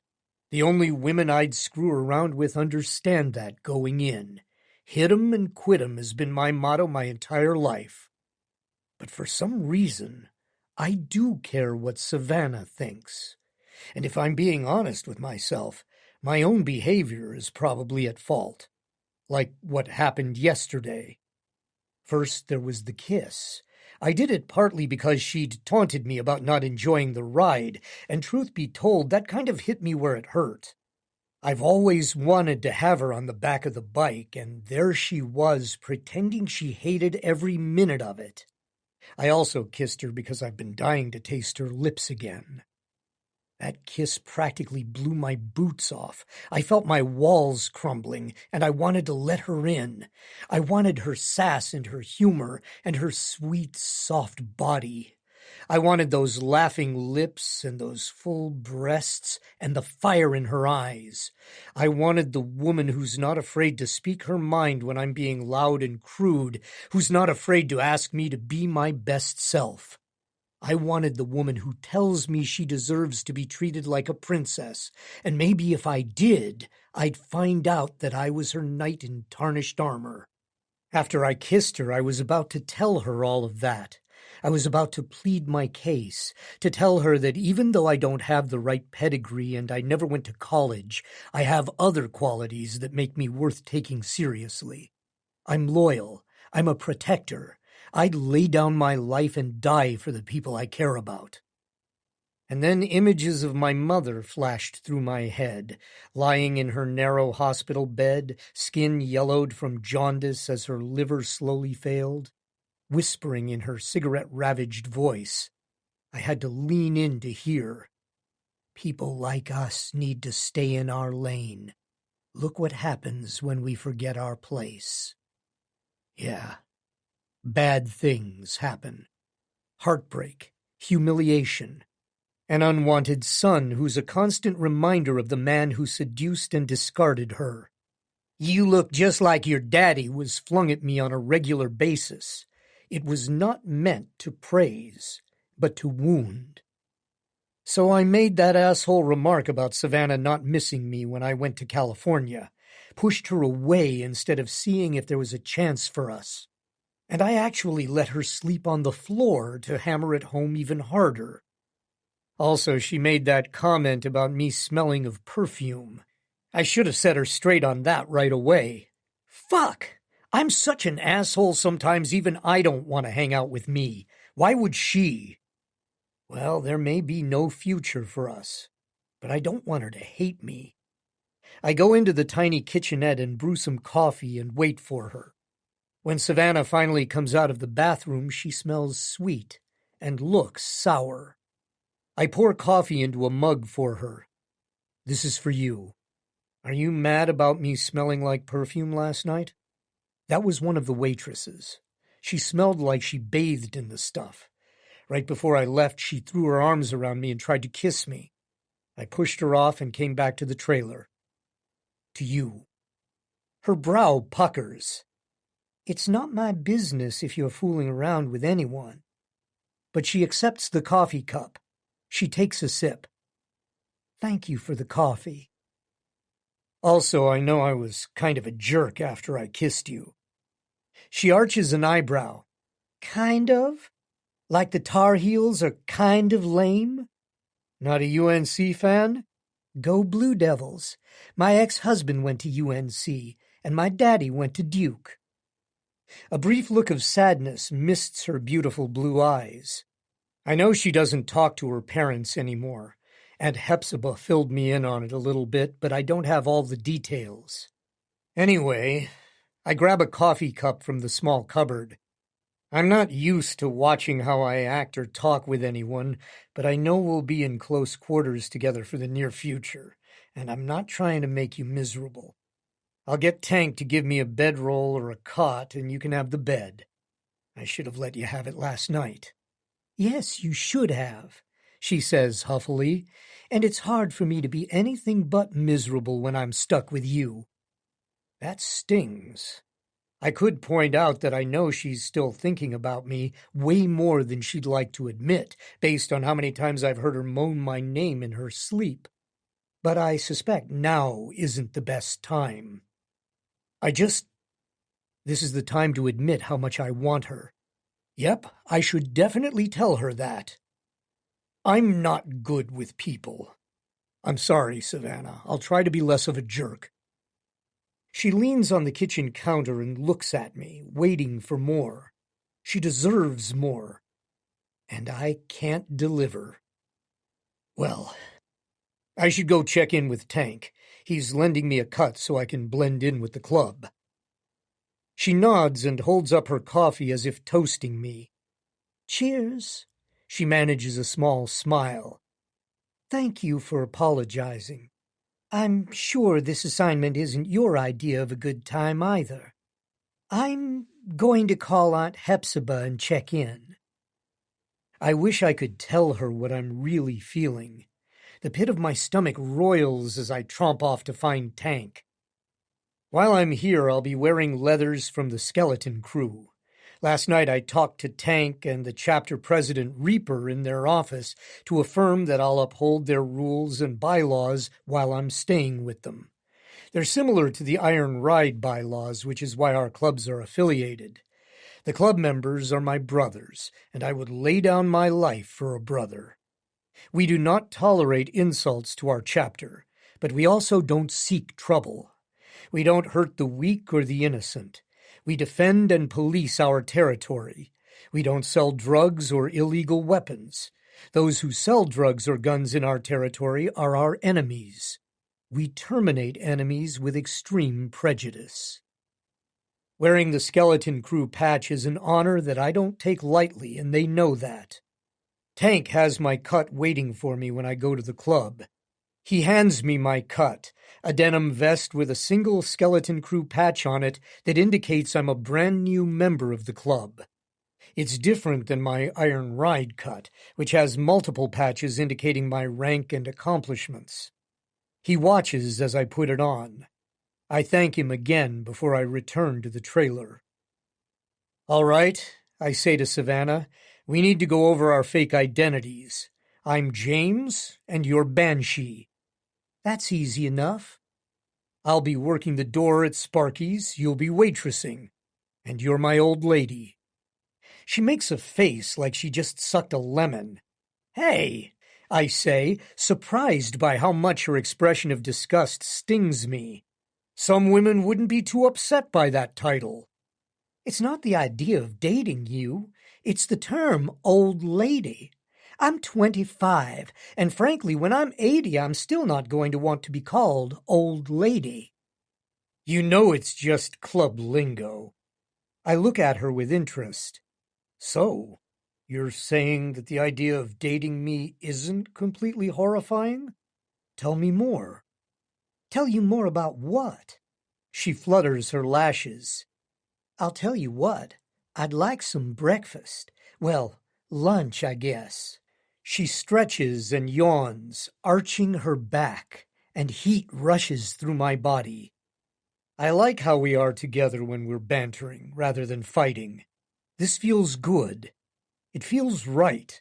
Note to self, a genuine apology goes a long way toward making life more pleasant. I smile at her. I'd like to take you to lunch. First, you need to change your clothes so your outfit doesn't scream Southern Belle hanging out with bikers. But I look adorable today, she says with a pout. She's wearing a blouse with blue polka dots, a blue flared skirt, and prim little blue pumps. That's not going to fly. You always look adorable, that's not the point. You will be dressing like a biker chick. You will be acting like one. You've worked around us long enough that you can pull it off. You're not going to be able to hide your accent, so if anyone asks where you're from, you can say North Carolina. If they try to push you further than that, just shrug and walk off so they get the point. They shouldn't pry too much, though. The club members are being told that we're lying low because the cops are looking for us. Oh, what did we do? Savannah cocks her head to the side, looking interested. Nothing rude, I hope. Nothing rude? I choke back a laugh. Babe, we're bikers, on the run from the law. She wrinkles her nose. I know. I just wouldn't want our new identities to involve bad manners. Like, it's okay if we killed someone, but we did it politely? That is not an unreasonable suggestion. For example, it is always acceptable to shoot someone in self-defense. Maybe you shot someone for spitting on the street, or not standing up when a lady entered the room. I'm just messing with her, but she nods enthusiastically. Yes, both of those work. A loud knocking on the door makes us both start. I glance up at the clock on the wall. Yep. She's here right on time, assuming it's really her. Right now, there's no such thing as being too cautious. Who is it? I call out, my hand drifting to the Glock tucked inside my jacket. Who do you think it is, gear for brains? Tawny yells. Tawny? Savannah's eyes fly open wide with surprise. I unlock the door and let Tawny in. She sweeps into the room, hauling a suitcase and a large gym bag. I'm confused about so many things right now. Savannah stares at Tawny. Why? How? Where? Axel told me where you guys were staying. By some miracle, I managed to get a hold of him on the phone. I decided we need some time apart. It was either that or punch him in the face, so I'm here to serve as backup and, also, fashion consultant. The club secretary said I could crash in her guest room. Tawny scowls. I've been getting the impression that Axel's going through some problems, and I've tried to hint at it on the phone, but he always cuts me off. He's been different ever since the attack that wiped out half his squadron. Angrier, more impatient, drinking more. Okay, that explains why you're here. Would anyone like to tell me why Tawny is allowed to bring 2 suitcases and I wasn't? Savannah asks huffily. The gym bag is for you. I was told you'd need additional outfits for your makeover. What kind of makeover? Savannah takes a step back. Tawny looks at Savannah's prissy blouse and skirt and shakes her head disapprovingly. What kind do you think? You're going undercover as a biker babe. And this? Tawny waves her hand at Savannah's outfit. Not working. Okay, Crash, leave. I've got a lot of work to do. Give me an hour. Savannah gives me a panicked look. You'll make a great old lady, I assure her, which earns me a very unladylike middle finger salute. I love it when I annoy Savannah so much she forgets her upbringing. I leave the trailer and head over to Tank's house. He lives a few blocks from the club. He's going to be lending me a bike. My fat boy is still being repaired from what Tank told me this morning. It's probably going to be a week or 2 until it's ready. It's been searched top to tail and there was no tracker on it, but I still don't want to ride it in case the shooter can somehow track us by my license plate. Tank lives in a double wide with his sister, who's disabled. The yard is neatly trimmed and walled off with a high chain-link fence. He's built a ramp up to the front door. His garage sits right next door to the double wide. He's a shade tree mechanic, fixing up the club's bikes and doing a little business on the side. Just walking in there makes my heart race. The smell of paint and motor oil and the sight of a half-dozen beautiful machines in various states of repair is my idea of heaven. Tank clearly loves the classics. He's also got an artist's eye when it comes to fixing up old bikes. He points at a 1980 Harley-Davidson shovelhead. It's so gorgeous it gives me impure thoughts of the type I usually reserve for Savannah. I can tell you're a man who appreciates a nice ride. He pats the seat. While you're here, you can take this one. No, I say, trying not to openly drool. That thing's primo. I couldn't. Sure you could. He tosses a set of keys into my hand. Well, if you insist. I've already thrown my leg over the seat and I'm settling in. He winks at me, his face wreathed in a million wrinkles as he smiles. Treat her right. Thank you, Tank. I appreciate your trusting me with this. And with the patch. I pat the patch respectfully. I won't let you down. I spend the next 45 minutes tooling around the winding roads of Tranquil Bay and loving life. The rushing wind makes me feel alive. I slow down on a beachside roadway to enjoy the crashing surf and the tang of salt in the air. When I get back to the trailer, I park the bike out front and knock on the door. It's me, don't shoot! I yell before opening the door and stepping inside. With Tawny, you never know. I'm looking at Tawny and a brunette stranger. Savannah is smiling so hard and so wide it looks painful. Well, all traces of the old Savannah are gone. My work here is done, Tawny says cheerfully. I'm going to head over to Sparky's. One of the girls there said she'd give me a ride and show me the sights, and then I've got to pick up some groceries. Later, biatches. Thank you so much, Savannah says to Tawny, all sweet and charming. I can tell what she's really thinking, though. The minute Tawny leaves, Savannah spins to glare at me. Laugh and I'll kill you. It takes all my self-control to make my mouth behave. I wouldn't dare laugh at Banshee the biker babe. She might cut me. Savannah still looks gorgeous. She could never look anything less than beautiful. This just isn't her style. Her lips are hot pink and glossy. Her eyeshadow is silver. Her dark blonde hair is hiding under a brunette wig. She's wearing a t-shirt with the slogan, "Ride me like you stole me." Her shorts are slashed in strategic places. She reaches into the gym bag and pulls out another shirt, waving it at me. The t-shirt's slogan says, "I'm a biker bitch. I like it hard, fast, and loud."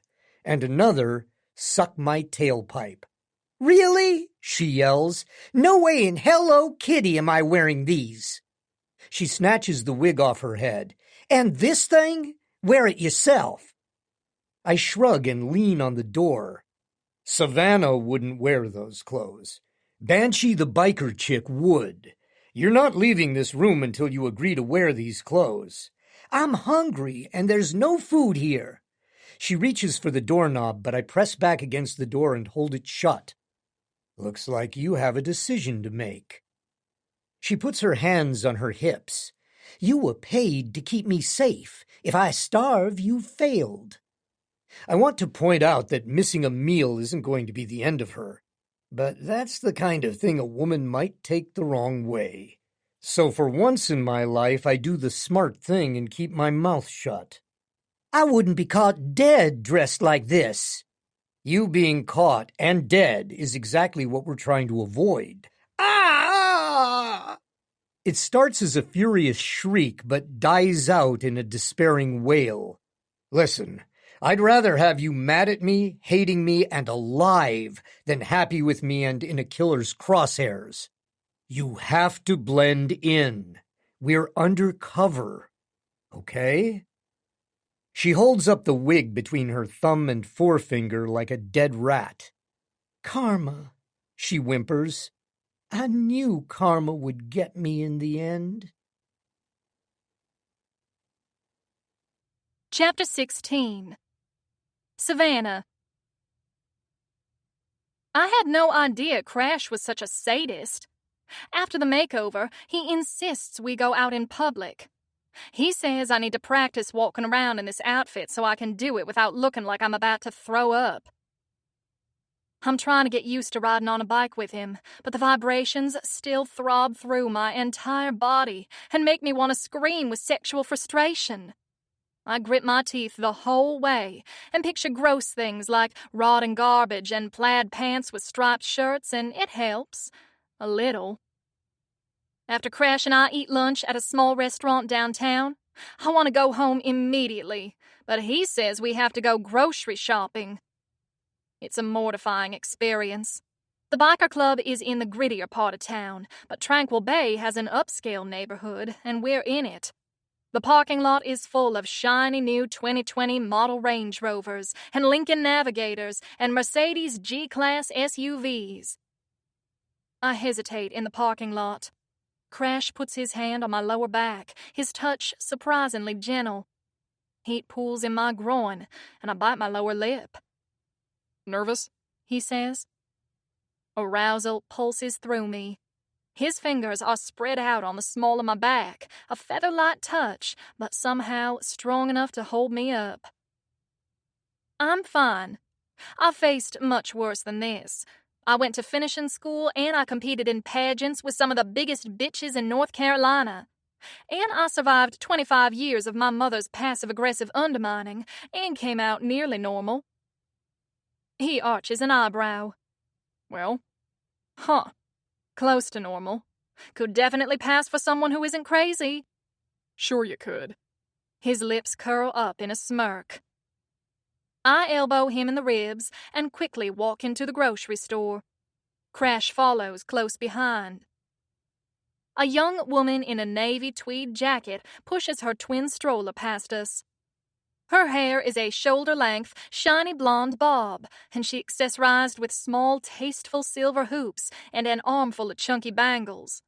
Her toddlers are adorably matched in little Burberry outfits, in shades that complement her own clothing. She catches sight of us and stops in her tracks. Then she takes a careful step backward and wheels her twin stroller around. She practically leaves scorch marks hightailing it out of there. I can't even blame her. I'd run from me, too. Gloom wraps around me like a cloud. That woman, once upon a time, that was me. Right down to the snotty, judgmental attitude. And screw her for being so well dressed. I freaking loved her jacket. Yes, I've faced worse than this many times in the past, but I was dressed for it. I cross my arms over my chest, trying to hide my t-shirt. Did you see how she looked at me? I groan. Like I was something she'd need to scrape off her shoe. You don't even know her, for God's sake, Crash says. Why do you care what she thinks? I narrow my eyes at him. Hello, this is Savannah Harkwell speaking, I say in a low voice. His look of annoyance cheers me up a little. Banshee, he corrects me with a scowl. Your life may depend on remembering that. Whatever. You know me. I always care what people think. And I care about keeping you alive, so you're Banshee the biker babe. Deal with it. Jeez, how many times are you gonna remind me? Let's just get this over with and go home. When we get back there, Crash and I put away the groceries, and then I go slump on the sofa. I've been mostly okay with gaining 50 pounds after a lifetime of being a skinny bitch.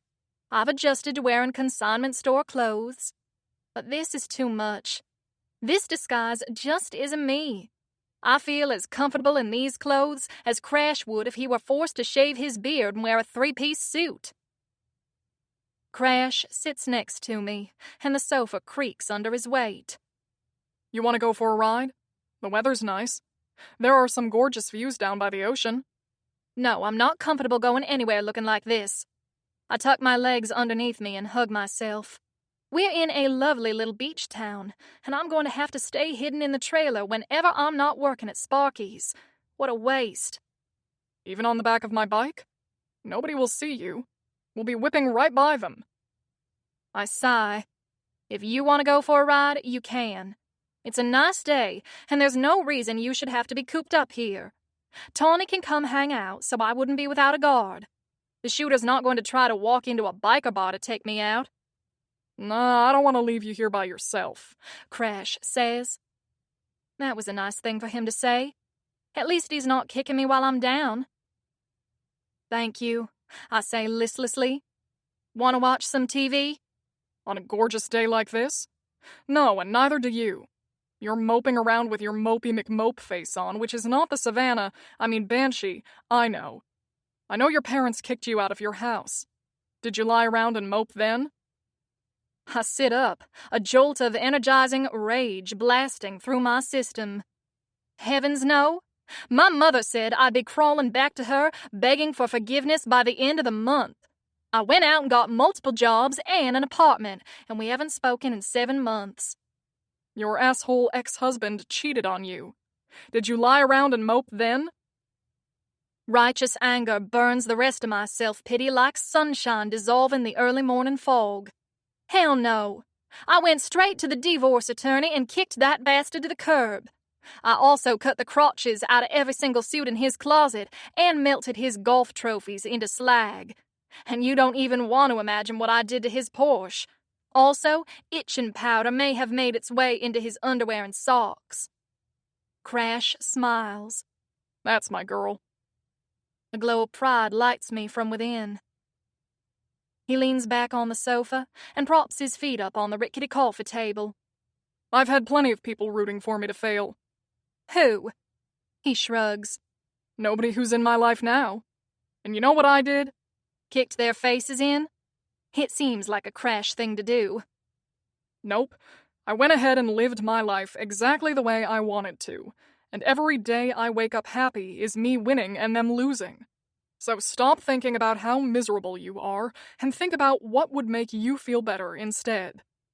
Wow, that was a pretty good motivational speech. I stand up, newly invigorated. No more self-pity. Savannah 2.0 marches forward. I would like to sign up to volunteer at the nearest homeless shelter. I haven't written anything in my book of good deeds for days. Hold on, I'll look it up on my phone. I get the number of the Tranquil Bay homeless shelter and call them to see if there's anyone in the office taking volunteer applications. For once, something is going my way, and they tell me to come right in. I rummage through my purse for my jewelry bag and change my jewelry to something a little more acceptable, and then go check the closet for my clothes. My suitcase is still there, but all my clothes are gone except for my bras and panties. The gym bag full of biker chick clothes is still there. I storm over to Crash. Where are my clothes? I texted Tawny while we were out and told her to pack them up and mail them back to your aunt. Seriously? Just when I was starting to like him. You did what? You had no right. He shrugs. Sorry, not sorry. I knew you'd try to sneak around wearing your fancy debutante clothes. Look at you. You're wearing your string of pearls and matching earrings. Of course, they match. I'm offended he'd suggest otherwise. How many biker chicks do you know who wear pearls? I put my hands on my hips. Plenty. Name 5. I glare at him, unwilling to admit defeat, but I can't name one. I can't go to the homeless shelter dressed like this, I protest. It's a homeless shelter, not a fashion runway. But they deserve to see someone setting a good example. Someone who is properly accessorized, dressed for the season and the occasion. He folds his arms across his broad chest. He's not going to budge on this. Every single t-shirt I have is obscene. I can't go there like this. Button up your jacket. Muttering under my breath, I do so. I wear my stupid wig but no jewelry, and I scrape off most of the makeup. Finally, I'm ready to go. Crash drives me to the Helping Hands homeless shelter, located in a brick building that looks like an orange Lego ringed by dying weeds. What a shame. It's bad enough for people to be homeless, but must they be forced to stay in such a depressing place while they're getting their lives back together? Enthusiastically, I fill out my volunteer application, putting down the names of the homeless shelters where I'd volunteered in New York. I also give them some decorating suggestions, which they seem to appreciate. It's a shame I don't know any good interior decorators in South Carolina, or I'd pass along their name. They promise to call me as soon as they've checked my references. We're almost back at the trailer when Crash screeches to a stop to avoid hitting a skinny dog running across the road. The dirty tan hound mix's teats hang down like she's recently had puppies. Her ribs are sticking out, and her tail is tucked between her legs. She stands there, head hanging low. "Oh," I say enthusiastically, "we can take care of her. More things to put in my book of good deeds." Crash shakes his head. Now isn't the best time. I mean, we might have to pack up and run at any time. We should just take her to a shelter. I know. I climb off the motorcycle. I don't even like dogs, except tiddlywinks. However, if we take her to a vet and get her fixed up and bathe her and feed her for a couple of weeks, she'll be more attractive and more likely to get adopted. I mean, I cleaned up and restyled tiddlywinks, and Aunt Hepzibah totally fell for her. I'm great at makeovers. I pull some crackers out of my purse and hold them out to the dog. She limps over slowly, sniffs them, and gulps them down. Then she sits and hangs her head again. 2 weeks? Forget it. 3 days, Crash says. 10 days. 1 week. I throw my hands up in surrender. Okay, you win. He looks smug. 1 week plus 1 week it is. Jesus, woman. And we need to look for the puppies, too. Crash rolls his eyes. Anything else? Would you like me to build you a dog shelter right here? If we find the puppies, that's extra karma points, for free, I protest. Free karma points are not to be overlooked. All right then, Dalai Lama. Ooh, I actually like that. If I ever get a llama, that's what I'm naming her. We're on a barren stretch of road with nothing but scrubby underbrush.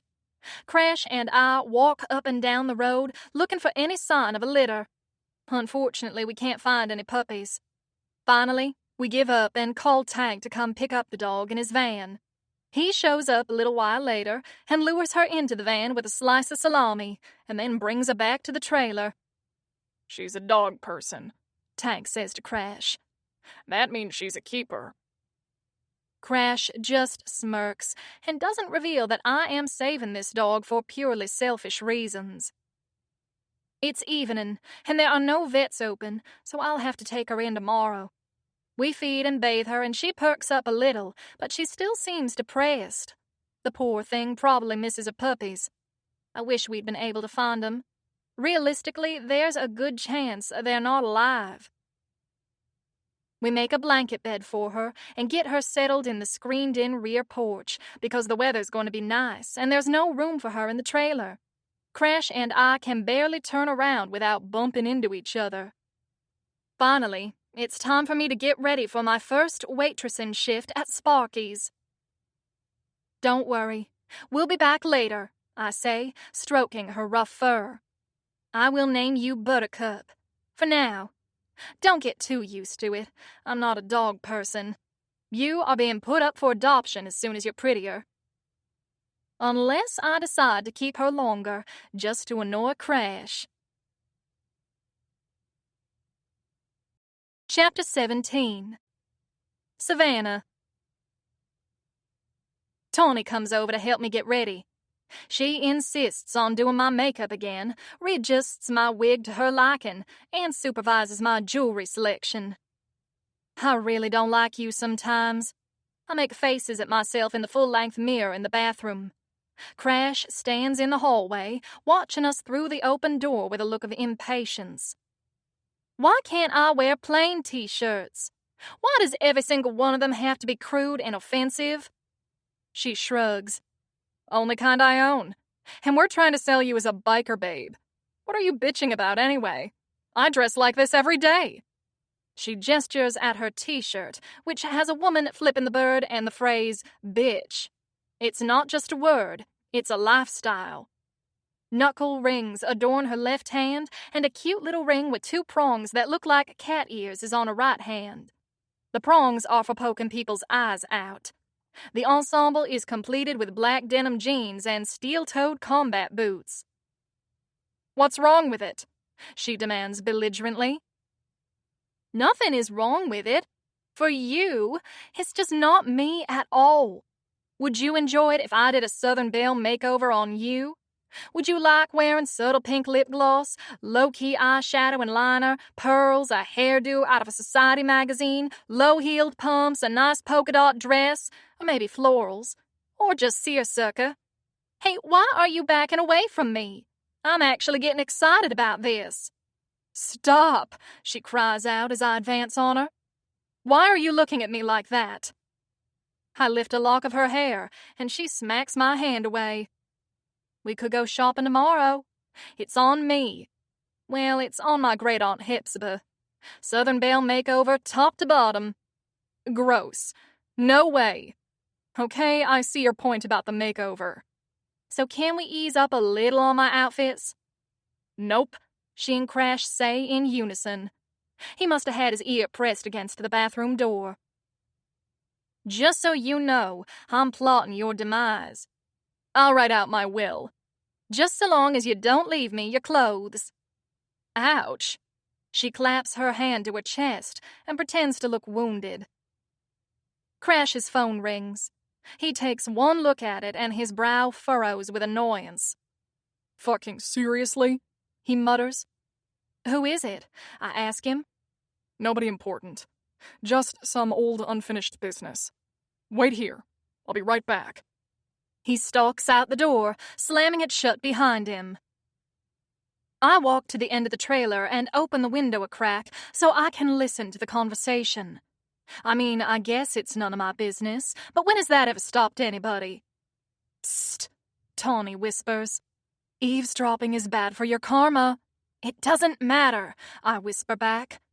I have plenty of points in my karmic ledger. I can spare some. Karma doesn't work that way. You are not the karma police. Shut your pie hole. I can't hear. I gave this number in case of an emergency, Crash says angrily.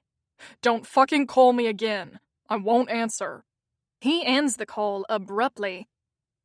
I quickly shut the window and head back to the front of the trailer. Well, at least he's not with another woman. Tawny scowls, following me. Unlike Axel. I really don't think Axel's cheating on you, I protest. Wait a minute. Another woman? There's nothing romantic between Crash and me. This bodyguard gig is strictly business.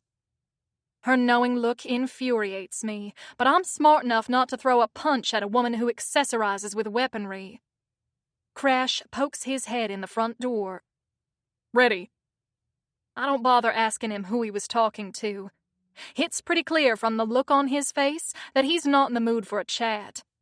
Despite what I said to Tawny, I'm relieved the call was nothing romantic.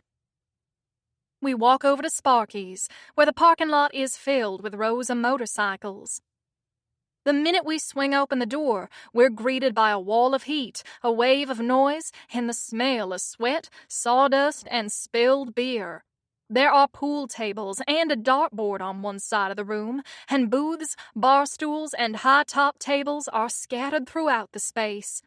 Almost every seat is occupied by a biker or a girl who's dressed just like Tawny and I are. I slide my hand up to scratch my scalp under the wig. "Stop that," Crash and Tawny chastise in unison.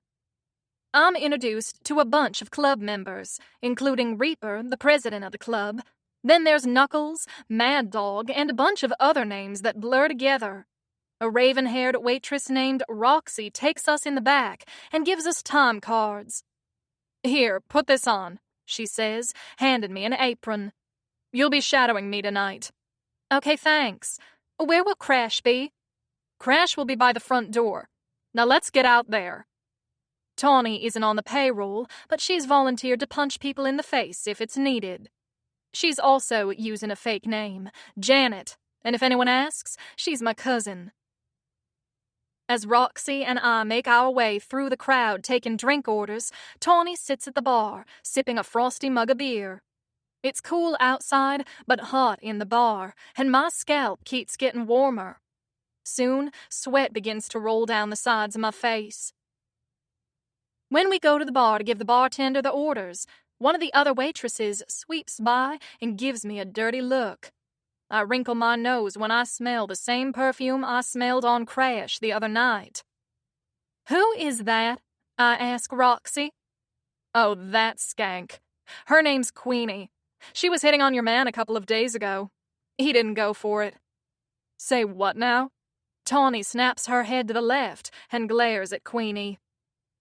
Queenie, a short, curvy little blonde, doesn't notice because she's too busy ignoring customers and trying to make eyes at Crash. Her t-shirt is slashed down the front and tied in a knot, Daisy Duke style, and if her denim miniskirt were any shorter, she'd be airing out her back porch. "Excuse me a minute," Roxy says, looking annoyed. She stalks over to Queenie and snaps her fingers in her face. The two of them exchange words, but I can't hear through the din.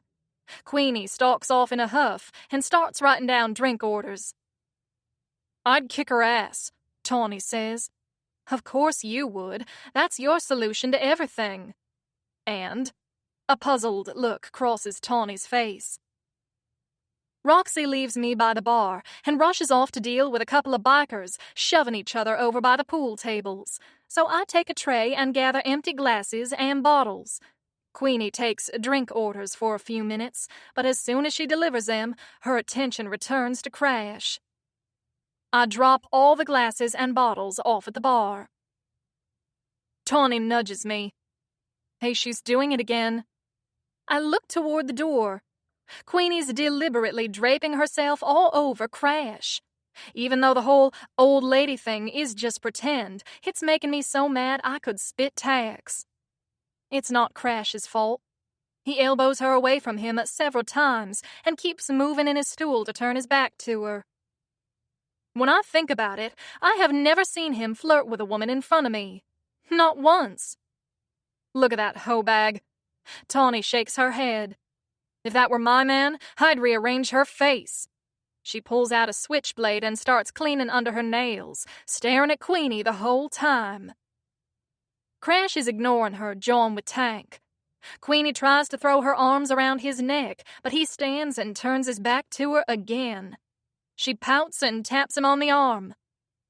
I'm trying not to attract any attention. I turn my back on them and head over to a high top to grab an empty mug of beer. I'm a better person now. I'm above all this, I say when I return to the bar. Tawny shrugs. Sure. Did she just kiss his neck? That's it. I slam the mug on the bar top and storm over to the door. Queenie leans forward to give Crash a view of her cleavage, but I grab her ponytail and yank her away from him. She spins around and tries to punch me. I duck and swing. My fist lands on her nose, and there's a sickening crunch. Blood flies everywhere. Crash throws his arms around me and hauls me off, and Tank grabs Queenie by the arm, dragging her away. The whole bar erupts in cheers. Fight! Fight! Of course Tawny is leading the chant. Crash takes me outside. Damn it! I shake my hand. Thanks to Tawny's training, I know how to throw a punch, but it's impossible to do it completely pain-free. My knuckles sting, and my hand aches. We're supposed to be lying low, and I just shined a big old spotlight on both of us. It's fine. Crash rubs a hand down his face. You're supposed to be my old lady, so it's not that much of a stretch that you'd kick her ass. When I go back into the bar, Queenie is nowhere to be seen. Tawny high-fives me. Woo! She hollers. You're a badass bitch! The patrons in the bar break into applause, and I do a twirl and bow.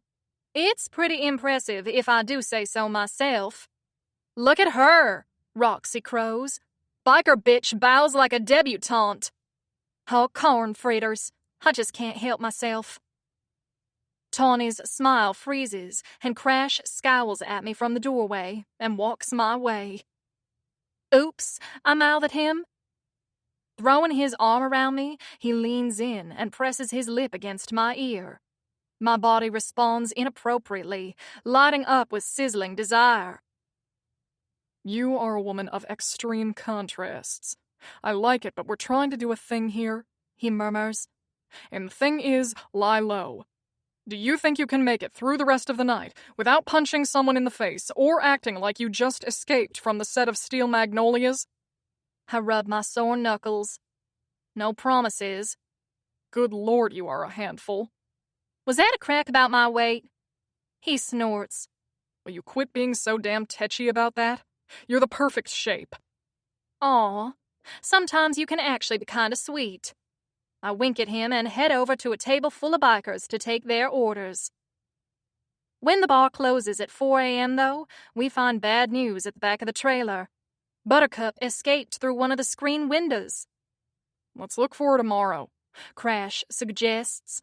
We can go back to where we found her. Okay, I say, but I don't have much hope. Gloomily, I go to my book of good deeds and erase rescued a dog. You don't have to do that, Crash says. You did rescue her. You fed her and everything. No, I failed. I'm a lousy dog owner. While we were gone, someone delivered a cot. Crash moves it between the door and the bed before stripping down and settling onto it. The bed feels big and empty without him in it. Chapter 18. Crash.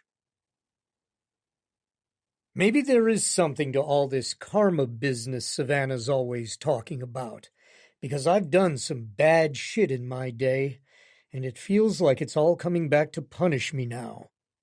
Lying on the cot, listening to her moan my name, is giving me a case of blue balls so bad that my whole body aches. Cold shower doesn't help. My right hand brings only temporary relief. I finally drift off to sleep. I wake up stiff and sore to the sound of a ringing phone and the smell of bacon and eggs. My stepmother's calling, or rather it's most likely my dad. I really regret giving her the number of this burner phone because my father has been using her phone to try to call me. His team is getting really antsy about taking care of the crash problem, worried about the optics come campaign time. I stalk out the front door wearing only my boxers and clutching the phone so hard that I hear a cracking sound from the protective case. The early morning air is chilly, but it does nothing to cool off the burn of my anger. I shoot off a quick text. Stop fucking calling me or I'll get a new number. An answer comes back right away. This isn't your father, it's Barbara. What does he want now? I demand without bothering to say hi. Nothing. He's not here. Why did you give him this number? I told you to keep it to yourself and only use it in case of emergency. He insisted. There's a strain in her voice that I've never heard before. Are you all right? I ask uneasily. I'm fine. I was just... Your father is very anxious for this campaign to be successful. I snort in contempt. I'm not doing anything to sabotage it. I'm just not going to lie, paste on a happy face, and pretend he's been a good daddy. She lets out a sigh. I should have been a better stepmother back when you were a teenager. I should have tried harder. No, you tried plenty. I should have been a better stepson. My problem was with my father, not you, and I shouldn't have taken it out on you. I grimace. How are the kids? My 3 half-brothers, Liam, Thomas, and Jason, 21, 19, and 18. Daddy's perfect little family. They're nice enough kids, although we have nothing in common. I don't ask about them often enough. They're doing very well. Jason's just starting at Yale. Thomas is a junior there, and Liam is going to Harvard Law. Her voice lightens as she talks about them. That's great, but I really have to go. And Barbara, I'm sorry, but if Dad keeps calling about the campaign, I'm going to change my phone number, and I won't be talking to you again until after the campaign's over. Tell him that. She hesitates. Could you do me a personal favor? Do you think you could go out on just one date with Astrid Manasco? Jesus, Barbara. This isn't like you. What's going on? And no, Astrid Manasco's a crazy bitch, and not in a fun way. And I don't tell her about Savannah because there's nothing to tell, but I also can't imagine being with another woman. Which, I guess, means that my balls are just literally going to explode, and my obituary will list the most embarrassing cause of death known to man.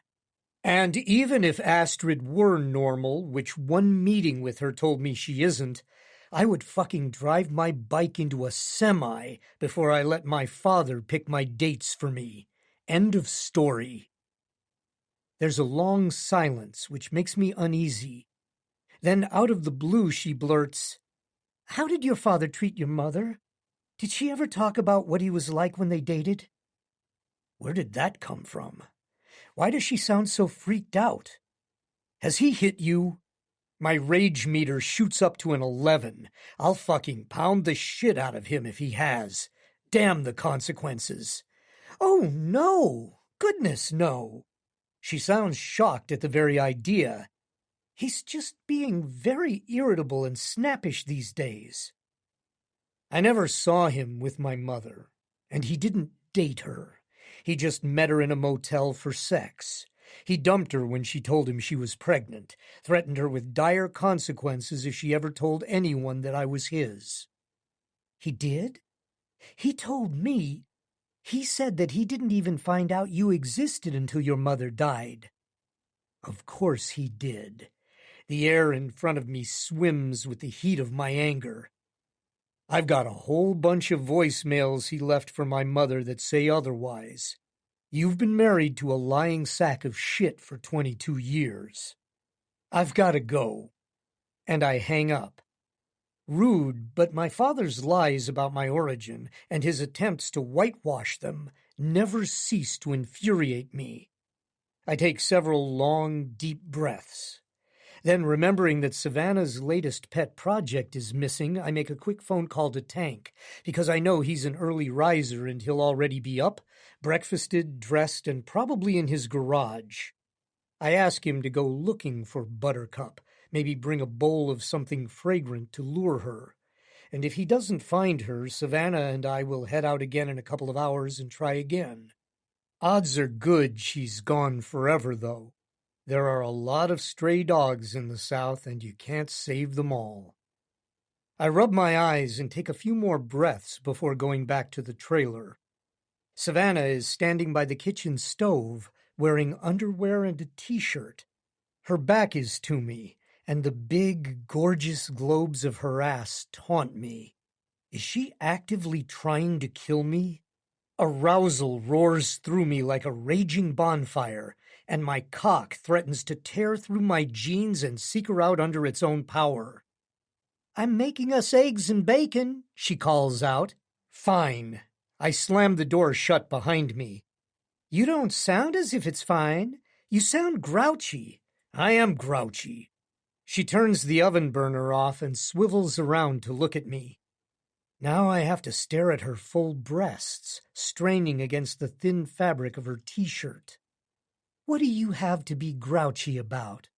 "How about the worst case of blue balls in the history of mankind?" "Crash, that was extremely crude." "Yep, that's me.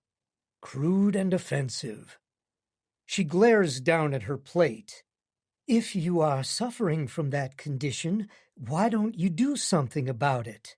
"Because the only known cure is a certain stuck-up blonde who thinks she's way too good for me." There, I laid it out on the table. "Me?" Her mouth opens in an O of shock. I stalk over to her, my bare feet thudding on the floor. "You see any other stuck-up blondes in the room?" "What on earth makes you think that I think I'm too good for you? You're the one who left scorch marks out the door the one and only time we had sex," she yells. "Yeah, what a surprise, considering the first thing you said when you woke up was, 'What have I done?'" "Did I?" Her eyes widen in dismay. "I don't remember that. I had like 6 shots of Cuervo the night before. I was pretty out of it." "Would that explain the fact that you looked as if you were about to hurl at the sight of me next to you in bed?" I demand heatedly. "I was about to hurl, and it had nothing to do with you. It was the tequila." "Oh, that actually makes sense. I've been picturing that expression ever since that day, stewing with resentment, and now it turns out she wasn't disgusted by me. She was just hungover. And maybe I tend to take things a little too personally when it comes to anyone who comes from a fancy family with a pedigree. My divorce literally just went through the week before. Anyway, that's not the point." Her voice rises to a shout. "What is the point, crazy dukes?" She throws down her napkin and jumps to her feet. I stand up too, and she pokes me in the chest with her finger. "The point is, you're a moron if you can't see how much I want you."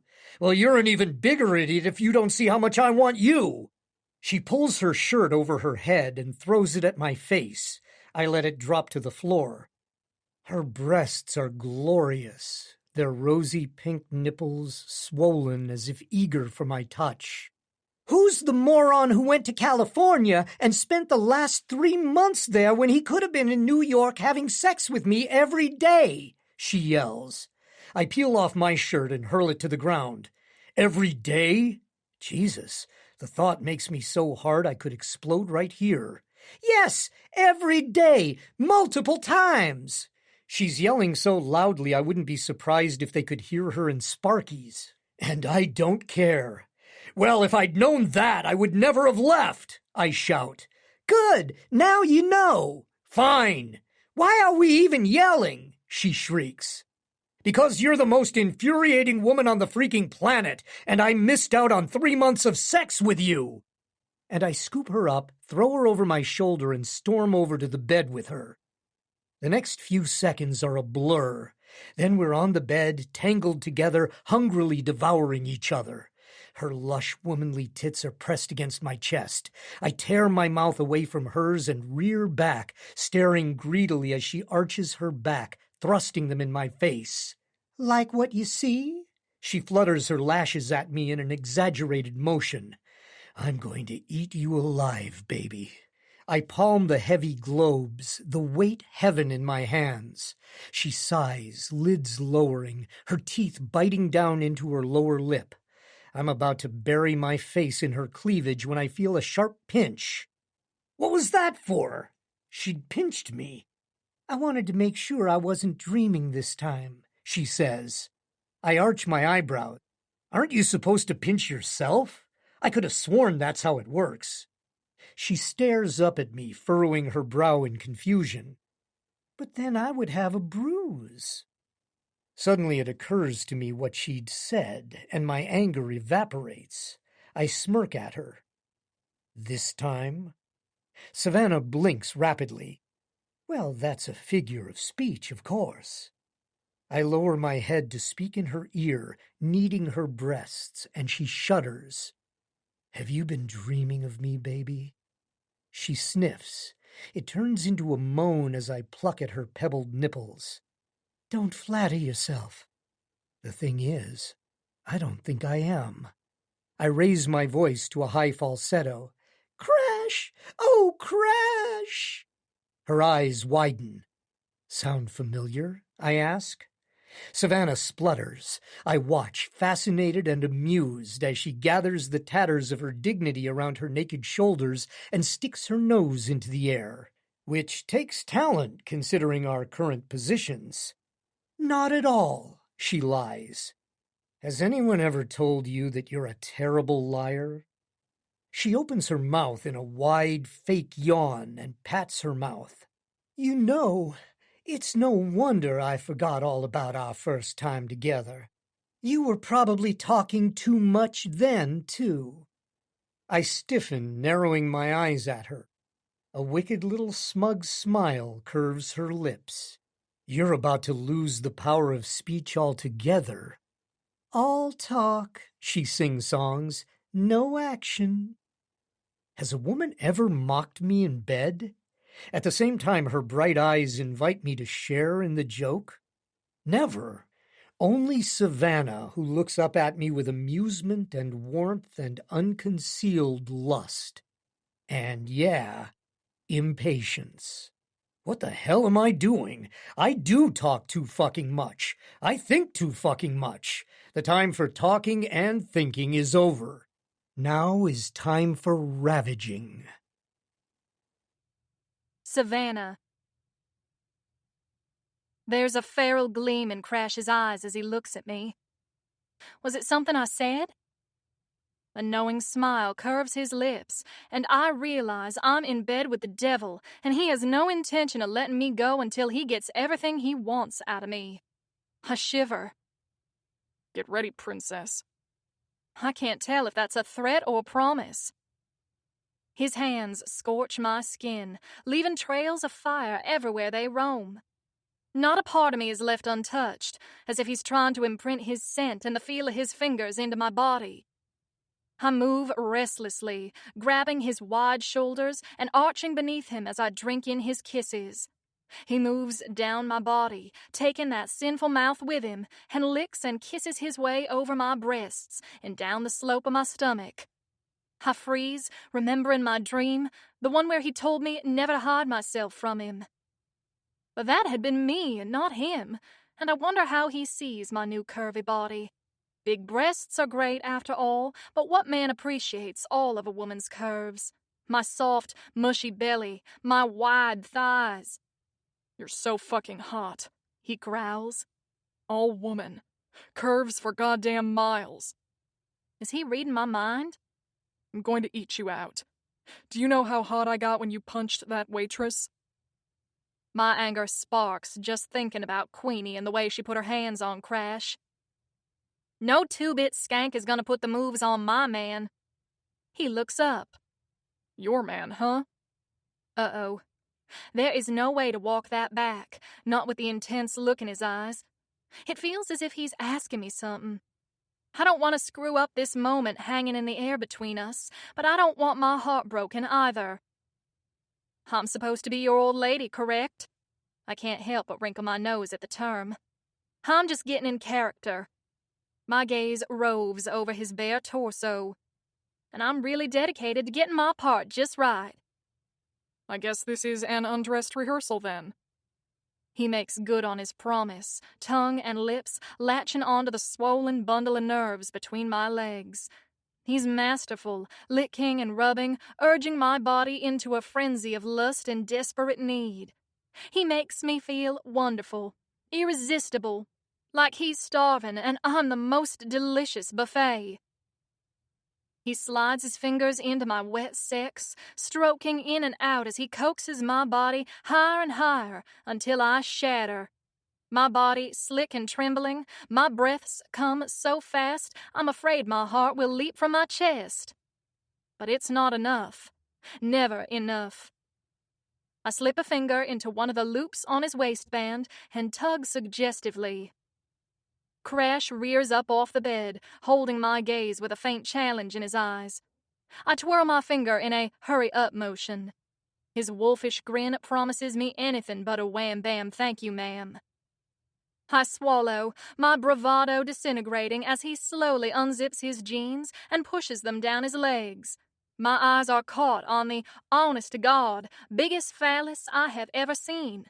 I mean, I do have access to the internet. I must have been really, really drunk to have forgotten all of this. I clear my throat. My grandmother, what big feet you have. I guess height really is proportional to length. Unable to help myself, I reach out and wrap my hand around his thick shaft. It jumps in my hand. Crash's manhood swells even bigger, and I lick my bottom lip greedily, wondering how it's going to feel inside me. How he's going to taste. Sitting up, I start to lean my head forward, but he curses and yanks away from me. No, He says harshly. no fucking way. I won't last 1 minute if you suck me off. He's so crude. I love it, and I smile up at him to show my approval. What did you have in mind? The devil lights up his eyes again, and he pushes me, none too gently, may I add, back onto the bed and climbs on after me. Grabbing my thighs, he yanks me toward him. Let me show you, baby. Something clicks in my head, along with the fact that his big bare manhood is ready to plunder. Wait! He freezes. Condoms. Do you have? I didn't pack anything. His expression softens. You aren't on the pill? Not right now, I say. I haven't been active in that area since my divorce. Well, since you and I... Good. I shiver at the raw need and possessiveness in his tone. He rises off the bed and steps away for a moment before returning with a string of square packages. Wow, you are very optimistic. I'm clean too, He says, his voice serious. I always suit up and I test regularly. Not that I've been with anyone since the day I met you. I would never put you in danger. He rubs a hand over his face.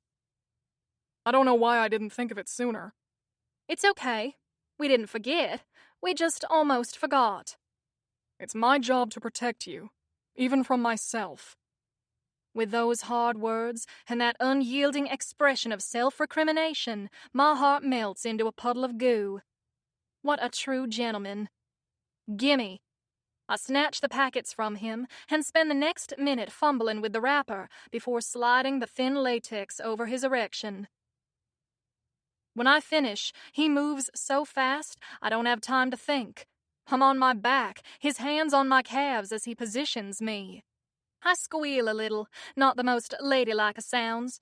With my ankles over his shoulders and his eyes blazing in his face, I know I'm in for major trouble. Hard and fast, He rasps. or slow and easy. I dig my nails into his shoulders and hiss. What are you?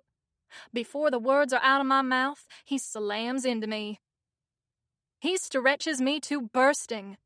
We fit together perfectly, tight but slick. I strain to take in his width as he pulls out and pushes back in. Stroke after stroke, his relentless pace pushes me deep into the bed. Rapid, shallow thrusts spark the nerves just inside my opening. Oh, fudge, I breathe as every nerve ending lights up. Crash buries his hand in my hair, his strong, possessive fingers wrapped around the back of my neck in a reverse chokehold. Possessive, rough, mean even, but I have no complaints. With every deep, sharp stroke, he's screwing the lady out of me until all that's left is a woman I don't recognize, a woman who's not afraid to ask for what she wants. He pounds into me with an intensity and a passion that snatches my breath away. There is no returning from this. I wasn't sober the first time we had sex, and now all my senses are alert, on fire. These moments are seared into my memory, and I don't know if I'll be able to walk away from him whole. Only him. Crash! My body shudders and explodes a second time. He buries himself deep inside me, hips grinding, and his hand on my neck softens as he lowers his head, taking my lips in a kiss as hot as it is gentle. He growls and stiffens, the tendons of his neck in stark relief. He pulses inside me, and I have a moment to regret that we aren't in the place where I can feel him inside me unsheathed. But I can't risk a baby. Not now. Crash kisses me one more time. I whimper as he slowly withdraws, and I'm throbbing in the aftermath, my thighs aching deliciously. Crash. I settle onto my back, one arm under my head, and Savannah snuggles up on my side. She's staring at me with a little half-smile curving her plump lips. "What?" I ask. "Nothing. Just that you're finer than a frog's hair split 6 ways." Her silky accent strokes along my skin, and I'm instantly hard again. You do know when you talk Southern to me, I literally have no choice but to fuck you. She smiles at me. "Well, since that's the only way I talk, it looks like there's a lot of fornicating in my future." Chapter 19. Crash. It's mid-afternoon and we've both collapsed under the weight of multiple orgasms. I'm wrapped in a happy fog of sleep and post-coital satisfaction when Savannah's small hand clenches my shoulder. I open one eye, squinting. Lights streaming into the room. Still daytime then. Hell, we were supposed to go look for Buttercup, and the last thing I want to do is leave this bed. "What's up?" I mumble into the pillow. "Afternoon, beautiful." "What's that noise?" Savannah asks me. I crane my ears, but all I hear is faint traffic noise from the highway. "There is no noise. Come back to bed." "No, there's something on the back porch." I lie there in silence, listening hard but hearing nothing. "The only back porch I'm interested in is yours." I try to pull her back, but then I hear it too. It sounds like an animal, but it could be a ruse. It could also be a rabid raccoon. Oh, hell, there is something there. Stay here. I grab a pair of boxer shorts from the floor and then get my Glock from the inside of my jacket, which is draped across one of the chairs. I carefully make my way out to the back porch, gun extended. Buttercup looks up at me from the pile of blankets we'd arranged for her, along with a pack of squirming puppies. She must have fetched them from their hiding spot and carried them through the hole she tore in the screen, one by one. "Clear!" I call out to Savannah. She comes tromping into the room holding a baseball bat. "Where did you get that?" I demand. "Tawny." She sets it down and kneels next to Buttercup, who thumps her tail and then looks at Savannah expectantly. "Holy mackerel! Crash, she must be hungry. I've got a bowl of cooked hamburger in the fridge. I saved it in case she came back." I hurry to the kitchen for the hamburger and also get a bowl of water. I set the 2 bowls in front of Buttercup, who dives for them. The puppies squeal in protest and start milling around frantically. Savannah's eyes have gone suspiciously misty for someone who hates dogs. "No, we're not keeping them," I say. "Of course we're not." She didn't argue with my use of the word we, I notice. I'll have to start sneaking the word into conversations on a regular basis. Get her used to it. "Not after we find homes for them. 1, 2, 3, 8. Look how cute they are. I mean, if you like dogs, which I don't." I shake my head. Coffee. I need coffee before I can deal with this. Savannah and I both shower quickly, together. While she makes me coffee, I call Tank and he comes by with his van. He helps us move all the dogs into the van and drives us to a vet's office. The vet wants to put Buttercup on an IV for at least 24 hours, so we leave the whole passel of pups there. After Tank takes us back to the trailer, I grab my bike and take Savannah to a little beachside restaurant. We get a window seat looking out over crashing waves. The sun is melting into the ocean, the air is cool, and I'm sitting across from the prettiest girl on the planet. Sometimes life isn't so bad.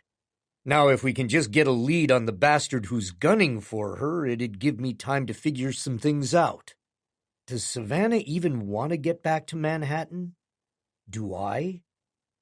Savannah's uncharacteristically quiet, staring at her menu with a blank expression. Smugness surges up inside me, and I smile. I must have worn her out, poor girl. We don't have to work tonight, I tell her. We can just stay in and rest up. Just then my phone rings, and it's Axel calling. His voice sounds hoarse and tired when I answer. You okay? I ask him. Yeah, not sleeping well. Axel's not a man who ever admits the slightest weakness. How's Tawny doing? Pissed off at you because you're acting weird? I know. He doesn't elaborate. Axel, if there's anything at all that you need, there isn't. He sighs heavily. This is something I have to deal with on my own. But you're not on your own. You've got a club full of guys who'd fucking die for you. I'm one of them. You don't think I fucking know that? I don't answer. An uncomfortable silence drags out, and then he sighs. I'm sorry. I shouldn't take my crap out on you. Anyway, I'm calling because your father called the bar. Said he'd been trying to reach you, but you weren't answering your phone. Sounded like a total prick. I don't blame you. And he said something about wanting to announce your engagement? Jesus, I groan. I sneak a glance at Savannah, who's still staring blankly at the menu.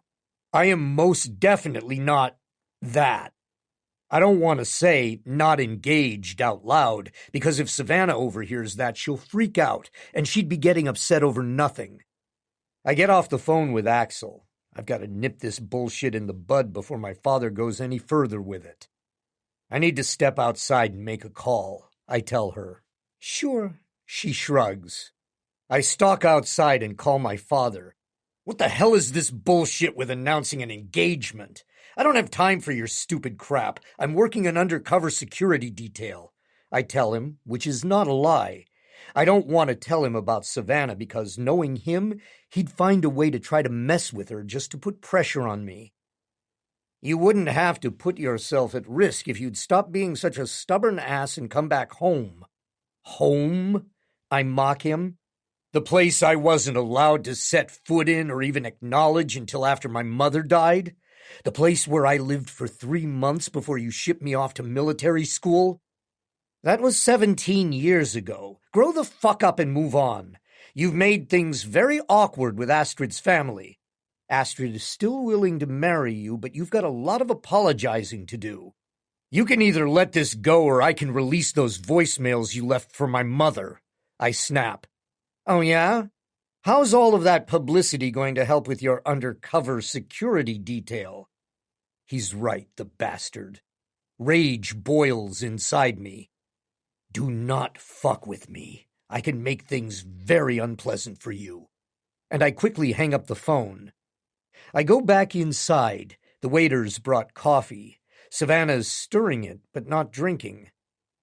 What's on your mind? You seem upset. Is it because we left the dogs at the vet? No, I'm not upset about that. She lifts her shoulders in a small shrug. I'm glad that Buttercup and all her puppies will be okay. What then? I persist. She shrugs. You'll think it's stupid. I swear I won't. It's just, this morning was incredible. It was everything I've always wanted. Me too, I say. So I don't get it. What's wrong? She looks me in the eye. I guess it hurts my feelings that the only reason we are together is because my great-aunt paid you. I arch an eyebrow. You really think that? I would have done it for free. She snorts in derision. You don't have to say that. You acted like you couldn't wait to get rid of me when I was in New York, and you didn't even bother to call me or check up on me. I called your aunt and checked up on you several times a day. I thought you knew. You walked in on her a few times when she was talking to me. Her eyes widen in surprise. And I didn't want you to leave New York at all, but I thought you'd be safer in North Carolina. That was you calling to check up on me all those times? Her voice trembles. My God, I'm a total idiot. Of course it was. Her eyes fill up with tears. I just need a minute. Her voice is shaking. She gets up and hurries to the door, rushing down the front steps. I follow her out the door. I don't understand women, I say. I thought you'd be happy I was calling and checking up on you. I'm sorry. She sniffles hard. I'm being ridiculous. I am happy about that. I really am. It's just that I thought it was my mother calling to check on me. It would have been the first time she'd ever shown any concern for my welfare since, well, ever. She wipes at her cheek with the back of her hand. The reason my parents cut me off is because I insisted on divorcing my husband. I mean, my dad went along with it like he always does, but it was all my mother's doing. She said that if I went through with it, I was dead to her. That's fucking bullshit. After he cheated on you? Yeah, I know. She fishes some tissue from her purse and dabs at her nose. It's not even like we had a healthy relationship. All of my life I've made myself miserable trying to get her approval, even though by the time I was a teenager I knew that would be impossible. She lives on a diet of resentment and insults. I should be happy that we're not speaking, but there's a part of me that will just always want my mother to love me, or at least not think I'm such a failure. It's stupid of me to be disappointed that she wasn't calling me. I mean, of course she wasn't. How could I ever think that? Fierce anger burns through me. Her ex-husband Percy was a shithead for cheating on her, but what her mother has done to her is much worse. It's not stupid at all, I tell her. Don't beat yourself up for your feelings. A parent should love their kids. I mean, as fucked up as my mother was, I know she loved me. My dad and I were pretty close growing up, but he always bows down to everything that she wants. Sounds like both of your parents were toxic. He should have fought for you. You deserve that. Do I? Tears bead on her lashes. She blinks and stares at the ground. I know that you understand in your head that the problem is with them and not you. I gather her into my arms. You just need to understand it in your heart. You need to believe it.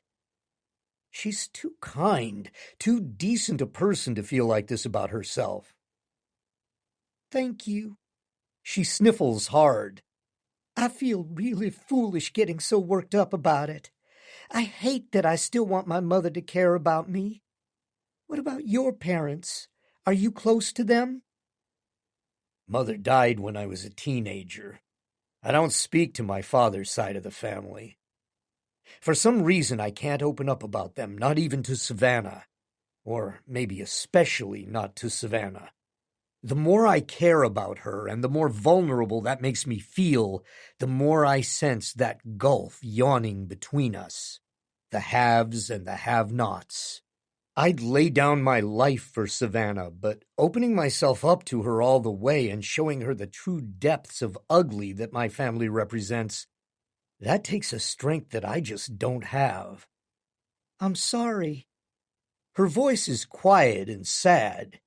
It breaks my heart and makes me want to track down both her parents and give them a beatdown. Instead, I just hug her to me tightly. The waiter pokes his head out the door and looks at me questioningly.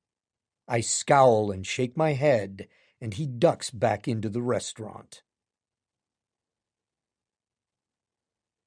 Chapter 20. Savannah. I feel really bad that I can't be more cheerful for Crash. We had the most amazing, mind-blowing sex. We finally admitted that we're crazy pants for each other, and now I've turned into the biggest wet blanket ever. I've no appetite for food or sex or anything.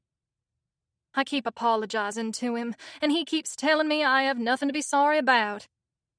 I call the homeless shelter every morning to check and see if they need me yet, but they tell me they have lots of volunteers at this time of year. My book of good deeds lies open on the counter, gathering dust. I'm sitting at the kitchen table one morning, 4 days after we dropped off Buttercup at the vet's, when my phone buzzes with a text message. It's from Carlisle.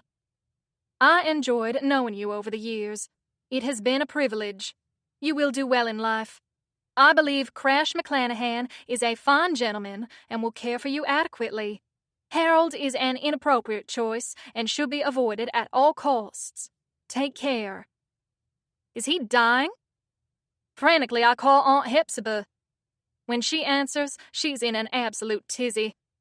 Can you believe it? She squawks. What's happening? Is Carlisle all right? No, he is not all right, she says, aggrieved. He moved out, to Bitter End. Why would he do that? Well, I threw him out because of that vile bitch May Abernathy. Aunt Hepzibah, if you're having some kind of episode, I'm coming back to Sugar Hill to deal with it today. Do you know what that Benedict Arnold did to me? It was raining the other day. He was shopping in Bitter End. He saw May Abernathy with Beaufort Spillwell, and he walked them to Beaufort's car using his umbrella. Her voice vibrates with rage. All right, I can understand how that would upset you, but he was raised to be a gentleman. He's a Southern man. He could no more stand there and watch a lady get rained on than he could will his heart to stop beating. I wish it would stop beating, she says bitterly. If there is one thing I cannot abide, it's disloyalty. He's lived there since he was in his late 20s, when he came there fresh from butler training. He devoted himself entirely to her. I believe he's casually dated over the years, but he never married. He just lived his life serving my cantankerous, impossible great aunt and staying by her side when many others spent their lives coming up with excuses to avoid her. I am really angry on his behalf. I clench my teeth together so I don't scream or swear.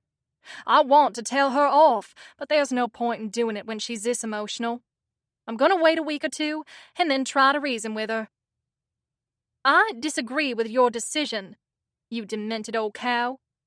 Also, I don't know why you'd want to lead Harold on, but he keeps sending flowers to the house and stopping by uninvited to ask when you'll be back. You wanton hussy.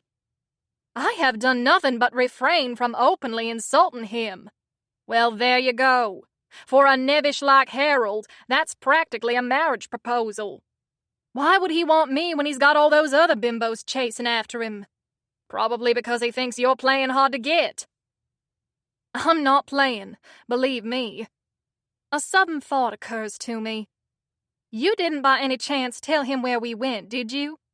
I don't know why I'm even asking, given that my problem started in New York City with a complete stranger, but I'm still trying to figure out how the shooter knew to follow us to South Carolina. Most certainly not. I bite my lip. Never mind. Silly question. We're back to the most likely scenario, being that the shooter is law enforcement, or knows someone in law enforcement. Only kind you ask. She sniffs haughtily. You Mulberry Acres Harkwells don't have enough brains to fill a teacup. If you'll excuse me, it's time for Tiddlywinks to take her morning constitutional. Oh, is there an afternoon constitutional? There you go again, asking more silly questions. Of course there is, and an evening constitutional. Did you get her column monogrammed? Collars. Plural. Tiddlywinks will have an entire wardrobe by now. Of course. I knew you never would have gotten around to it. After a few more minutes of back-and-forth haranguing, I finally get off the phone with her. I call Carlisle immediately. It goes straight to voicemail, so I leave a message saying I hope he's all right and asking him to call me. Crash, who's been outside making phone calls, walks up behind me and massages my shoulders. He could do that professionally. The vet just called. Buttercup is ready to be discharged. Your Aunt Hepzibah already paid the bill for you. We can pick her up any time today. Would you be okay with Tawny giving you a ride? She's adequately armed in case of attack, and I trust her to watch over you. She'll be borrowing the club secretary's pickup truck so you can get all the dogs. I need to talk to Reaper about some club stuff. Sure thing, I reply. I mean, I could also just get a cab and go by myself. Ha ha, that's hilarious. Hell no. The guy probably gave up, I reason. Or at least he has no idea where I am now. Then again, if I'm going to be handling a dog and 8 puppies, I could use some help. I just don't want to be putting everyone out forever. You won't be. This will work itself out one way or another. When Tawny swings by, I assume we'll go straight to the vet, but she needs to stop off at the local supermarket and do some shopping before we got to the vet's office. She drags me up and down the aisle, takes forever, finally picks up some garbage bags and coffee, and then suggests we go next door to Fabulous Nails before we pick up the dogs. Won't Crash worry? He'll be fine, she shrugs. I told him I had some errands to run. Well, I do love a good mani-pedi, I concede. And it's not like I could get Crash to go get one with me. Can you imagine? She crows. Crash, with pink sparkly nails. I stifle a giggle. Maybe best keep that thought to yourself. I want to get my usual short shell pink manicure, but Tawny thinks that's more Savannah than Banshee, so I let her talk me into getting shiny black polish instead. She has hers done blood red and pointy. The better to gouge out eyes with, she says. No explanation needed. I hold out my hands for her inspection. What do you think? Nice. You could paint little skulls on them, she suggests. Or bleeding hearts. A heart on one, some intestines on the next, an eyeball on the thumb. Simmer down, Morticia. Sometimes I think you should be taking stronger meds, or any meds at all. She leans forward in a chair, wiggling her fingers with their scary red spiked tips. Sorry, I forgot I was dealing with Rebecca of Sunny Puke Farm. Oh hey, there's Tank. It's pretty funny seeing a geriatric biker dude stroll into the salon with his beard braided and his patch-covered cut over a Harley t-shirt. The other customers look at him askance and then look away quickly. Hello, ladies, he says. I came to suggest that I take Buttercup and the puppies back to my house. It's a lot bigger than your trailer and I have a fenced-in yard. My sister lives with me and she loves dogs. Give her something to do now that she's retired. It would sure cheer her up. Why do old people keep stealing my dogs from me? Are you sure? I protest. That's 9 dogs. That's a lot to take on. He shrugs. I've been looking for a new hound. I think she'd be a good hunting dog. My blue heeler Boo Boo died of cancer last year and... He blinks hard and sniffles. Holy hell, is he crying? He has tattoos on his arm that I know for a fact mean he's killed 5 men. Sure, I say quickly. If it wouldn't be too big an imposition. What about the puppies? He pulls a handkerchief from his pocket and dabs his nose. Oh, once they're old enough, I think we can get them all adopted by the club members. Well, if you don't mind, thank you. That would be a huge help. He salutes me and saunters off. There's a dull ache in my chest, and I don't know why. I mean, Buttercup was nowhere near as much fun as Tiddlywinks. I didn't even get to know her puppies, and dogs are not my thing. Taking care of them would have been a daily entry in my book of good deeds, though, and it would have kept me busy. Tawny drives very slowly on the way back to the trailer, and suddenly it hits me. She's been stalling all day. She never needed to go to the grocery store. She was just killing time. And how did Tank know we were at the nail salon? It's in the fancy area of town, and the last place in the world he'd just happened to be driving by. Okay, what's going on? I demand. I don't know what you mean. Tawny deliberately opens her eyes really wide. I think she's trying to look innocent, but she just looks scary. Liar. Very frequently, yeah. She drops me off in front of the trailer, and I feel a sudden trill of alarm. Has Crash decided he's going to leave me? Was she just giving him time to pack? Maybe my moping drove him away. I hurry to yank open the front door and stop in my tracks with the door wide open. Crash is there all right, but I barely recognize him in a three-piece suit. It's too big for him, and he nervously tugs at his necktie, like he's afraid it's going to strangle him. And he's trimmed his beard. A white tablecloth covers the table, and a bud vase with a single fake sunflower is in the center of it. Sunflowers weren't in season, He says, looking embarrassed. But he remembered. It's perfect. It won't die, and I can keep it forever. I look at the place settings. He has several forks, spoons, and knives for each of us. He's mixed in steak knives and butter knives and teaspoons and tablespoons. There are 3 water glasses next to each plate. He's cooked 2 delicious fatty steaks, my absolute favorite, and baked potatoes, and he got us a bottle of red wine. He's already poured it into water glasses. Tawny and Tank were keeping me busy so he could do all this for me. They never needed me to go to the vet. I figured you could use some cheering up. He looks anxiously at the table. Did I set it right? I remember your great-aunt had a lot of extra silverware. That's a rich people thing, right? You always put out extra silverware and glasses? I mean, I knew some rich people once, but they were kind of more new money, and they just had normal place settings. But Vaguely, I wonder when he knew rich people. It doesn't matter, though. What matters is what he did for me today. Him, Tawny, and Tank. I've been an absolute crab for days, and instead of running for the hills, they rallied for me. Like family. You did it exactly right. I blink back tears. And I got this suit.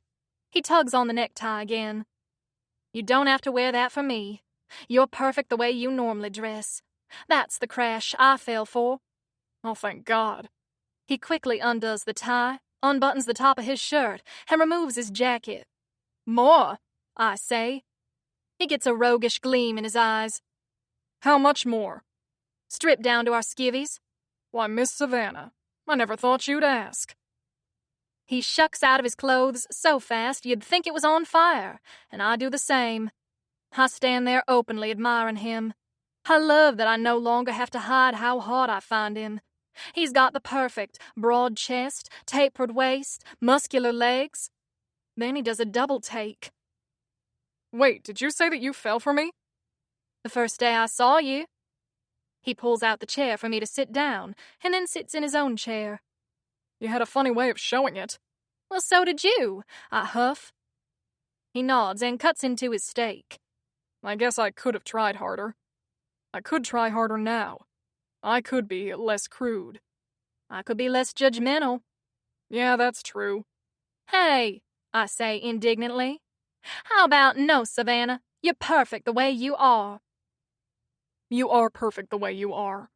Perfect for me, even when you drive me crazy. I'm perfect for him. My heart pounds against my rib cage. I take a bite of my steak, and my taste buds sing with happiness. This is really good. I look at the table. And this is incredible. So I said it right? Maybe I should have Googled it. Is there a guide somewhere? I shake my head. You know what? You did this for me, and that makes it perfect. I blink hard. It must be the fake sunflower bothering my allergies and making my eyes water. I want this kind of table setting forever. Dinner is delicious, but to be honest, I rush through it so fast I barely taste it. I've got my appetite back, and I'm dying for dessert. Chapter 21. Savannah.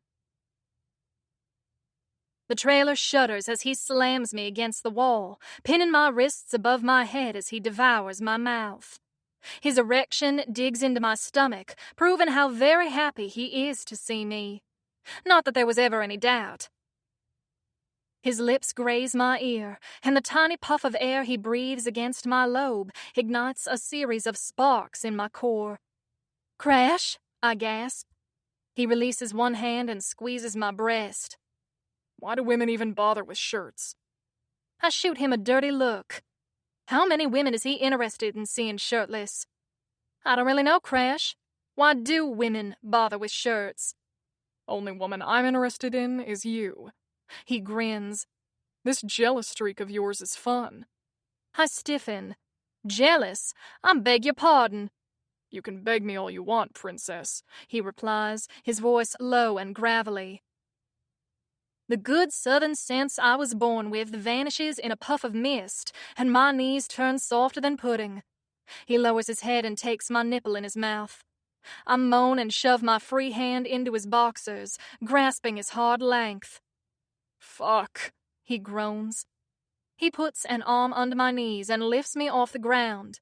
He makes me feel light as a feather. He slams the bedroom door open with his heel, and I wince, hoping it didn't break. Striding to the bed, Crash dumps me on it and stares down at me with glittering eyes. "You know," I say, "we didn't get to have dessert, and I do have a sweet tooth." I have fixings for Sundays. I smile at him. "Why don't you bring them here, then?" He leaves and is back in not even a minute, juggling a can of whipped cream, jars of chocolate and caramel sauce, and maraschino cherries. He stands in the doorway and stares, a little smile playing on his lips. Warmth and need shine from his eyes. Nobody has ever looked at me like that before. Percy certainly didn't. He'd run his hand over my starved, concave stomach and say things like, "Those Pilates classes are really doing you some good. You're almost there." Percy doesn't deserve to live rent-free in my head like this. I mentally hurl him into a pit of wolverines and refocus on the gorgeous specimen of manhood standing in front of me. I rise to my knees and toss my hair over my shoulder.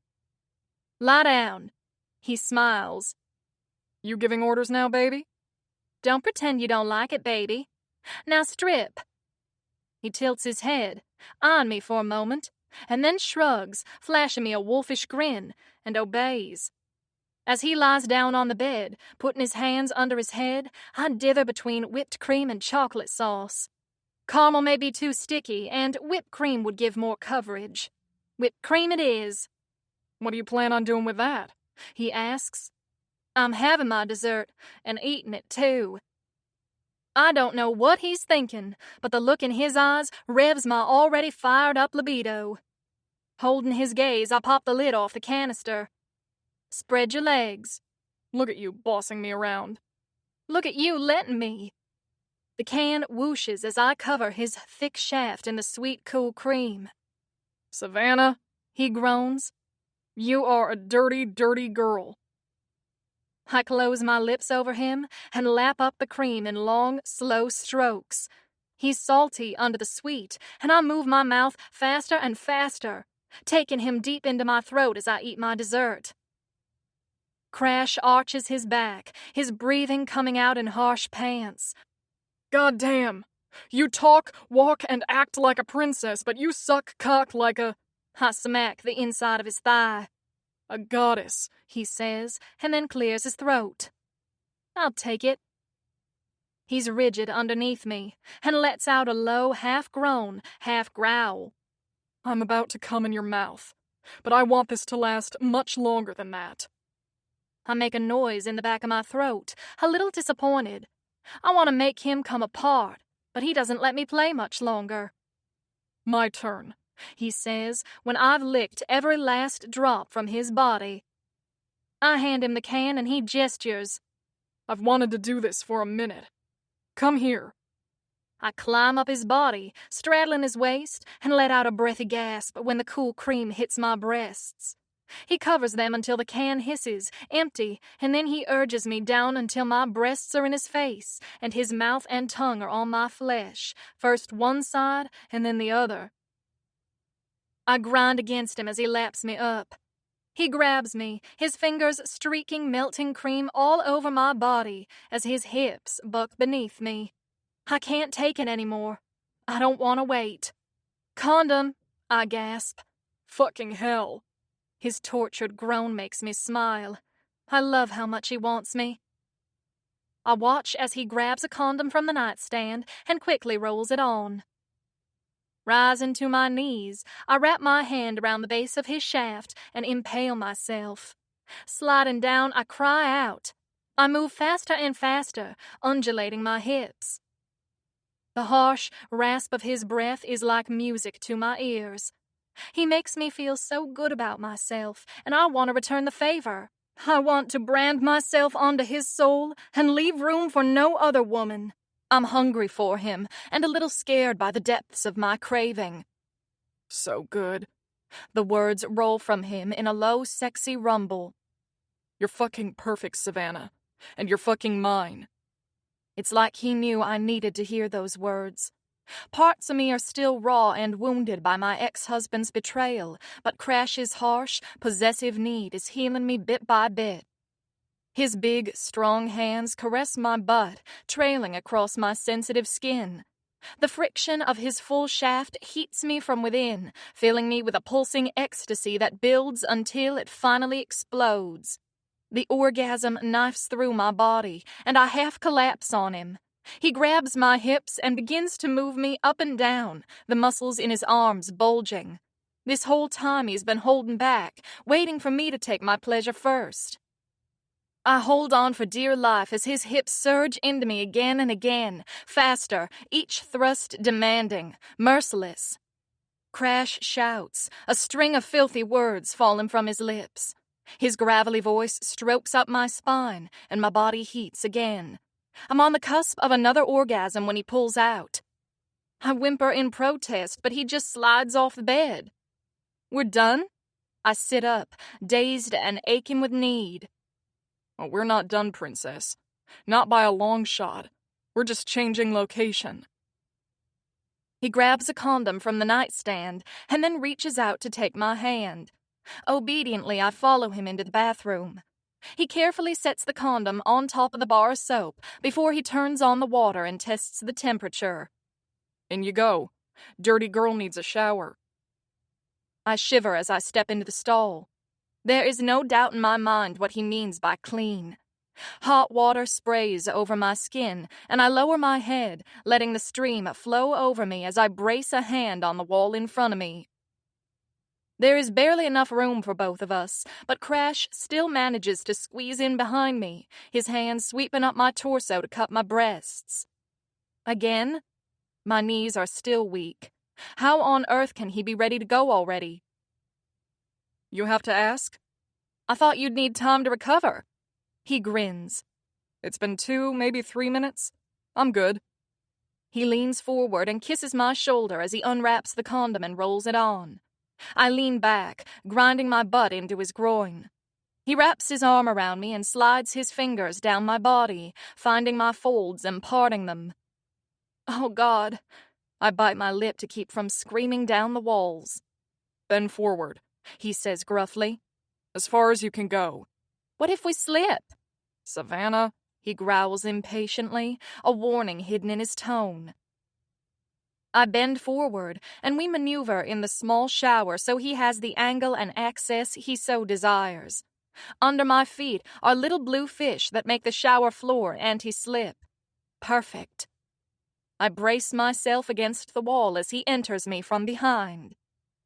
With a hand pressed above me, Crash thrusts into me until I'm filled close to bursting, and then he pumps rhythmically in hard, steady strokes. I strangle on a cry of pleasure. He withdraws and slams back in. I'm pinned between Crash and the wall, and the air is filled with sounds of wet, slapping flesh. Whose old lady are you? Nobody's. He pounds into me so hard, I almost lose my footing. Try again. Nobody's old lady. But I can be your girl. It's a wonder I manage to get a word in between his furious strokes, because each time he pierces me, it takes my breath away. My body clenches around him, the tension twining higher and higher. Suddenly he pulls away, spins me around, and presses me back against the opposite wall of the tiny shower. He stares down into my eyes, a feral grin on his lips. Don't you ever forget it, baby. I don't like to share. Crash lifts me, and I wrap my legs around his waist. With one arm around my waist, he braces his other hand against the wall. I position his cock at my entrance, and he surges back in, fitting us together. His hips pump and grind into me, the motion slow and deep. My breasts are smashed against his chest, the friction against my nipples a pleasurable torture. Savannah, he says in my ear, this isn't just a fuck for me. His words are a promise and a demand. I like that he won't let it go. I need it too. He's the second man I've been with, ever. The first one took my sky-high self-esteem and fed it through a blender. But all that's fading now, and there's just me and Crash, my big, growly, protective, jealous bear of a man. He's everything I never knew I needed. It isn't, he repeats. Me either, I gasp. I'm yours, you're mine, Oh! My body shatters and remakes itself around him, and it's all I can do to keep my legs wrapped around his waist so I don't send us tumbling to the floor. Crash follows me mere moments later, panting with pleasure as he climaxes. I learned something new today. Shower sex takes skill. If you do it right, you won't worry about slipping. Not when you have a Crash to catch you if you fall. Chapter 22. Savannah. I'm in a post-sex fog this morning. I've lost count of how many times Crash has made me see stars since yesterday. We were awake till dawn and slept in until 11 a.m. I wake up alone, but I can hear Crash's voice outside the window. I sit up and see him pacing in the parking lot, talking to someone on the phone. He looks annoyed about something. When he comes back in, though, he's all smiles. He stands in the doorway, his dark hair mussed, his eyes caressing me. I want to wake up like this every day for the rest of my life. Morning, gorgeous, he says. It's beautiful out. Want to go for a walk and then get some lunch? I yawn and stretch. You're playing my song. We burned a lot of calories last night. I need to get my strength back. Amen to that. Who were you on the phone with? Some idiot. His forehead creases in a brief scowl. Don't worry about it. It's nothing to do with us. I'd rather focus on having a great time with you. We've got 7 months of wasted time to make up for. Who knew Crash McClanahan could be all sweet and mushy? I shower fast and get dressed. Even the hideous wig and outfit can't put a dent in my mood. Crash holds my hand as we begin our walk, and we fall into a perfect rhythm, even though he's easily 8 inches taller than me. I begin to limp a little as we make our way toward the beach. Pulled a muscle, huh? He flashes a wicked grin. Next time you put your legs behind your ears, you should stretch first. Crash? I stifle a laugh and glance around, blushing. Somebody might hear you. He looks around the empty boardwalk. Who? That seagull? Hey, gull, Savannah and I just did it, and oh my God, it was mind-blowing. You are such a weirdo. But I'm your weirdo, right? He comfortably loops his arm around my waist and pulls me up against him. Well, geez, who else would have you? Exactly. You're in the habit of bringing home scruffy strays. They don't come much scruffier than me. I'm not going to argue. We walk in companionable silence, our strides falling into a perfect rhythm. Hey, when we get back to the trailer, I'm going to give Harper a quick call and catch up on the gossip. He stops walking so abruptly that I stumble. Crazy woman say what now? It'll be fine, it's Harper. I've known her all my life. I don't care if you've known her from a past life as well. No calls to anyone other than your aunt. You might accidentally slip and say something that reveals where you are. Can you please give me some credit? And you don't get to say who I talk to and who I don't. Crash's good humor vanishes, and his thick brows draw together in a scowl. I don't want to have to confiscate your phone, but if that's what it takes to keep you safe, I will. Try it, I say fiercely. Just because we're sleeping together does not mean that I'm going to let you go all caveman on me. I spin around and start power walking back toward the trailer. He catches up easily. This is not me being all caveman. This is me doing whatever it takes to keep you alive. Well, that's one decision you don't get to make for me. I just finally started reconnecting with people in my hometown. I don't have any close family still speaking to me besides Aunt Hepzibah, and that really hurts. I feel alone, Crash. I see the look on his face and slow down. Not completely alone. You and Tawny mean the world to me, but I grew up in a county where everybody knows everybody, and I felt like I was part of something. Leaving Swampy Bottom was like having the line to my lifeboat slashed. I felt really adrift for the past few months. Swampy Bottom is, for me, what the Iron Rod is for you. I need this connection, and you're not going to take it away from me. Until we get a handle on who's trying to kill you, I make the rules. I start walking fast again. He matches my paces. Don't try to ditch me out here in public. I press my lips together firmly. I don't want to say anything I'll regret. We approach the trailer, and Crash stops in his tracks. Someone's inside, he says. My heart leaps in my chest. How can you tell? I keep my voice low, in case he's right. I heard a noise, and it's just a feeling. I stand still, listening, and then shake my head. I didn't hear anything. Are you sure? Yes, I'm hypervigilant and paranoid as fuck. Go to Sparky's and wait for me. Now. He slides his hand inside his jacket. I hurry across the parking lot as Crash barrels through the front door. Hey, don't shoot me! Tawny, what the hell are you doing here?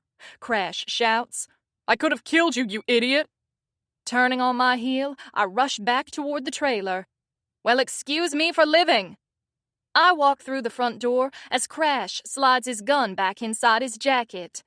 Tawny glowers at him from the center of the living room. He glares at her. Break into our house again, and I definitely will. Enough, I yell. Tawny, why are you here? I was going through Crash's stuff to see if I could find any clues about what's happening with Axel. He isn't answering my damn calls these days. Her eyes blaze with fury. Where is he hiding? I shoot a dirty look at Crash. Is Axel cheating on her? I've got no patience for cheaters or friends of cheaters. I know that's ironic coming from me, but I've seen firsthand the harm that it can do. Crash heaves a sigh. I have no knowledge of Axel cheating on Tawny, but it's also not my place to talk about it. I grab Tawny and lead her toward the door. We are going to step outside to have a little girl talk. There's something not quite right about the way Crash phrased his denial, but I don't think he's lying. When we get outside, she angrily paces the parking lot. If he's not cheating on me, then I guess he's just sick of me. I haven't been able to get hold of him in days, and nobody in New York will tell me anything. She shoves her hands into her pockets. I think it's because I'm not classy enough. What? I splutter. Oh, come on, Tawny. How long have you been dating? Year and a half, she mutters, scowling at the ground. Axel's not into prim, prissy chicks, and he wouldn't have dated you that long if he wasn't into you. Yeah, sure. Anyway, she frowns and stares off into the distance. Remember the other day when you were asking me how I'd feel if you did a Southern Deb makeover on me?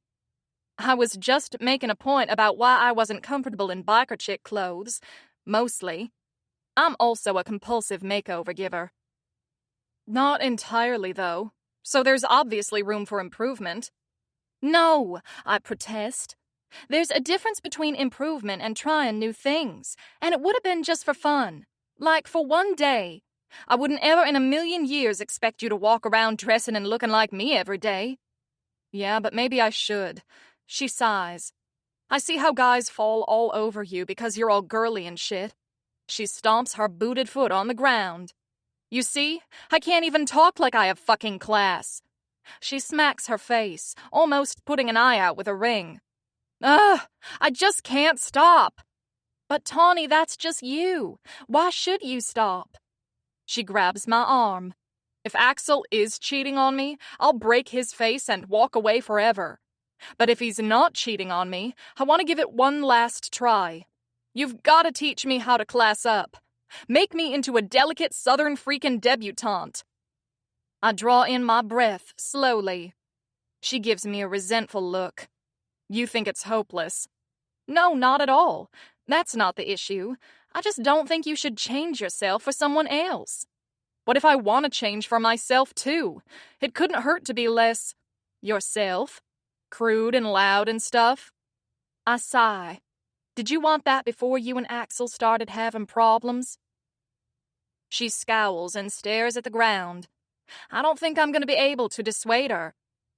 All right, I will tell you what I can do. I'll teach you the basics.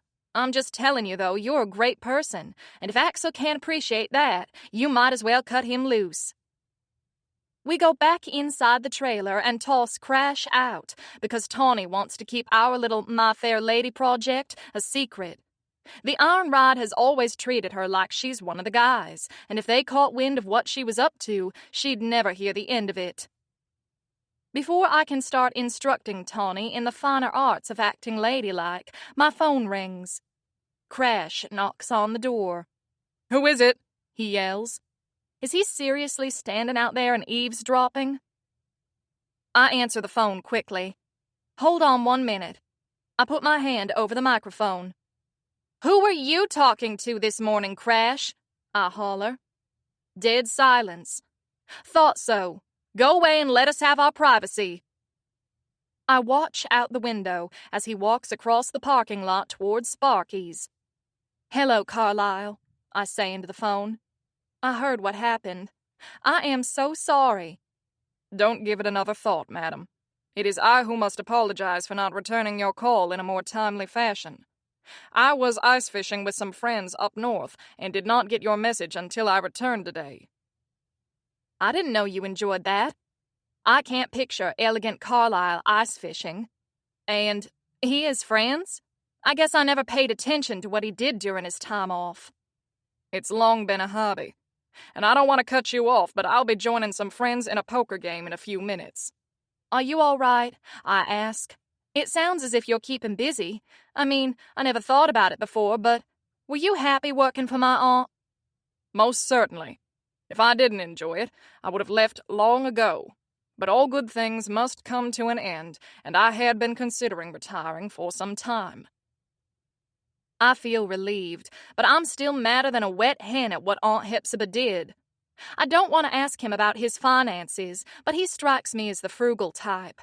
He lived all those years with his living expenses covered, too. He'll probably be all right. If you need anything, Carlisle, let me know. Certainly, madam. I appreciate your concern. And don't think too harshly of your great-aunt. She secretly thinks the world of you, or at least dislikes you less than most other people, and she's always looked out for you. Thank you. Please take care of yourself. And you as well. I blink away tears as I hang up. Carlisle leaving my aunt's employ feels like the end of an era. Tawny stares at me, her hands on her hips as she waits for my direction. I clear my throat. Okay, let's get to work. We'll start with lunch. Hell yeah. I haven't eaten yet, and I'm so hungry I could eat the ass end of a skunk. She catches herself. Thank you, Savannah. I'm looking forward to it. She looks at me puzzled. Why are you talking to yourself? No, that's what you're supposed to say. Well, then why didn't you just say so? I grit my teeth. Let's begin by setting the table. Lunch only lasts half an hour and only feels like it lasted several days. By the end of the meal, she's no longer holding a knife as if she's looking to stab someone. She's also chewing much more politely and sitting without manspreading her legs. When we're done eating, she burps very delicately, covering her mouth as she does so. Then she shoves her chair back, beaming. Look how I'm sitting, all classy and stuff. I'm a freaking natural. I nod enthusiastically. Baby steps. Then, as she leaves, I go write it down in my book of good deeds. Chapter 23. Savannah. Crash and I reach an uneasy truce over my calling my friends. I compromise by letting him listen in when I'm calling, in the hopes that will reassure him that I'm not blabbing our location to all and sundry. And at night, wow, the fireworks never stop. He has to restock the condoms more than once, and I'm sore in parts of my body that might not be on any anatomy charts. Every morning when I wake up, I'm surprised that he's still there. I'm not dreaming. Crash and I are really an item. If it weren't for the vague but ever-present threat of some psycho stalking me, life would be perfect. Even that fear is starting to fade. As the days go by, I'm starting to relax. I'm not glancing over my shoulder. I'm not scanning strangers' faces, wondering if it's him. I should probably be more wary, but it's hard to maintain a state of vigilance 24/7. Tawny's making good progress with her lady lessons, too, although I still don't think they're necessary. "Do you have any idea what's up with Axel?" I ask Crash one morning as he gets ready to change the oil on his bike. We're across the parking lot from the trailer, and he has his tools laid out on a tarp on the ground next to his toolbox. He shrugs and makes a big show of picking up a socket wrench and examining it very carefully. "Quit playing with your tools, Axel." You're right. He looks up and winks at me. That's your job. I poke him in the shoulder. "Don't try to change the subject." He's not cheating on Tawny. "So you've talked to him?" He sighs. Savannah, he's one of my best friends. He's not cheating on her, okay? He's just going through some stuff. He glances across the parking lot. Tawny's heading toward the trailer. "Go on in, I'll be right there," I yell to her. Crash sets the wrench back down and wipes his hands on his jeans. You have nothing to worry about there. If anything, I'm the one who should be worried. What are you two doing in there that's such a big fat secret? Casting spells? If so, you should be worried. I have access to all the things I'd need to make a voodoo doll of you. Hair, nail clippings, your clothing. He shoots me a dirty look. I will be out here if you need me. Try not to accidentally hex anybody, okay? Oh, it wouldn't be accidental. I smile sweetly. When I get back to the trailer, I walk in just in time to see Tawny stuffing a newspaper in the garbage. "Hey, I haven't had a chance to look at that yet. I'm an old-fashioned girl. I like reading newspapers." She tries to move the trash can away from me. You're also a germophobic girl. It already has garbage on it. I snatch the paper out of the bin. "No, it doesn't. I'll just wash my hands after I read it." I plop down at the table and start reading. One of the articles on the front page says the Helping Hands homeless shelter is looking for more volunteers. I just got off the phone with them 10 minutes ago. They said they would call if they needed anyone. I slam the paper down on the table. "Do me a favor, Tawny. Call the shelter and ask if they're still looking for volunteers." She gives me a sidelong glance. "Right now? No time like the present." Her cell phone is sitting on the table, and I push it toward her. "I probably shouldn't," she argues. "If I call, they might want me to come in right away." "No, they make you fill out an application and give references." She sighs, picks up the phone, and calls. It's very clear from the conversation that they are, in fact, looking for volunteers. "Were you deliberately hiding the newspaper from me?" She stares upward. "Well, hello, ceiling. Look at you, all keeping the rain out and everything. Good job." I nudge her boot, and she gives me her best wide-eyed, innocent look. "Is there something wrong with me?" I demand. "They've been telling me they have nothing for me to do ever since I got here 2 weeks ago. Obviously, they checked my references with the shelters in New York and were told something that made them reject me. And also, obviously, the homeless shelters in New York stopped giving me volunteer shifts because they didn't like me, not because they didn't need volunteers." I suck in an indignant breath. I'm not even good enough for a homeless shelter? She squinches up her face. What, Tawny? That kinda sounded a little snobby. No, it isn't. I just meant... I trail off. Okay, if it sounded snobby to you, it obviously came across that way. But I didn't mean it to be. Well, sometimes, without meaning to, you come across as sort of highfalutin. I know I joke about how you're always trying to correct people's manners and how you assume everyone grew up like you. Like asking people about who their favorite nanny was, or what china pattern they registered for their wedding, or where they wintered last year. Or telling them you'd love to redo their wardrobe so their colors are more flattering to their complexion. What? But that's helpful. Who wants to wear colors that wash them out? She smiles sympathetically. At Bone Breakers, we thought it was cute, but maybe it just doesn't work in a homeless shelter. I feel as if I've been punched in the stomach. Oh, I say quietly. I see. Tawny walks over to the door and yanks it open. Crash, she looks upset, she bellows. They don't want her at the homeless shelter. Come cheer her up. I suck at that. Crash tromps up the steps, wiping his hands on his jeans. Why wouldn't they want you there? The same reason you didn't like me when you met me, I say glumly. I'm running around offending people without meaning to. Hey, Crash protests. I always liked you, even when I couldn't stand you. Tawny punches him in the arm, and he winces.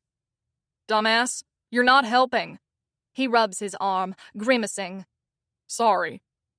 It's not your fault they're a bunch of dickwads, Savannah, Tawny adds. Want me to go kick their asses? I manage a smile. No, I don't think beating up the staff of a homeless shelter wins you any karma points.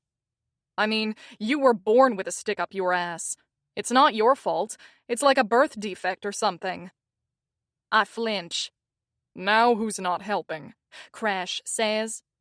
Making people feel better isn't really my thing. Generally, making people feel worse is my thing. I like to use my fists to do it. Tawny pauses. There I go again. Okay, I'm coming back in a few hours for more girl talk. Crash watches her go. Girl talk my ass. What are you guys really up to? I make a motion of zipping my lips, turning a key, and throwing it away before I walk over and flop down on the sofa. Crash joins me and puts an arm around my shoulder. How unbearable am I, Crash? It's okay. You can tell me the truth. You are not unbearable at all. But you said you didn't like me when you first met me. Some of that's on me. He shrugs. I tend to get defensive around people with a certain pedigree. I felt like you were looking down on me. I swear I wasn't. But who knows? I might have been a little harder on you than necessary because I was attracted to you, and you weren't flirting with me at all, you big hairy jerk. He laughs. You've known me long enough to know I literally do not know how to flirt. I don't have the ability to be subtle. I'm trying harder to do more gentlemanly stuff, like opening doors and pulling out chairs for you. You have been, and I really appreciate it. I smile. And then I think about all the people at the homeless shelter that I spoke down to without meaning to, and my smile fades. I really hurt a lot of people's feelings, even when I was trying not to. Well, you can be on the lookout for that in the future. He takes my hand. You want me to cook dinner again? Listen, it's okay, Crash. I'm not going to go into another depression spiral. I'm fine.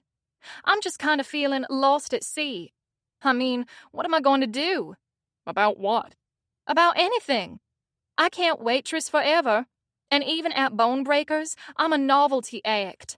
I was kind of hoping that volunteering somewhere would turn into a job, and now I find out they won't even take me for free.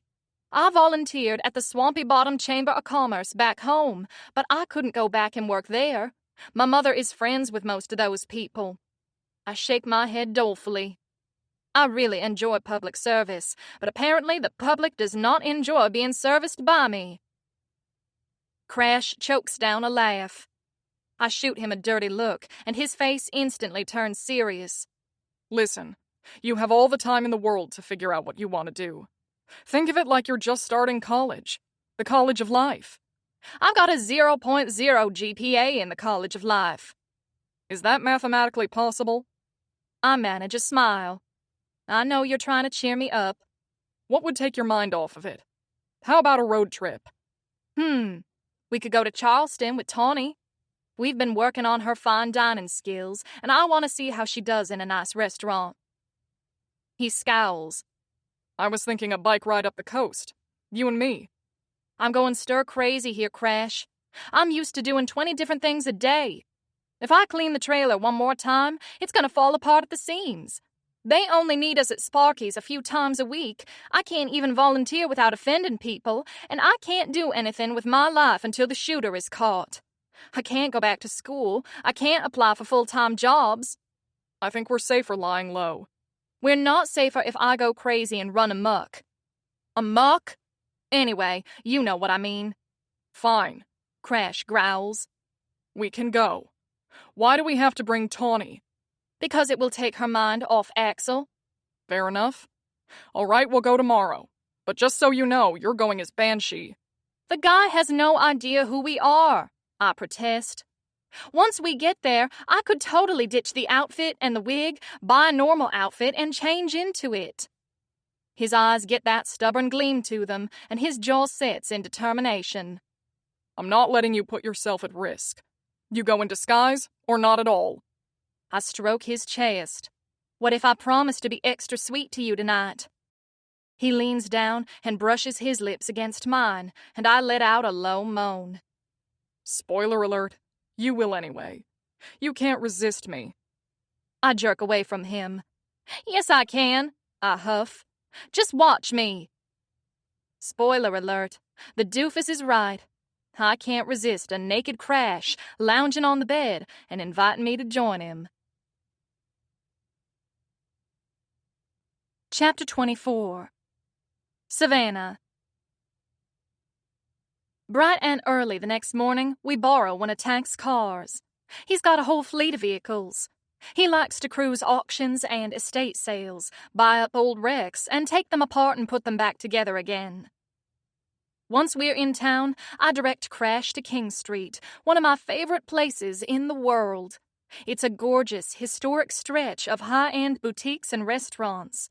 The street is lined with historic storefronts and decorated with clusters of palm trees. The architecture ranges from Beaux Arts to Italianate to Queen Anne.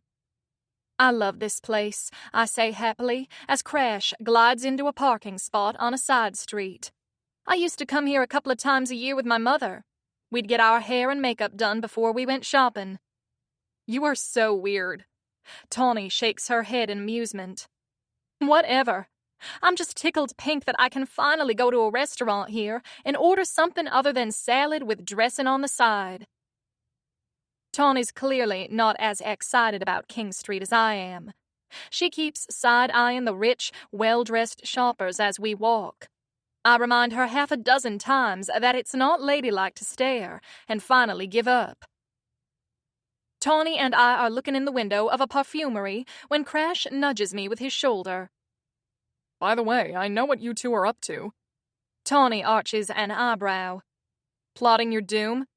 Savannah's giving you etiquette lessons. She glares at me. You told him? Crash smiles. No, you just did. Tawny clenches her fist and tenses as if she's ready to knock him out, but I put my hand on her arm to stop her. Tawny, no. Ladies do not hit gentlemen. No, but they do hit smug, nosy assholes. In fact, they do not. They simply cut them dead. Socially, I add quickly. That means to ignore someone who's beneath your notice. I like my version of cutting people better. You society types are no fun at all, she huffs. We start walking again. It was obvious, Crash says. Tawny's not sitting like she usually does. She's wearing pink nail polish. She bought new t-shirts that aren't obscene. She's cut her swearing down by 50%. And I haven't heard her burp in days. I hope she doesn't explode. Tawny starts to flip him off, but shoves her hands in her pockets instead, a miserable expression on her face. Let's go practice your dining skills, I suggest. We head into a French restaurant where we are seated at a table with a white tablecloth and formal settings. Is this what it's supposed to look like? Crash eyes the tableware. No, I say. I like your way better. Are you making fun of me? He asks, with a surprising note of vulnerability in his voice. I am absolutely not making fun of you. That dinner you made for me was the nicest thing anyone has ever done for me, because it came from the heart. He relaxes a little bit and smiles. Throughout the meal, Tawny exceeds my expectations. She sits like a lady, doesn't raise her voice or swear, and she holds her silverware in the continental style. She also looks like a condemned woman eating her last meal. Staring down at her plate with a blank look, she chews the delicious beef bourguignon like it's rubber. You know what? I say. This isn't working. She throws down her dessert spoon with a clatter, earning us a reproving look from the silver-haired couple at the next table. I knew I couldn't do it. No, you're doing it perfectly.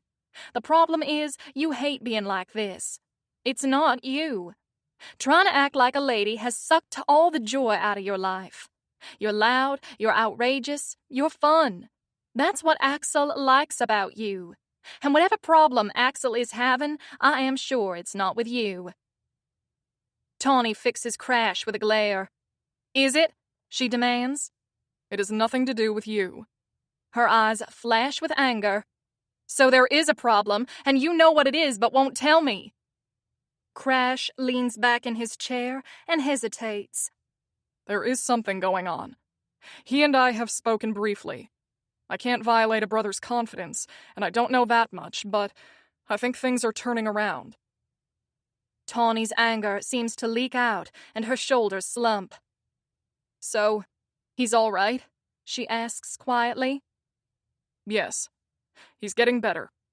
Telling you that much is more than I should, but I swear on my life that he has no problems with you whatsoever. She stares down at her half-eaten meal for a moment, and then looks up with a grin. Phew, I am so mother-humping glad we're done with this shit. She shoves her chair back. Tawny's back, ladies and ass faces. That's you, Crash. Can I start out with punching the stuck-up blonde who's been glaring at us all through lunch? Crash gets an odd look on his face. Where? He stands and sees something across the restaurant that makes him scowl. No need to cause trouble, he says in an uncharacteristically quiet voice. Let's go. He pulls out his wallet and throws $200 bills on the table. Our lunch was $120 tops. Do you want to wait for some change? Nope. With his hands on my shoulders, he pushes me toward the front door. Tawny keeps pace next to us. Crash, what are you doing? I demand. What's wrong? Can you just trust me on this? He says, his voice low. Not when you're acting like this, no. Do you see the shooter or something? He doesn't answer me. That can't be it, though, because none of us know what the shooter looks like. Crash rushes the three of us down the street. Excuse me, I say, annoyed. I need to go to the bathroom, which I could have told you if you hadn't dragged me out of the restaurant. Can it wait? He walks faster and looks over his shoulder, as if checking to see if someone's following us. No, it can't. People are staring. I yank my arm from his grasp and stalk into a coffee shop. Crash and Tawny come in after me. Bathroom is for customers only, a waiter calls to me as I head to the back. That man is buying my coffee. I point at Crash, who sighs and goes to the counter with Tawny. I have no idea what happened back at the restaurant, but he's being beyond weird. And it happened after Tawny mentioned the blonde who was staring at us, which gives me a strange, prickly feeling all over. Did I make a mistake letting down my guard with him? In all the time I've known Crash, I never thought he'd be dishonest with me. If anything, he's always been honest to a fault. But right now, he's hiding something from me. When I think back on it, he's been acting weird about all those phone calls he's been getting. Why does he always need to talk outside the trailer? Why does he walk away from the trailer and keep glancing back at it like he doesn't want me to hear him? Why have I seen him angrily hang up his phone several times this week? That's the kind of stuff Percy used to pull on me all the time, and then he'd tell me I was crazy and paranoid for questioning him. He totally gaslighted me, while banging my former best friend.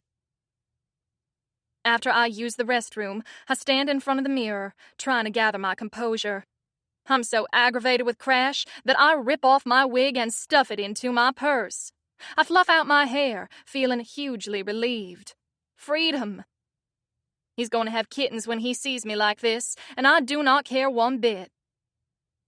I stalk out of the bathroom and almost run into a Chanel-wrapped platinum blonde with an icy expression that would have been right at home on the face of any of my sorority sisters. "Weren't you just wearing a wig?" she demands. What an odd question. I arch an eyebrow. Who are you and why do you care? Who am I? Who are you and what are you doing with my fiancé? She holds up her hand and wriggles her fingers, showing off a seriously oversized sparkler. Her what? She couldn't possibly be talking about Crash. She doesn't look like a woman who'd go for a guy like him. Then again, did I? Well, whatever the hell is going on, I'm going to discuss it with Crash, not her. I smile tightly. I forgot. The Charleston Home for Crazy Bitches, it's having its field trip today. You have fun now. I push past her and hurry toward Crash, who is standing next to Tawny, holding my coffee. The blonde rushes past me and throws her arm around Crash's waist. Astrid, what the fuck? He snaps. He knows her name. Crash, sweetheart, she says loudly. I've been more than patient. I think you've spent enough time with your little fling. I mean, it's getting embarrassing. Your father is ready for you to come home, and so am I. Crash shakes her off violently, but she grabs his arm and clings to it. He rips his arm from her grasp. Get away from me, you crazy bitch. She bursts into tears and pretends to cringe away from him. Then she lunges and grabs for his arm, which he holds up high so she can't reach it. I grab her by the arm and yank hard, and she staggers and trips. She makes a huge show of falling to the ground, knocking over a table in the process. Empty coffee cups crash onto the floor, and everyone turns and stares at the commotion. Her face is bright red, tears streaming down her cheeks. She points at me. "Assault! Assault!" she screams. "She attacked me! You all saw! Everybody saw! Crash, help me! Help!" Tawny balls up her fists and stalks toward Astrid. I catch her eye and give her a quick head shake. "Why not?" she demands.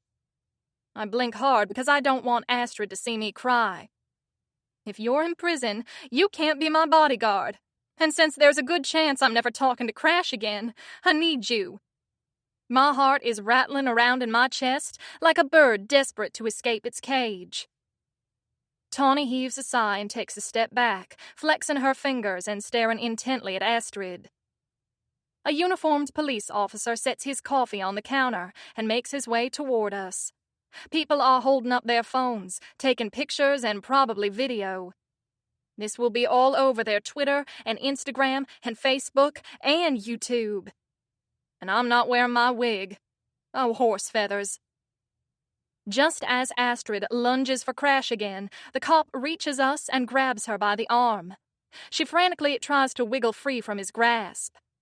"I am Astrid Manasco, of the Kentucky Manascos, and my family can buy and sell you," she shrieks. "We can buy and sell your whole department." Good for you. The cop maintains his hold on her. She's not my fiancée. She's a crazy stalker. I've met her exactly once, Crash tells the cop. She's been calling and harassing me, and I'm getting ready to file a damn restraining order. I feel as if a rug has been yanked out from under my feet. He's met her before, and she's been calling him and stalking him, and he never said a word to me? How can I be sure he didn't give her a reason to think there was something between them? If I'm not your fiancé, then who bought me this ring? She holds her hand up and wiggles her finger. And why is there an engagement announcement running in the paper? With her free hand, she reaches into her jacket pocket and pulls out a piece of paper. Triumphantly, she waves a Kentucky newspaper in the air. At a glance, I see her and Crash's names in the headline. What the hell? She sees the look on my face. Oh, yeah. Her lips bend in a weird, ugly smirk. There's plenty he hasn't told you. Her mascara has run, her lipstick is smeared, and her hair is frazzled. She's gone from lovely to scary in no time flat. We can all go down to the station and sort this out, the officer says. I want to press charges against her. Astrid lunges for me again, but he jerks her back. Do that again and I'll handcuff you. You'll be mopping floors at McDonald's, she screams. Sounds restful. He reaches for the cuffs on his belt, and she settles down immediately. Patrol cars are waiting outside the coffee shop. I can't even count how many people are taking pictures of us now. This is not good. Tawny, Crash, and I ride in one patrol car, and Astrid is taken in a separate one. At the station, I sit next to Crash, listening in growing astonishment as he gives his side of the story to a bored-looking police officer. His father, Emerson Barrington III, wants Crash to settle down and start acting respectable because he's running for a vacant Senate seat. His father is currently the mayor of a town in Kentucky. He asked Crash to marry the daughter of a wealthy business partner and sent her to ambush him with a proposal in New York City. Crash refused. Crash had given his phone number to his stepmother, who gave it to his father, who gave it to Astrid. And Astrid's called Crash a half-dozen times since then. This happened after I went to North Carolina, and Crash didn't even tell me. I Google Astrid Manasco while Crash is giving his statement. She's a typical socialite wild child who's been arrested for stalking 3 different guys. She's also been arrested for shoplifting, wrapping her car around a telephone pole, and breaking into a romantic rival's house and pooping on a bed. Okay, so she's a lunatic. But that doesn't mean there was nothing between them. All those times Crash told me the phone calls had nothing to do with me, he'd lied. If he lied about that, what else isn't he telling me? My heart doesn't feel like a bird frantic to escape anymore. It's lying dead on the floor of its cage. I'm so white-hot with anger that I've tipped over into numbness. Tawny is sitting across the room from us, talking to another police officer. She shoots Crash harsh looks like flung daggers, but he ignores it. After Crash finishes talking and the officer leaves us to go talk to his superior, I tell Crash in an icy monotone what I found out about Astrid. He grimaces and puts his hand on my knee. I slide my chair away from him until his hand falls to his side. Sorry. We'll talk about this when we leave. You think? I say tightly and swivel my chair to turn my back to him. We sit in silence for a couple of minutes until the officer comes to tell us that multiple people testified Astrid was the aggressor, so we are free to go. They'll be holding her because she has 2 current warrants out for her arrest for failure to appear. As we walk out of the station, Crash's phone rings and he grabs it from his pocket. Stay with Tawny, he growls at me. Well, I'm certainly not going to stay with you. I glower at him, biting out each word. He tries to walk far enough down the sidewalk that I can't hear the conversation. Tawny and I follow, and he gives up and stands still. Emerson, what the fuck? He yells into the phone. Wow. He calls his father Emerson? And I thought my relationship with my parents was bad. I stand close enough to hear what's being said on the other end of the line, which isn't hard because the man is yelling. I just got a call from a friend in South Carolina who saw you on the news, damn it. This is the last thing I need right now. You sent that crazy bitch to stalk me? Crash seethes. Did you use my phone to track me here? There's a pause. No, but she might have. All right, giving her your number was a mistake. Yeah, it was a mistake. So was trying to set me up with her. She's a fucking crazy bitch with a history of stalking. All right already, Crash's father yells. Her family was eager to marry her off, and I wanted you to settle down. I didn't realize the full extent of her issues. I suck in a breath, uncurl my clenched fists. Whatever your undercover assignment was, it's been blown, his father continues. Astrid's well known, and this has made the mainstream media. You and 2 trashy-looking whores are in the videos too, and it's only a matter of time before you're all publicly identified. You need my help now. You try to call me again, I will personally visit your house and take you apart piece by piece. Crash ends the call and turns to glare at me. You took off your wig. You've put yourself in danger, and we're going to have to relocate immediately. He's angry at me. He's actually trying to make this my fault. How dare you? I choke out. The numbness is thawing. I'm too hurt and angry to yell. Tears of rage well up in my eyes. My face grows hot, and my lunch roils in my stomach. Tawny stalks up to him and quickly looks back at me. May I? Please. She punches him in the stomach so hard, he staggers back a step and groans. Oof. Fuck you, she snaps. I am so sick of lying, cheating men. I sniffle. What she said. I didn't cheat. He takes a step away from her, grimacing. I have not been with another woman since the first day I met you, Savannah. I didn't tell you about Astrid because she means absolutely nothing to me. And Axel didn't cheat, damn it. I wave at a passing cab, and the driver slows down and pulls over. Crash tries to grab my arm, but Tawny moves in front of me and blocks him. I wouldn't, she says icily. Crash puts his hands up in surrender. Listen, I can explain everything. Can you explain why, after I opened up and told you everything and made myself completely vulnerable, you hid your real identity and your entire life from me? We'll talk back at the trailer. Put the wig back on. I pull the wig from my purse and toss it onto the sidewalk. Kiss my big southern butt, Crash. I slide into the cab, and Tawny follows. Wait, he shouts. $5. What? You're trying to bribe me to forgive you with $5? He walks up to my window. A while back you wanted to know how much your aunt paid me to watch you. $5. She offered me $20,000. I told her I wouldn't take any money at all. She insisted on paying me something, so I took $5. But he lied to me. He lied and lied and lied. He looked me in the face and told me those phone calls had nothing to do with us.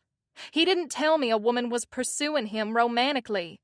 He didn't tell me his father was trying to get him married off. He lied, just like Percy did. I roll up the window. Start driving, please, I say to the driver. I'll tell you where to take me once we've pulled away. Chapter 25. Crash. I'm pacing a hole in the floor of the trailer, drinking black coffee because I don't want to fall asleep until I find out where Savannah is. I haven't slept all night. Savannah and Tawny never came back to the trailer. When I called Savannah's aunt, Savannah had already spoken to her. I tried to plead my case, not that I have much of one. She said some of the most shocking things I've ever heard come out of any old lady's mouth, much less an old lady who's Southern royalty. Then she hung up on me. I swallowed my pride, something I should have done a long time ago when it comes to Savannah, and called Chase Lancaster's office. He's a stuffed shirt asshole, but he's married to Savannah's cousin, and he has resources. He might know where she is. He just answered with a clipped, "We've got this. She's family, you're not," and hung up on me too. Does that mean he knows where she is? Has he hired the bodyguards he promised a couple of weeks ago? And how could they protect her if they don't love her like I do? Jesus, I love her. I do. And I've been such an ass that I completely ruined it. Anything? Tank asks from right behind me. I actually did not hear him come up behind me. Never in my life have I let anyone sneak up on me. Do not come in here without knocking, I bellow. He folds his arms across his barreled chest and lifts one white eyebrow. He may be older than the Bible, but he's not a pushover. Don't come into the trailer owned by our clubhouse. I groan and rub my face. I'm sorry. Fuck. I'm such an asshole, Tank. I've ruined everything. Well, you got that right. So, what you planning on doing about it? Curl up in a ball and cry about it?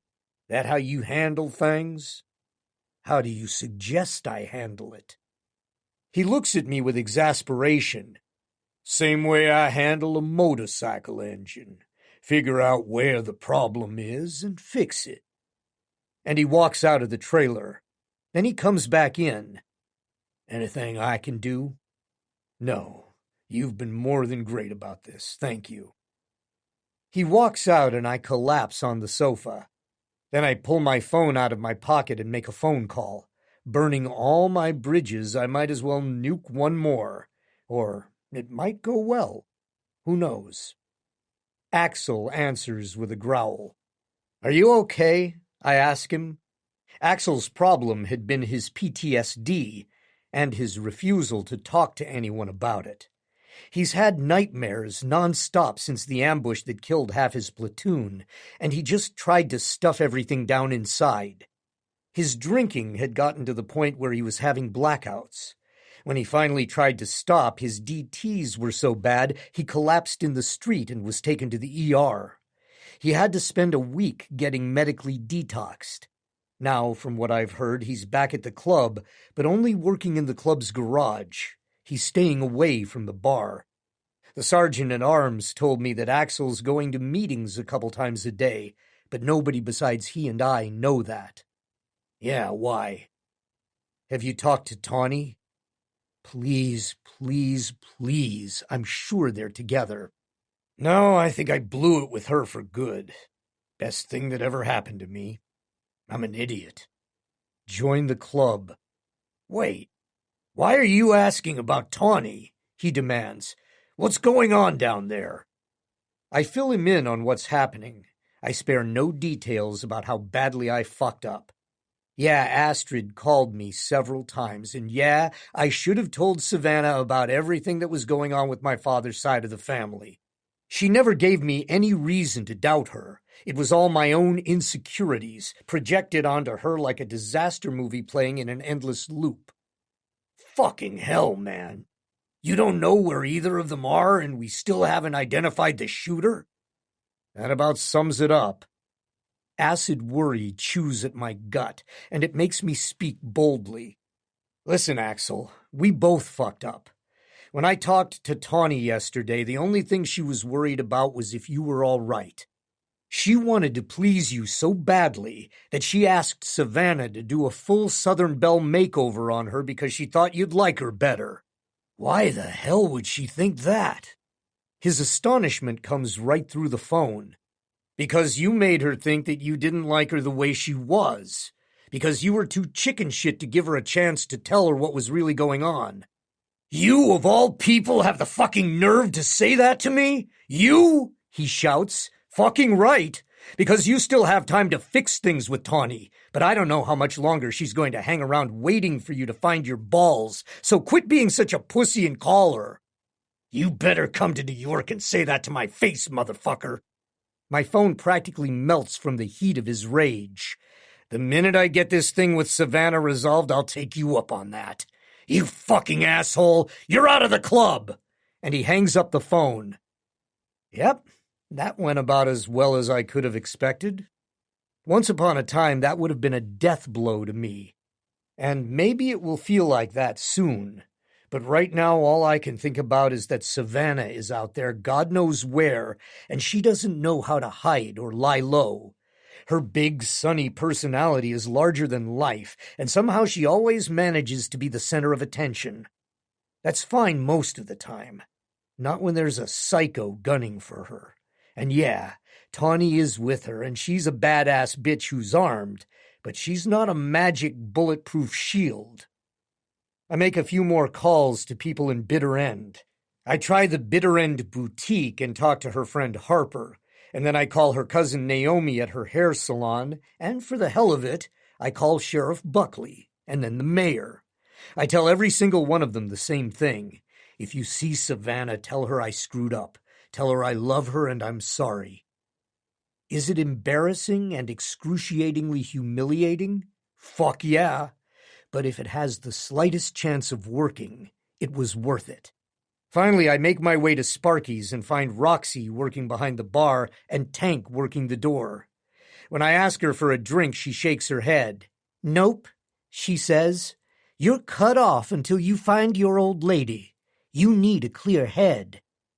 You're right, I say glumly. I sit down and Tank joins me. Look, son, giving up is not an option. Drinking yourself into a coma isn't an option. Also, that's like giving up. So, what's the plan? You were in the military. Run a fucking mission. Do something. Axel's better at that shit than me, I say. He's the brains, I'm the brawn. And he just kicked me out of the club. He squints at me with a look of disgust. Do any of you numbnuts ever just sit down and have a damned conversation? Or do y'all just throw temper tantrums like a little bitch? I guess the latter. God, I could use a shot of whiskey right now. Just one. I can almost feel it burning its way down my throat. Wait, he orders me. He walks into the office. He's gone for a couple of minutes, and then he comes back and holds out his phone. Axel's on the other end. You're not thrown out of the club, Dick Breath, but I do owe you a future ass-kicking, he growls. Also, I just talked to Tawny. We had a good heart-to-heart. She says she forgives me, but she's also going to kick me in the balls when she sees me. He sounds proud. I'd expect nothing less. You talked to her? My heart leaps with hope. Where is she? Where's Savannah? All they'll tell me is that they're somewhere safe and hidden. Oh, and Savannah has a German Shepherd now. Since yesterday? Since this morning. It was a stray. What the hell is it with that dog-hating woman, adopting every damn dog she sees? She named him Rhett, and he's very protective, Axel adds. This doesn't make me feel any better. Yeah, German Shepherds are very protective, but the shooter has a gun. Bullet versus dog is no contest. We need to end this thing with the shooter, I say. I have something of an idea, but I need help with it. Basically, we can take advantage of the fact that Savannah was exposed on social media and the news. She'll be back in the killer's crosshairs, and I think we can find a way to flush him out. I need to do some strategizing, though. Tell you what, I can fly there and meet you in a few hours. Let's work on this together. Amen, brother, I say. 4 hours later, Tank and I are picking him up at the airport, and as we drive, we formulate our plan. I think we're going to have to let Sheriff Buckley in on this, I say. I don't like it, but he can pull together more resources than us, and it's crucial that we get this right. The plan involves using Savannah's phone, the pink sparkly one that I handed over to the skeleton crew guys when we first arrived in South Carolina. They've kept the phone, turned off so it couldn't be tracked. They've also got my old phone. We're going to set up a trap for the shooter. We'll make him think that Savannah and I aren't together right now, and she's coming to meet up with me. We'll pick an isolated spot so we won't risk innocent bystanders getting caught in the crossfire. We're going to use Savannah's phone to send a message to my phone arranging the meetup. We're hoping that our theory was right, that the shooter somehow has access to her phone and can monitor her messages. Sheriff Buckley is cautiously on board with the plan, and he admits that he can get a hold of Savannah to discuss it with her. He calls me back a few hours later to let me know that they've agreed to try it. It'll go down tomorrow afternoon. Then he tells me the location they've chosen for the fake meetup, and I don't like it at all. It's an old abandoned warehouse about an hour outside of Swampy Bottom County, off one of the roads that leads into town, but not a main road. There's no reason why we'd meet up there, I protest. It doesn't make sense, and he's going to know it's a trap. We need to pick a better spot, like a strip shopping center. We can set it up for an empty part of the parking lot. Too risky. We'll just have to sell it as we can, he says. We need to do this as far out of the way as possible. I'm not having some civilian getting hit with a stray bullet. I want to curse him out, to tell him he's an idiot. This is our best shot at flushing this guy from his hiding place, and I'm afraid we're going to blow it. I can tell he's got his mind made up, though. So I let him dictate the terms. He tells me exactly what to say in the fake message and what time to send it. After I send the message, we're going to turn off both her phone and mine. That way the shooter won't be able to track the phone's locations and see that they're both still sitting there in South Carolina. Sheriff Buckley has talked to Savannah and she's going to work with him. She'll post on her social media accounts saying she can't wait to meet up with her man again tomorrow afternoon. I wonder if he knows where she is right now. Did you tell her what I told you? I ask. I've got to go, Crash. Stay put. Do not get involved in this in any way. I've got multiple agencies working on this and we'll handle it. I don't want to have to throw your ass in jail, but if you try to horn in on our operation, I'll do it in a heartbeat. We'll be in touch. And he hangs up before I can say anything else. Asshole. Not that I expected any different from him. Axel, Tank, and I have already agreed that even though we've turned this over to the cops, we're not going to sit this one out. This kind of thing is not only part of our mission of removing evil from the world, it's personal. As soon as I finish talking to the sheriff, we start getting supplies together, and a little while later we head out on our bikes. Once we've crossed state lines, the risky part begins. I've arranged for a connection of mine to meet us near Swampy Bottom County with 2 M2010 enhanced sniper rifles. If we're caught with them, we're in deep trouble. We stash our bikes at the home of a biker friend of Tank's, and the friend drops us off by the roadside in Swampy Bottom County, where we hike into the woods. Between the 12-pound rifles, the ammo, and the gear we're packing, we're pouring sweat by the time we reach our location, which is a mountainous overlook with a perfect view of the parking lot where the trap has been set. It's a half-mile away. That's okay. The M2010s have a range of up to 3/4 of a mile, and Axel and I are both more than capable. Jesus, these bastards are heavy, I groan as I set my bag down. You're getting soft, Tank, who is not carrying a sniper rifle, observes dryly. I shoot him a dirty look. Want to carry one? No thanks, I'm good. His own backpack is heavy enough, with food, gear, and spare ammo for us. That night we eat cold food because we don't want to start a campfire. Too much risk of the smoke being seen. In the morning we shuck our clothes and put on camo gear. Then Axel and I apply camo paint to each other's faces. Axel barks out a laugh. Didn't expect to be wearing this shit again. It sure looks purty. Tank grins, baring big white teeth. Axel scowls. If you tell me I've got a real purty mouth, I'm going to have to rethink bringing you along. And then we hike the short distance to the overlook and settle in to watch the warehouse and the road approaching it in both directions through binoculars and our scopes. Tank, Axel, and I spell each other. The police, snipers, and SWAT team arrive early and enter the warehouse. About 6 officers are stationed in the woods on either side of the warehouse. I know the cops will send a decoy car in Savannah's place. It will be bulletproof. They'll have a police officer, and she'll be wearing body armor. The hours drag by. We stay silent, chewing on protein bars and sipping water from our canteens, sweating in our camo. Feels all too familiar, like being in Afghanistan again, although considerably cooler. 5 minutes, I murmur to Axel. He replies with a barely perceptible nod. I know. I don't know what we'll do if he doesn't show, and I don't think he will. I'm afraid this has all been for nothing, and with Savannah not speaking to me, how can I keep her safe? If I could just see her face to face, I'd beg for her forgiveness. I'd vow never to keep secrets from her again. 3 minutes, but I think it in my head. I don't say it out loud. Axel already knows. We haven't seen a car go by in maybe 20 minutes. This is a very rural part of the county, with minimal traffic. Fuck. It's not going to happen. Damn. Maybe that one, Tank says. He's been watching the west. Axel's been watching the warehouse. I'm watching the east.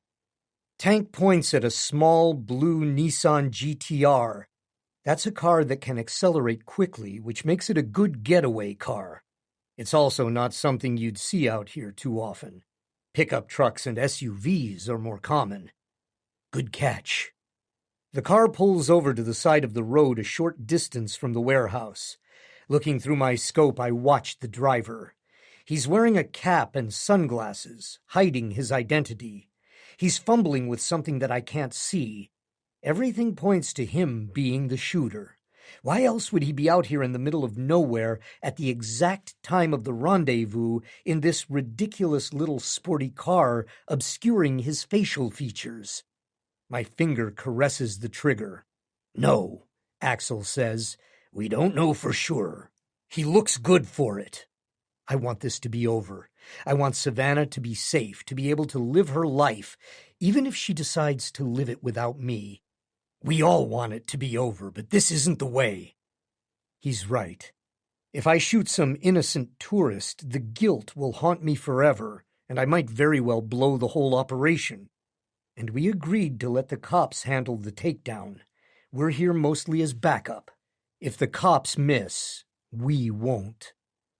The blue car starts up again and heads to the parking lot. I suck in my breath, finger on the trigger, eyes on the prize. In the parking lot, he accelerates suddenly. He screeches into the parking lot in a cloud of dust. Leave it, Axel mutters to me. The cops will handle it. We only shoot if it looks like he's getting away. The blue Nissan drives by the decoy car and sprays it with bullets. Spiderwebs of cracks spray across the windows, but they stay intact. I grimace, praying that the woman inside the car is okay. His arm pokes out the window and he rakes the car with another round of bullets.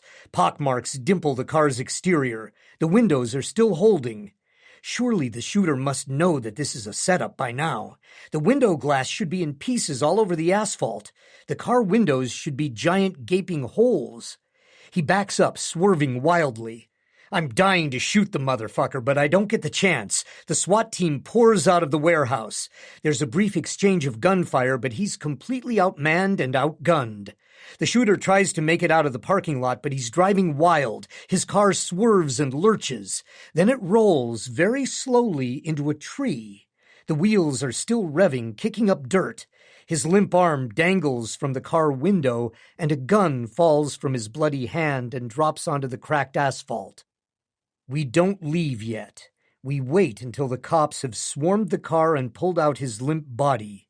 He lies on the road in a spreading puddle of blood. The female cop from the decoy car approaches, gun drawn. She appears uninjured. Time to pack it in, Axel says. He pats me on the arm. You did good. This was all you, brother. Your idea. Is it over? I say in astonishment. Holy shit. I think it's finally over. Chapter 26. Savannah. You're a good boy, Rhett. You're the only man I can count on, I say, shivering and hugging myself. Winter has found bitter end. It's 38 degrees and I'm wearing my puffy jacket as I leave Daisy's carriage house and head toward Main Street. Rhett trots next to me, happy as a hog in slop. He's got a nice fur coat, and he doesn't seem to notice the cold. Crash was my missing piece, or so I believed for a short happy time. Now I don't know what he was. How could a man who cared about me keep such big secrets? And truth be told, I don't even miss him, I tell Rhett.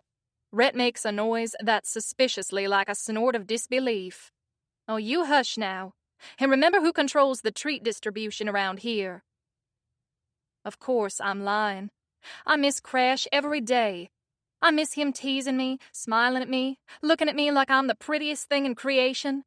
I miss how safe I felt with him. I miss the smell of him and the feeling of those big muscular arms wrapped around me. At least Tawny's happy again. She and Axel had a passionate, tearful reunion, and they're back in New York.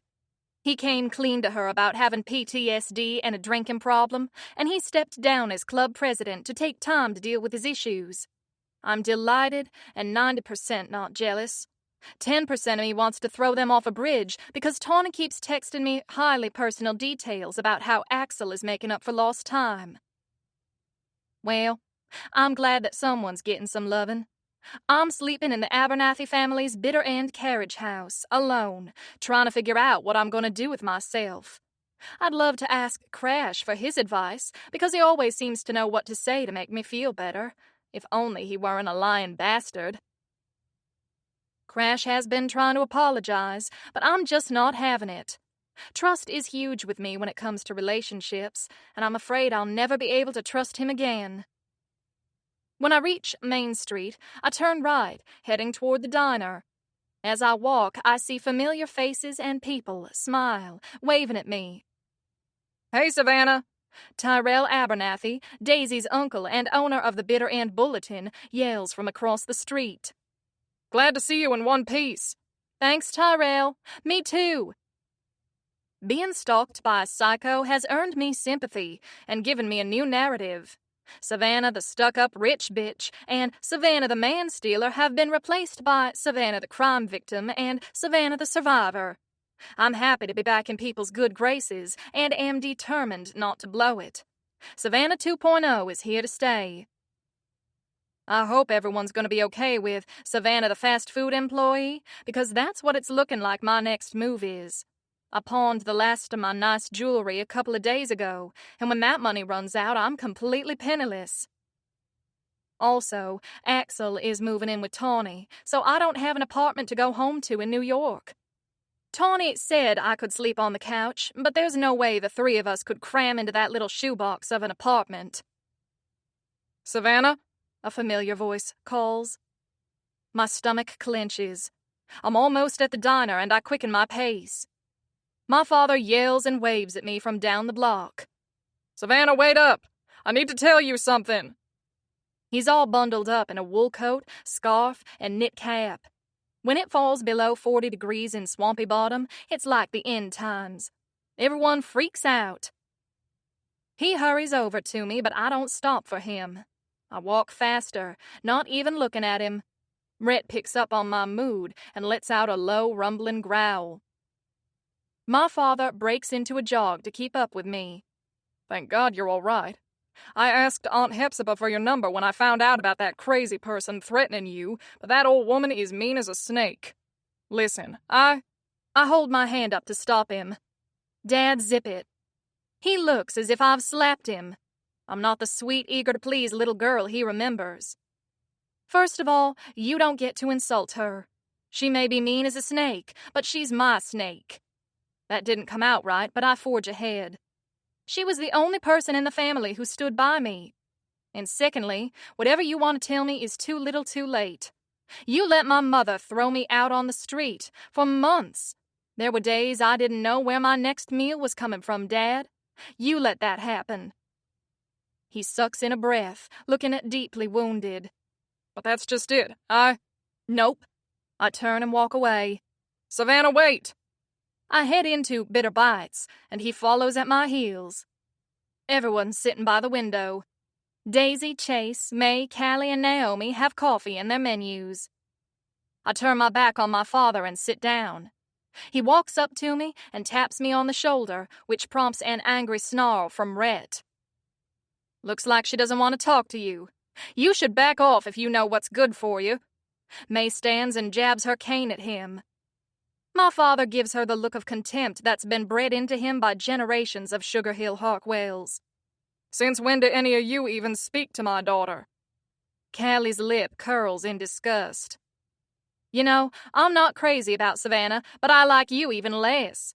What kind of parent tries to force his daughter to stay with a cheating pig? Exactly how many diseases did you want her to catch?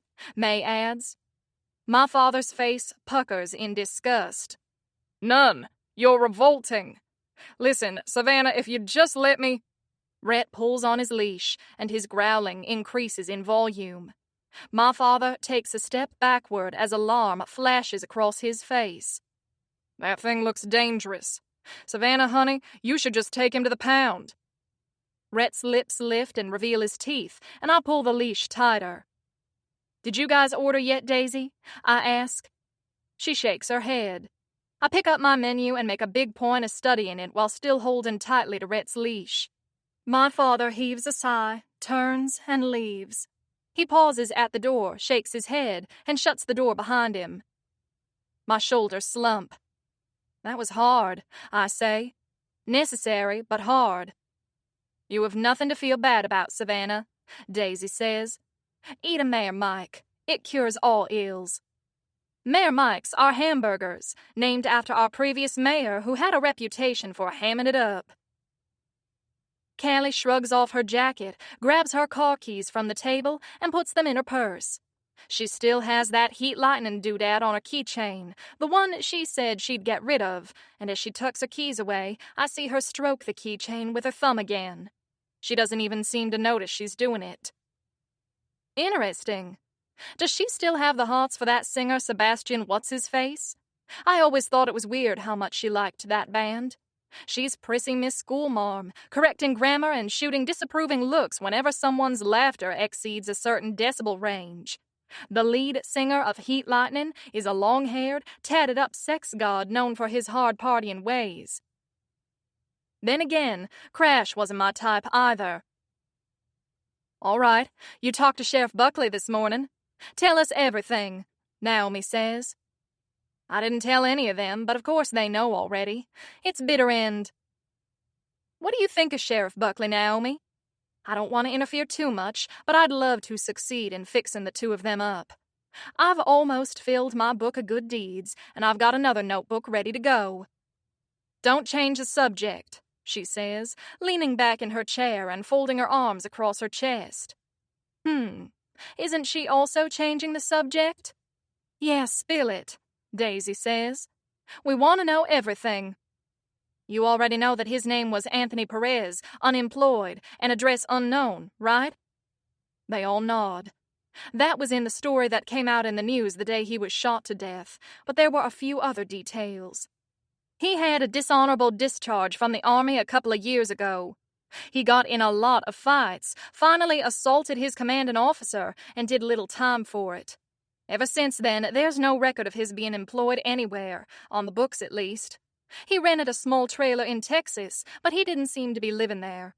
They suspect he might have been dealing drugs or involved in some other illegal activity because he has about $100,000 in Bitcoin. They're trying to trace the origin of that money. Daisy nods. Huh. I mean, it all makes sense. Trouble with authority, some weapons training, but fortunately not enough that he was that accurate, and violent tendencies. And if he was involved in doing shady stuff on the dark web, he'd be super paranoid about anyone having witnessed him committing a crime.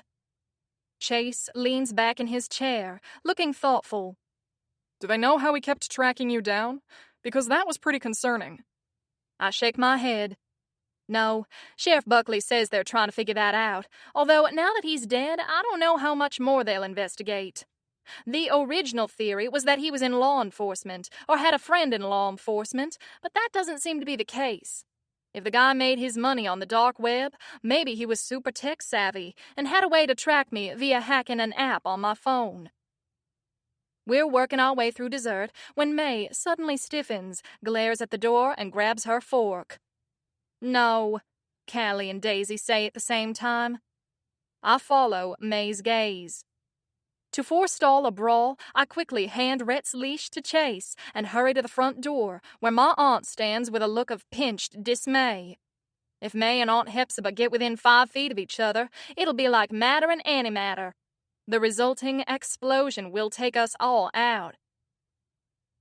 Tiddlywinks pokes her head out of the Gucci bag hanging from my aunt's arm and greets me with a cheerful squeak. She's wearing a little Hermes coat and a diamond hair clip. Rhett barks from the table, and Aunt Hepzibah shoots him a look and clutches the bag to her chest. "I don't like the way your dog is looking at my dog," she says. "He's a common street thug, nowhere as sophisticated as my Tiddlywinks." Well, of course, any dog will look sophisticated if you wrap it up in diamonds and designer duds. Even Tiddlywinks with her wonky jaw. Tiddlywinks stares up at Aunt Hepzibah with love and worship shining from her eyes, the way she used to look at me. What a hoe! "What brings you to Bitter End, Aunt Hepzibah?" She shoots me a look of annoyance. "You left a bunch of your jewelry at the house. Very careless of you." She fishes a small wooden box out of a purse and hands it to me. "It's cluttering up my house, and I won't have it." Right. Her 10,000 square foot house definitely couldn't accommodate that box. "I don't think I did," I say, puzzled. "I don't have any nice jewelry left anyway." But I open the box, and there are several sets of diamond earrings I've never seen before and which aren't my style. They're chunky and gaudy and probably obscenely expensive, and they look more like something my great-aunt would wear. There's a little bag in the box, and when I open it, I see my pearl earrings and necklace, the ones I pawned. She's given me earrings I can pawn for cash, and she gave me back the pearls I inherited from my great-grandmother Pansy. That's as close as she can come to an apology. That's her way of taking care of me while saving face. "Thank you," I say, blinking away tears. Yes, that was careless of me. I'm still mad about Carlisle, but my aunt is who she is, and she's never going to change. And maybe it was time for Carlisle to retire. A motorcycle rumbles outside the diner. "What is that dreadful noise?" She looks at the door and makes a face. Bitter End is full of hooligans these days. Tank pulls up in some antique-looking motorcycle with a sidecar. He comes striding through the door, holding a gift-wrapped box and a vase of sunflowers, both of which he hands to me. "Those are from Crash. Do what you want with them. He's real sorry, though. Mopes around talking about you night and day." He turns his attention to Tiddlywinks. "Is that your dog? She's a pretty one." He holds out his hand, and she sniffs his fingers. Aunt Hepzibah looks narrowly at his bike. "Is that yours? It's a loud one. Rides real smooth, though." He gestures at the bike. "My name is Tank." He shocks me by bending slightly at the waist in a courtly bow. "I'm Crash's friend. I had the pleasure of hosting your great niece for a little while. And you must be Hepzibah. You're every bit as lovely as your niece described. Would you do me the honor of showing me around your lovely town?" I wince, waiting for her to brutally shoot him down. Tank is a good guy. I hope she's not too mean. She examines the bike thoughtfully. "Is it safe for dogs?" Say what? "It is if I'm driving. I ride real careful like when I have a pretty lady in my sidecar." He opens the door and makes a sweeping gesture. My jaw drops. Aunt Hepzibah walks out the door without a backward glance, and I follow. "Are you sure?" I say nervously. "Hepzibah!" Beaufort Spillwell pops out of the barber shop, his hair freshly shorn, clutching a newspaper to his chest. His eyes widen with bewilderment as he looks at Tank and then my aunt. "What are you doing?" "One moment, Tank." Aunt Hepzibah walks back into the diner. A moment later, she returns carrying a coffee cup and throws its contents on Beaufort's crotch. "You crazy witch! What was that for?" "Being you," Hepzibah says. "Call her a witch again." Tank clenches his fists, his eyes blazing dangerously. Beaufort takes a step back. "Sorry," he mumbles, hunching his shoulders and scurrying off. My aunt climbs into the sidecar with Tiddlywinks, and Tank helps her put on a helmet as Beaufort watches from a safe distance. A minute later, Tank pulls away from the curb. Daisy, Callie, and May come out and stand next to me, watching them roar off down the street. "What just happened?" I wail. "Did my great-aunt just let herself get picked up by an old biker dude? They've disappeared in a cloud of dust. What a skank, May observes. Hope he's using protection. Oh my God, Grandma May. Callie looks as if she's about to hurl. Across the street, Carlisle emerges from the general store and heads our way. I hope he didn't just see that. Oh, who am I kidding? Everybody saw it. It'll be all over town within the hour. My great aunt and Tank. I am not sure if I approve, I say furiously. I'm right there with you, Callie says. I mean, did you hear him speak? Shockingly ungrammatical. I roll my eyes. It's not that. She just met him. This is ridiculous. I knew Crash for months before we... You're not 80, Daisy points out. She doesn't have as much time to waste. With Hepzibah and Tank safely out of the way, Beaufort reverses course and hurries back to us, holding his newspaper in front of his crotch. May, he calls out, I've had a change of heart. That Hepzibah was just a passing fancy. You're the only one for me. Carlisle walks over to May and links his arm through hers. In public, on Main Street. Am I in an alternate dimension? Daisy, I squeak. Her eyes widen, and she and Callie exchange open-mouthed stares. But May, Beaufort protests mournfully. Why are you holding a newspaper over your privates? May stares rudely at his concealed crotch area. Did you wet yourself? No, he squalls. But May's already returned her attention to Carlisle. Shall we, my dear? We shall, May replies. He gives me a nod, and they stroll off together. Beaufort looks at me hopelessly. Savannah, he whines. Told you, I say with a shrug. You should have picked one and locked her down. Too late now. Wait a minute. I don't know if I like this, Daisy protests. What are his intentions toward my grandmother? Purely physical, I hope, Grandma May calls over her shoulder. How did you hear me? You're almost a half block away, Daisy yells. I have ears in the back of my head. That's not how the saying goes, Callie says primly. What is your hearing aid even for? Daisy shouts. Camouflage. May and Carlisle walk around a corner and they're gone. Callie, Daisy, and I head back into the diner. So, I say, how about them Blue Devils? We sit and jaw for a few more minutes. Red is deliriously happy with the scraps that keep dropping his way. Pig, I scold. He thumps his tail in agreement and burps loudly enough that people turn to look from several tables away. Okay, my aunt is right. Tiddlywinks does have more class. Open the box, for heaven's sakes, Daisy orders. I want to see his apology present. The suspense must be killing you. I know it's killing me. I couldn't care less, I say, but I'm already ripping off the wrapping paper. I lift the box top and look inside. Silverware. Piles of random silverware and 6 carefully wrapped water glasses. Tears fill my eyes. Bad present? Daisy peers into the box. Cheap silverware. Yep. Bad present. No, it's a private joke. Very good present. He grand gestured you. Chase grins. That's a good sign. It is? It means he paid attention to what you really like and put a lot of thought into doing something meaningful, just for you. I did that for Daisy, and now look at her. All knocked up and totally trapped. He smiles at her fondly and blows her a kiss. Daisy, you're in a disgustingly happy marriage. What's your advice as far as Crash goes? What should I do? Should I give him another chance? You want me to make the decision, so whatever comes next is my fault? I nod vigorously. Yes, please. No, thank you. All I can tell you is that he seems to be a good person who loves you, and men make mistakes.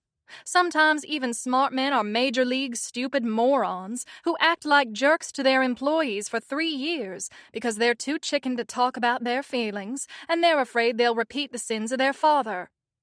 She eats a bit of cake and stares at her husband. I feel personally attacked, Chase says to his wife. Is that your second slice of chocolate lava cake? Her baby bump is really starting to show. She looks at him, and I wonder if he knows just how much danger he's in. Yes, and she gives him the specific Southern woman smile any smart man would interpret as, run, do not look back. He grins at her fearlessly. I was wondering if you wanted me to go get you a third. She pats his arm. Good husband. Junior thanks you. Junior has a sweet tooth.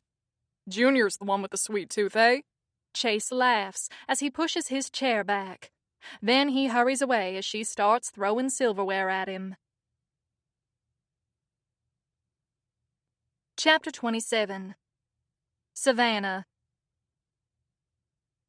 They say time is relative. It's been a little more than a week since I last saw Crash, but it feels like months. My future unrolls endlessly into the horizon like an empty map. I have no navigational markings by which to guide myself. I was raised to be a certain type of woman, a society wife whose sense of self-worth came from making other people feel small. When that imploded, I thought I'd bounced right back. I became the scrappy survivor, graciously helping the homeless and working 5 or 6 different jobs. But it turns out nobody actually wanted my help. And working every single waking minute was just a way to fill the empty hours because I had no idea what I wanted to do with my time. That, and my crush on Crash, meant more to me than I ever acknowledged. I always held out hope that something would happen between us. My forbidden fantasies were a bright spot in a painful and confusing time. Now, I don't feel I could trust the man who should have been my rock. It wasn't easy for me to let down my walls and be vulnerable with Crash. It felt like opening a wound and dumping salt on it. But I swallowed my pride and turned myself inside out for him, and he still hid behind an enormous wall. I know he wants me back, but what would be different? A chill seeps through my veins. I'm standing in a room full of people, every one of whom I grew up with, every one of whom I know by name, and I've never felt lonelier or less sure of my purpose in life. Everyone's gathered at the Fairgrounds Agricultural Hall this bright, cold Saturday, and the room is full of people who fit properly into their lives and know exactly where they're meant to be. Darius Culpepper is the mayor of Bitter End. Herman owns the Bitter Bites Diner, which nourishes the residents of Bitter End with more than food. It's been a gathering spot for generations. Beaufort Spillwell's a dumb old hick, but he's also a savvy mechanic who keeps the engines of Swampy Bottom running. Daisy's mother Carol owns the hotel that employs a good portion of Bitter End. Facing off against them are the Sugar Hill residents. Sugar Hill Mayor Bertram Harkwell is there, studiously ignoring Mayor Culpepper. My mother, Lorene Johnstone, Bunny, and Darla, all members of the Chamber of Commerce, are huddled together whispering to each other. My father is standing across the room with Adair Johnstone and a few of his hunting buddies. They may be a bunch of richer-than-thou trust fund snobs, but at least they know who they are. I rub my face with my hands, feeling slightly dizzy. What even am I? Earth to Savannah, Daisy says. Are you all right? I drop my hands, paste on my social smile, and nod. We're standing by one of the conference tables, waiting for stragglers to show up so the meeting can be called to order. Everyone's gathered here to help plan the 300th anniversary celebration of the founding of Swampy Bottom County. In the summer of 1720, sorrowful Abernathy first set foot in Bitter End, and the Swampy Bottom Chamber of Commerce is planning a whopper of a birthday party. Actually, I feel a little under the weather. I lie. I may just head on home. Psst. Daisy nudges me. Your boyfriend's here. I glance across the room and my heart thumps in my chest. Crash is talking to Sheriff Buckley. He hasn't spotted me yet, and I don't want him to. I'm not ready. I've got to go, Daisy. You've got to talk to him one of these days. Hey, guys, Callie calls from her seat at the end of the table. Come sit down. I glance over at Crash. I can't handle this right now, I say to Daisy. Callie waves at us, her keychain in her hand. The dangling lightning bolt glitters, reflecting the overhead lights. Hey, you should get Heat Lightning to play at the fairgrounds, I tell Daisy. I saw online they're having a reunion tour. Their drummer just got out of rehab. Okay, gotta run. I make a dash for the door and run across the parking lot to Aunt Hepzibah's Mercedes. She insisted I use it because it was taking up too much space in her garage. My stomach churns as I drive toward Bitter End. I decide I'm going to send Crash a text message. Daisy's right. I can't put this off forever. I just don't want our reunion to be in a room full of people. I'll invite him to the carriage house. I only make it about a mile before the car sputters and dies. Seriously? Today of all days? Everyone who could give me a ride is at the fairgrounds, and I don't want to pull them out of an important meeting. I climb out and look at my cell phone. There's no reception out here. The cold air chills my lungs, and I'm wearing a light jacket because I didn't think I'd be outside much. My cute pumps aren't keeping my feet warm at all. I look up at the leaden sky and yell, "Really?" The only answer is the splatter of a single raindrop on my forehead. Okay then. Looks like it's that time of month for Mother Nature, and she's in a mood. I've got two choices. I can sit out here and wait for someone to pick me up, or I can walk the 20 minutes or so back to the fairgrounds. That seems like the better option. Muttering to myself, I stick my hands in my pockets and start walking. My luck seems to be turning because I see a car heading my way. The car slows down and my heart sinks. Nope, my luck has not turned. It's Harold, with his usual repellent smirk smeared across his face. Want a ride? I glance at my phone. Still no bars. All right, I say, trying not to let my dismay seep into my voice. Thank you. I just need a ride back to the fairgrounds. You can pull into that driveway up ahead and turn around.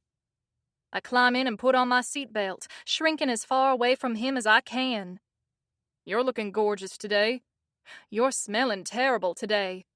Thanks. You just passed the driveway, I point out. His brows draw together in a scowl. I know a shortcut. Trust me on this. I know every back road in this county. This is not a shortcut. You're going in the complete opposite direction. I mean, literally, all you have to do is turn around. It's a 2-minute drive. He stares at the road ahead with a strange intensity, and a weird, angry energy radiates off him. Harold. He steps on the accelerator. Fear pumps through my veins. He wouldn't actually try to force himself on me, would he? He's got tons of gorgeous girls begging for his attention. Harold, I yell. Stop the damn car and let me out now. He speeds up until we're practically flying. Your seatbelt doesn't work, he says with a smug smile. Mine does. So if you try to make me run off the road, you'll be pulp and I'll be fine. Icy fingers of terror squeeze my heart. What in the love of God are you doing? Protecting what's mine. He takes a curve and almost goes off the road. What do you mean? It's my damn inheritance, and I'll see you in hell before I let you steal it from me. Of course it's your inheritance. What are you talking about? He shoots me a sidelong glance of disgust. Technically, genetically, you're closer in line because your great-great-grandmother was a whore. His voice rises to a scream. But you shouldn't be rewarded just because Pansy Harkwell couldn't keep her legs shut. Your whole side of the family thinks they're such hot shit. You all look down on me. You always have. But you come from a whore. Every time he uses that word, his voice shoots up to a horrifying screech. My mouth is dry, and my heart's beating so fast I can feel it pounding in my ears. I unbuckle my seatbelt and grab the door handle. I tug frantically, but it won't open. Did you think I wouldn't think of that? He shrieks. Did you? Because Harold Harkwell is an idiot, is that right?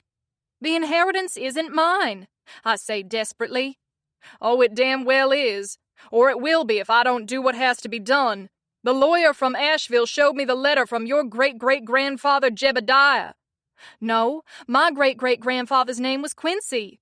That's what Pansy told everyone, but she let herself get knocked up by your great-great-grandfather even though she was engaged to Quincy. Fucking slut. My people aren't sluts, and you all treat us like dog crap on your shoe. Technically, wouldn't my father be the heir? Wait, uh-oh. Does that mean Harold will go after my dad next? No, the will said the youngest of Jebediah's descendants. So why wouldn't the lawyer have come to me if the inheritance were mine? Because he saw an opportunity. The letter was sealed for 100 years, per the terms of Jebediah Harkwell's will, and the lawyer only opened it a little over a month ago. Nobody else has seen this letter, and I was next in line, so he came to me. He's asking me for $5 million to keep his trap shut. He manages a little smile. Of course, I'm never going to pay him. I'm going to kill his ass as soon as I take care of you. I'll torture him until he tells me where the letter is, and then I'll cut him to pieces and throw him in the swamp. My blood has turned to ice. There's only one reason he'd be telling me all this. He's going to make sure I'll never be able to talk. Well, he'll try. He makes a quick right turn and heads down a one-lane road. I don't know where he's taking me, but he's got this all planned out.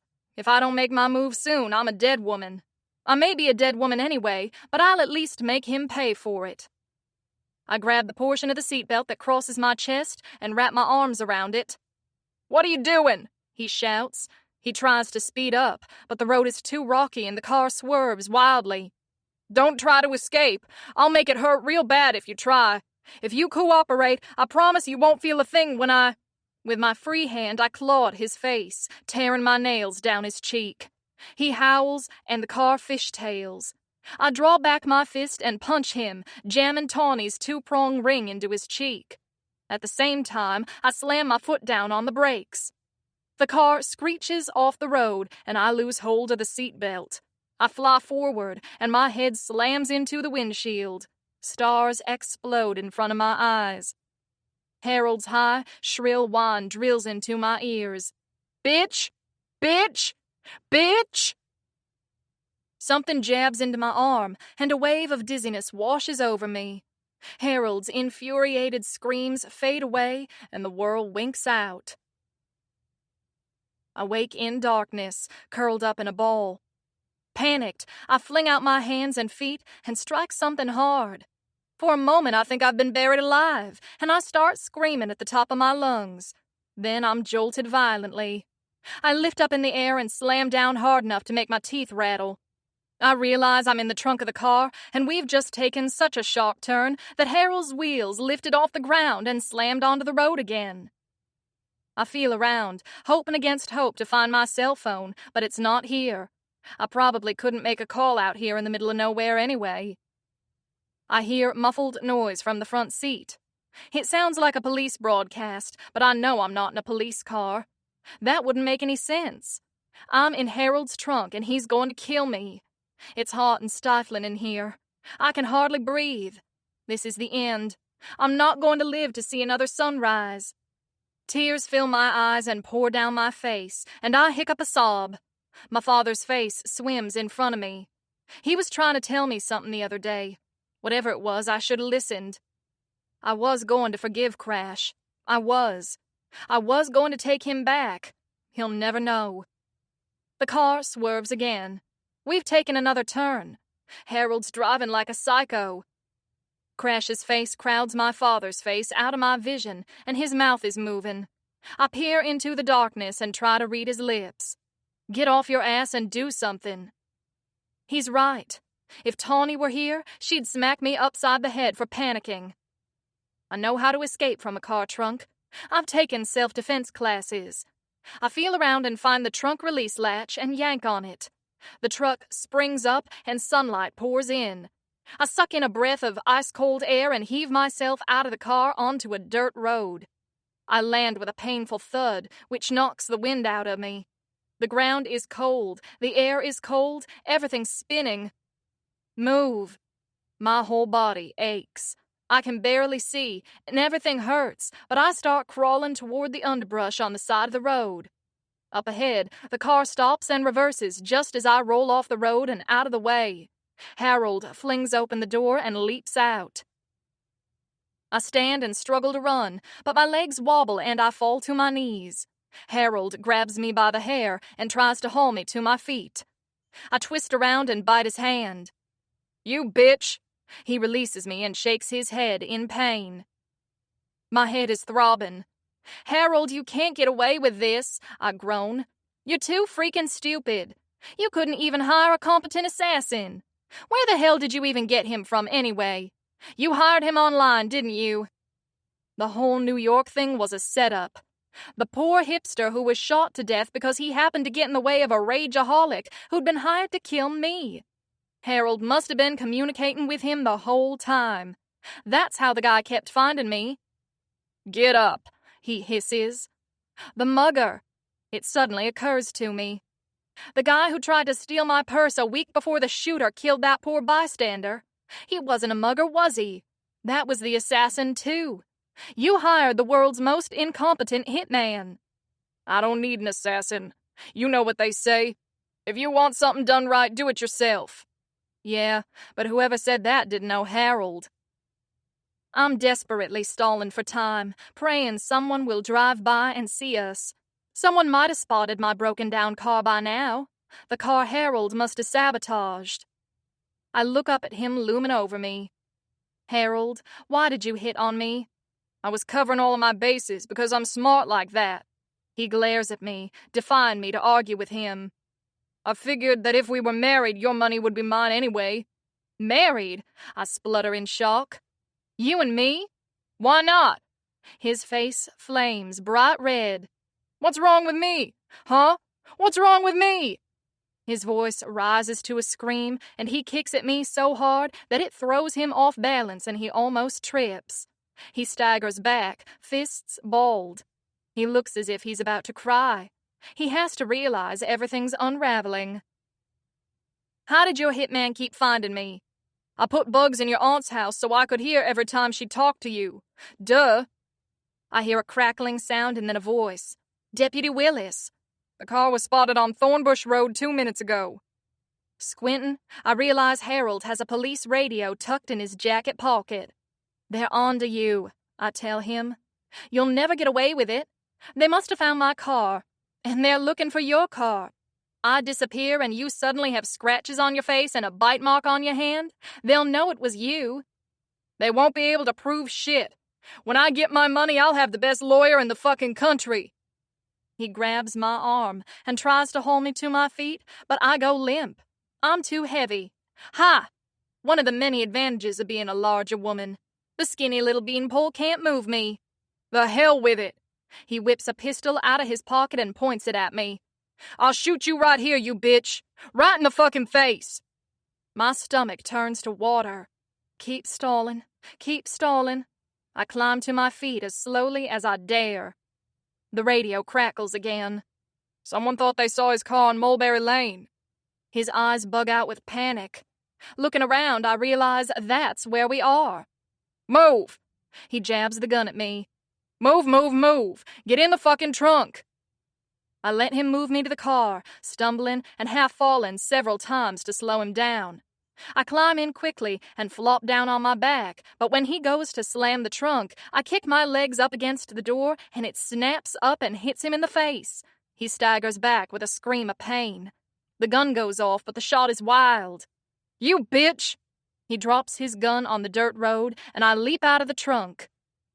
As he scrabbles for it, I kick it out of his reach. Then I hear the most beautiful sound in the world, the sound of a motorcycle. No, several motorcycles. No, Harold howls. No, no, no! Crash roars up on his Harley. Behind him is Tank, a motorcycle cop, and a big SUV. My father and his hunting buddies pile out of the SUV.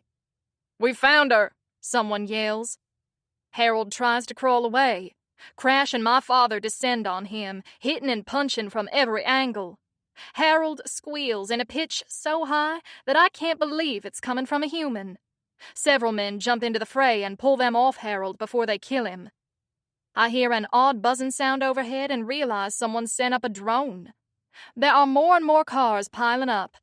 For me. They all came for me. Chapter 28. Savannah. 3 days later, my left arm is in a sling and I still ache all over, but I've insisted on going to the reading of the will in the Asheville office of Burnham and Myers, LLC. It used to be Burnham, Smith and Myers, but Smith is in jail now and in the process of being disbarred. He was the oily little bastard who hid my great-great-grandfather's letter from me and almost had me killed. Or rather, my possible great-great-grandfather. Alongside me, my parents and a number of interested parties from Sugar Hill are gathered in the office for the reading of the will and the results of a DNA test. Crash is here for moral sport. It turns out that a lot of the Harkwells have been getting a free ride. The big houses they live in, they don't own them.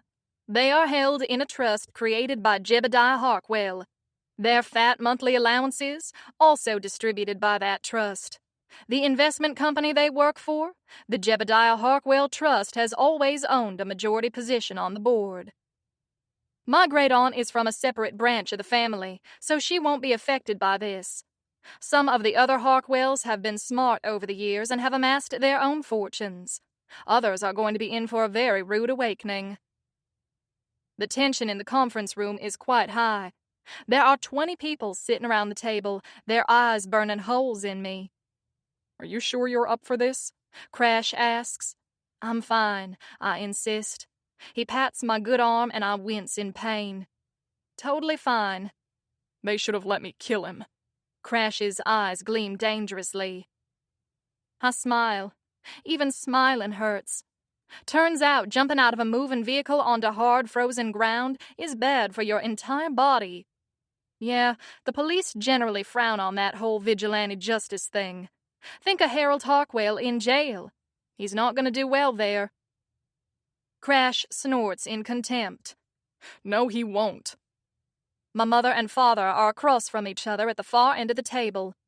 When my father tried to talk to me in bitter end the other day, he wanted to let me know he'd separated from my mother. He was still living in the house because they wanted to keep it quiet for as long as possible. My mother won't look at me, but with Crash by my side and my father finally sticking up for himself and for me, I find it doesn't hurt too badly. Harold Harkwell's entire family is also here. They're hoping the DNA will say I'm not the heir. Even if Harold's going to prison for life, he'd still have all the money, and they'd have access to it. Jacob Burnham sweeps into the room and takes a seat at the head of the table.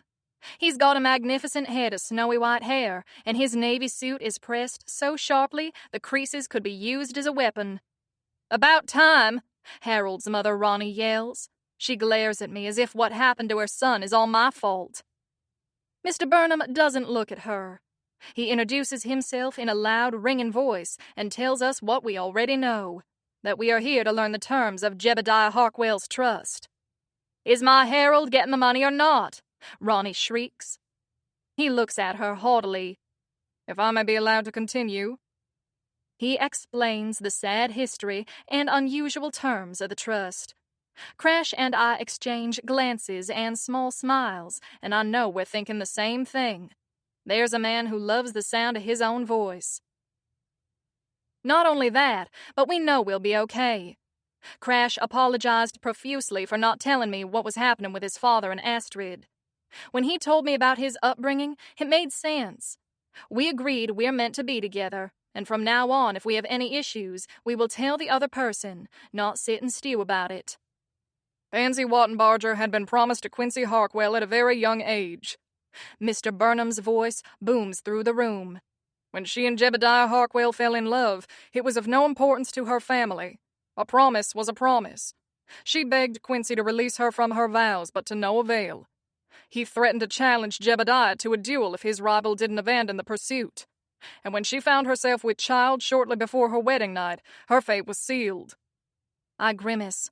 I know what it's like to be constrained by your family's expectations. Jebediah's family were disgusted with his cavorting with a woman who was already betrothed, and to a distant relative of his at that. They kidnapped him and left town, and by the time he escaped, Pansy had, in despair, gone through with the wedding. It was either that or face poverty and ruin as an unwed single mother in 1920. She thought Jebediah had abandoned her. Poor pansy, trapped in a loveless marriage.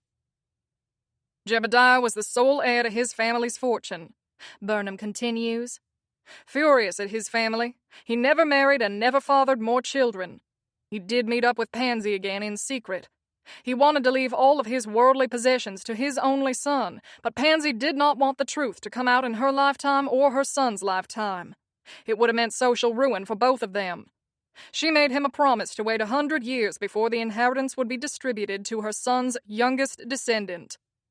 Mr. Burnham hesitates dramatically, and you could hear a pin drop. And the DNA test proves conclusively that. He waits until everyone in the room is ready to scream. Miss Savannah Leanne Harkwell is indeed the youngest descendant of Jebediah Harkwell's son. No! Ronnie howls in despair. She leaps up and kicks over her chair. Fuck, fuck, fuck! She glares at everyone around the table. What the fuck are you all looking at? Assholes? Shitheads? You don't get any money either, so ha! Come on, Stuart! She and her husband storm out of the room. Everyone else sits in stunned silence as Mr. Burnham spells out the terms of the will.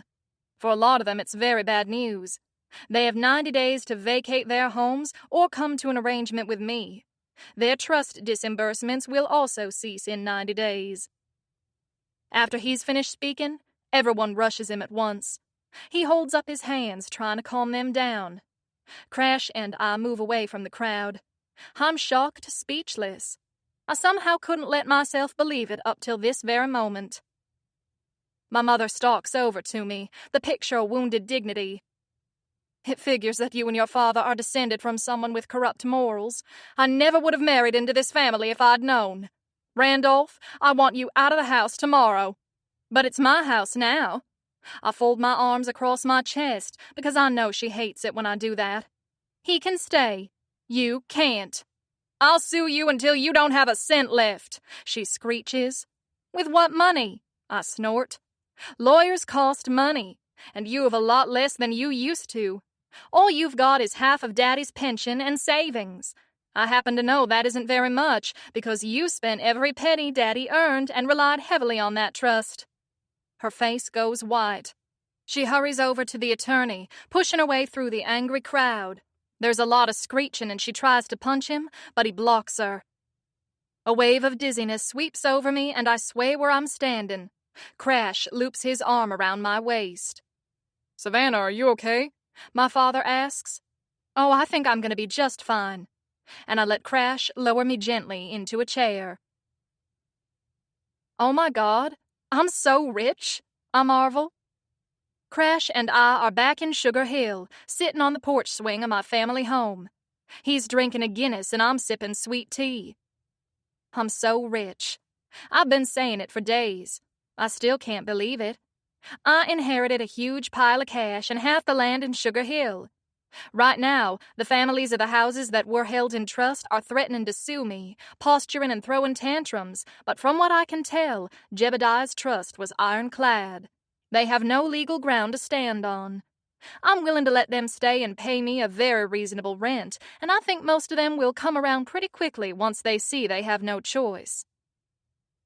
Chase is going to recommend someone to sit on the board of the investment company as my proxy. I don't know enough about investments to do it myself, but I want to have a say in what kind of investments the company makes so I can ensure they align with my values. I know what you're going to do with some of it, Crash says, reaching down to scratch Rhett behind the ear. Rhett has decided Crash can stay, which is a high honor. Rhett doesn't like just anybody. He's still iffy about my father, and he flat out wants to kill my mother. Invest in a custom motorcycle shop and garage for you and Tank? I know it's something Crash has been wanting to do for a while. Currently, there's no motorcycle shop in Swampy Bottom County, so it's a natural thing to consider. Tank's been talking about moving his sister and Buttercup down here and retiring from the skeleton crew. He and my great-aunt have been seeing an awful lot of each other. They're actually, shudder, going steady. He shakes his head. I want that shop, but I'm an old-fashioned guy. I wouldn't feel right if I took money from you. Tank has a bunch of money saved up. I have some money saved up from security jobs, and we both have excellent credit to get a loan for the rest. Tank has plenty of inventory already, and I'm going to help him move it up here. With the way Chase promotes the businesses in Bitter End, it's a sure bet. I consider my options. Okay, so what are you suggesting I do with the money? Invest in Hell's Bells Clothing Company and be one of their models? That too, but you're going to start a no-kill animal shelter in Swampy Bottom County. Face it, Savannah, you love dogs. I do? Rhett burps supportively and thumps his tail. I reach down and scratch behind his ear.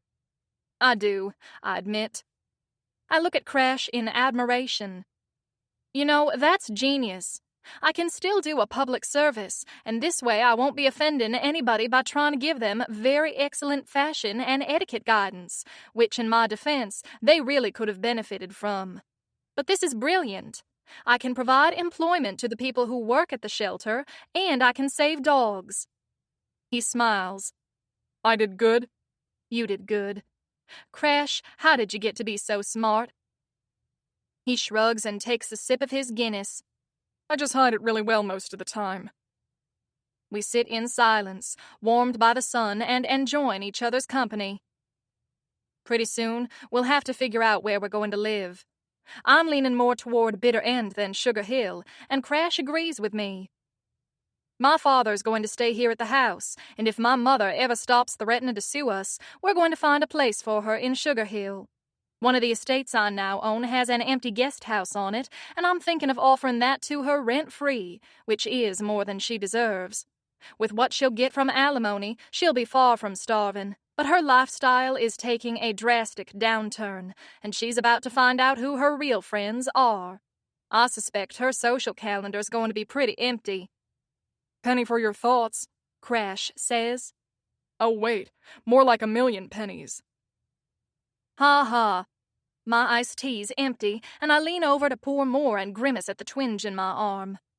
Let me get that. Crash grabs the glass jug. Oh, my stepmother called a little while ago.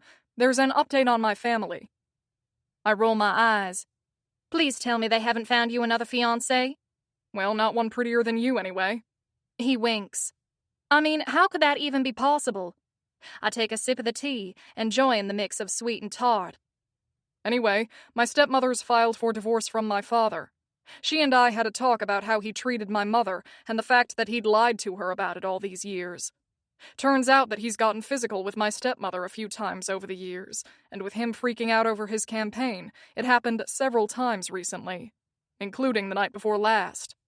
What a son of a bitch. I set my drink down. Does she need a place to stay? He laughs. No, she'll do okay in the divorce. But that is very kind of you. The only reason she didn't leave him years ago is because he's rich and connected, and she was afraid he'd get custody of the boys, even though he's an abusive sack of shit. But now my youngest half-brother is 18 and in college, and all the boys are siding with her. Literally every one of his sons has turned against him. She called the cops on him after he slapped her the other night. She's pressing charges, and the news outlets have picked it up. He's dropping out of the Senate race. Woohoo! I hold up my drink. Here's to new beginnings. He leans in and kisses my cheek, and warmth floods my body. We've spent the last few nights enjoying ourselves in my family's guest cottage. I just couldn't be with Crash in my childhood bedroom, with my row of stuffed animals staring at me from their shelves. Also, it's on the same floor as my dad's room.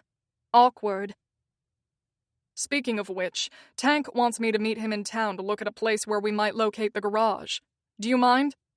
Not at all, babe. Actually, I wouldn't mind going with you to pick up a few things. I need to support Harper's business, and the best way to do it is with frequent shopping sprees. I get to put it in my book of good deeds, too. Did you just roll your eyes at me? He snorts. Maybe. Crash is supposed to meet me at the diner in an hour, but he keeps sending me texts saying he's not ready yet. I'm getting annoyed and hangry. Another hour drags by, and I'm just about to get snappish when he finally sends me a text telling me to come on over. When I get there, I swear I see my father's car parked up the street. Odd, I don't remember him telling me he'd come to Bitter End. Maybe it's just a car that looks like his. I hurry into the diner and stop dead in the doorway. The diner is empty, which never happens. There are no customers, there's nobody behind the counter, and all the tables have been cleared away except one. Crash is sitting at that table. In front of him is a vase with one big plastic sunflower. The table is set exactly the way he set it back in South Carolina. There are so many knives, forks, spoons, and water glasses on the table that there's barely room for the 2 plates. Sitting on each plate is a nice juicy steak, and the aroma makes my mouth water. I walk over to him slowly, my heartbeat pounding in my ears. Crash smiles at me nervously. He stands and then goes down on one knee and pulls a little box from the pocket of his leather jacket. Savannah, Yes? Damn it, I'm crying. I sniffle hard. Savannah, I was wondering if you'd do me the honor of... He clears his throat. I've never seen Crash look uncertain before. I'm not doing this right. He stares at the floor and swallows hard. Get to it, son, Tank yells from behind the swinging door that leads to the kitchen. I'm so grateful for that man. He's quickly become the dad Crash never had. I'll kick your ass, old man, Crash yells. You'll try. He clears his throat. Your dad is in the kitchen, too. I asked him if I could have your hand in marriage. He said, what took you so long? The answer is yes. You didn't let me ask you, he says reproachfully. I smile. I was saying yes, you're the handsomest man I've ever met. And you, Savannah Harkwell, are the most infuriating, beautiful, stubborn, sexy woman I've ever met. I can't imagine my life without you. Savannah Harkwell, will you marry me? Tears flood my eyes. Crash McClanahan, nothing would make me happier than being your old lady for life. Epilogue. Savannah. There's nothing like a June wedding in North Carolina. Daisy's family hotel was booked up, but they managed to find us a spot on a Friday in the apple orchards at a new pavilion they've built there. Most of Bitter End is in attendance. Most of Sugar Hill is not. There are still a lot of hard feelings over the trust fund. I only feel a tiny twinge that my mother isn't here today. At least my daddy walked me down the aisle. My dress was designed for me by Harper to accommodate my growing baby bump. I'm 5 months along carrying twin girls. Twin girls. There is so much hair braiding in my future. I was afraid Crash would want a son, but he's over the moon. He's purchased 2 of the cutest, tiniest black leather jackets. He's also stocking up on shotguns. So is Tank, their honorary grandfather. Crash and I stand before the preacher, ready to say our vows. I glance over at Daisy, who's sitting in the front row next to Chase. She's so enormously pregnant that Chase had to help her sit down. I told her she didn't have to come, but she insisted. Chase, being the kind of guy he is, has a doctor and nurse in attendance, too. They're sitting across the aisle in a linen suit and a lovely silk gown, respectively. This is making me very nervous. Crash grins. You shouldn't be nervous on your wedding day, babe. He leans in and whispers. You should be terrified. You're not going to get one lick of sleep for the next 24 hours. A pleasurable heat pools in my groin. Say lick again, I whisper back. Crash is very talented at oral persuasion. He winks. You were one naughty little Southern belle. His wedding day attire is a little unusual. He's wearing his iron rod cut one last time. He's officially retired, but he's served his obligatory 5-year minimum in the club, risked his life and freedom a number of times for them, and he's leaving them on excellent terms. Axel and Tawny, who are engaged, are sitting in the front row, along with Sprocket and several other Iron Rod members. Crash's stepmother Barbara and his half-brothers are seated behind them. I tip my head up to look at Crash. He blocks out the sun behind him, shielding me from its harsh rays the way he shields me from any of life's unpleasantness. My big, burly protector. He makes me feel warm and safe and never judged, only loved. The preacher begins reciting the vows we wrote, and we repeat them to one another. I, Crash McClanahan, take you, Savannah, to be my old lady and my lawfully wedded wife, my ride or die, in sickness or in health, and I vow to be faithful to you until death parts us. The audience laughs, and there are some claps and cheers. I smile up at him. I, Savannah, take you, Crash McClanahan, to be my old man and my lawfully wedded husband, my ride or die. Daisy cries out and clutches her stomach. Crash's hand tightens on mine as Chase leaps to his feet. The doctor and nurse are instantly by her side. "Sorry," Daisy yells as her husband helps her stand. There's a wet splotch on the front of a gown. We go stock still and stare. "Ow!" Daisy yells. Her whole family crowds around her, and Chase helps her limp down the aisle. "Sorry," she calls out again, clutching her stomach. "Ow! Sorry! Ow! No, I'm fine, don't worry! Ow!" A murmur sweeps through the crowd. "She'll be okay," Crash says. "Chase will make sure of it." I suck in a breath and finish my vows. In sickness or in health, and I vow to be faithful to you until death parts us. "I now pronounce you man and wife," the preacher says. "You may kiss the bride." Later, I am told that while Crash and I kissed, Daisy was helped into a car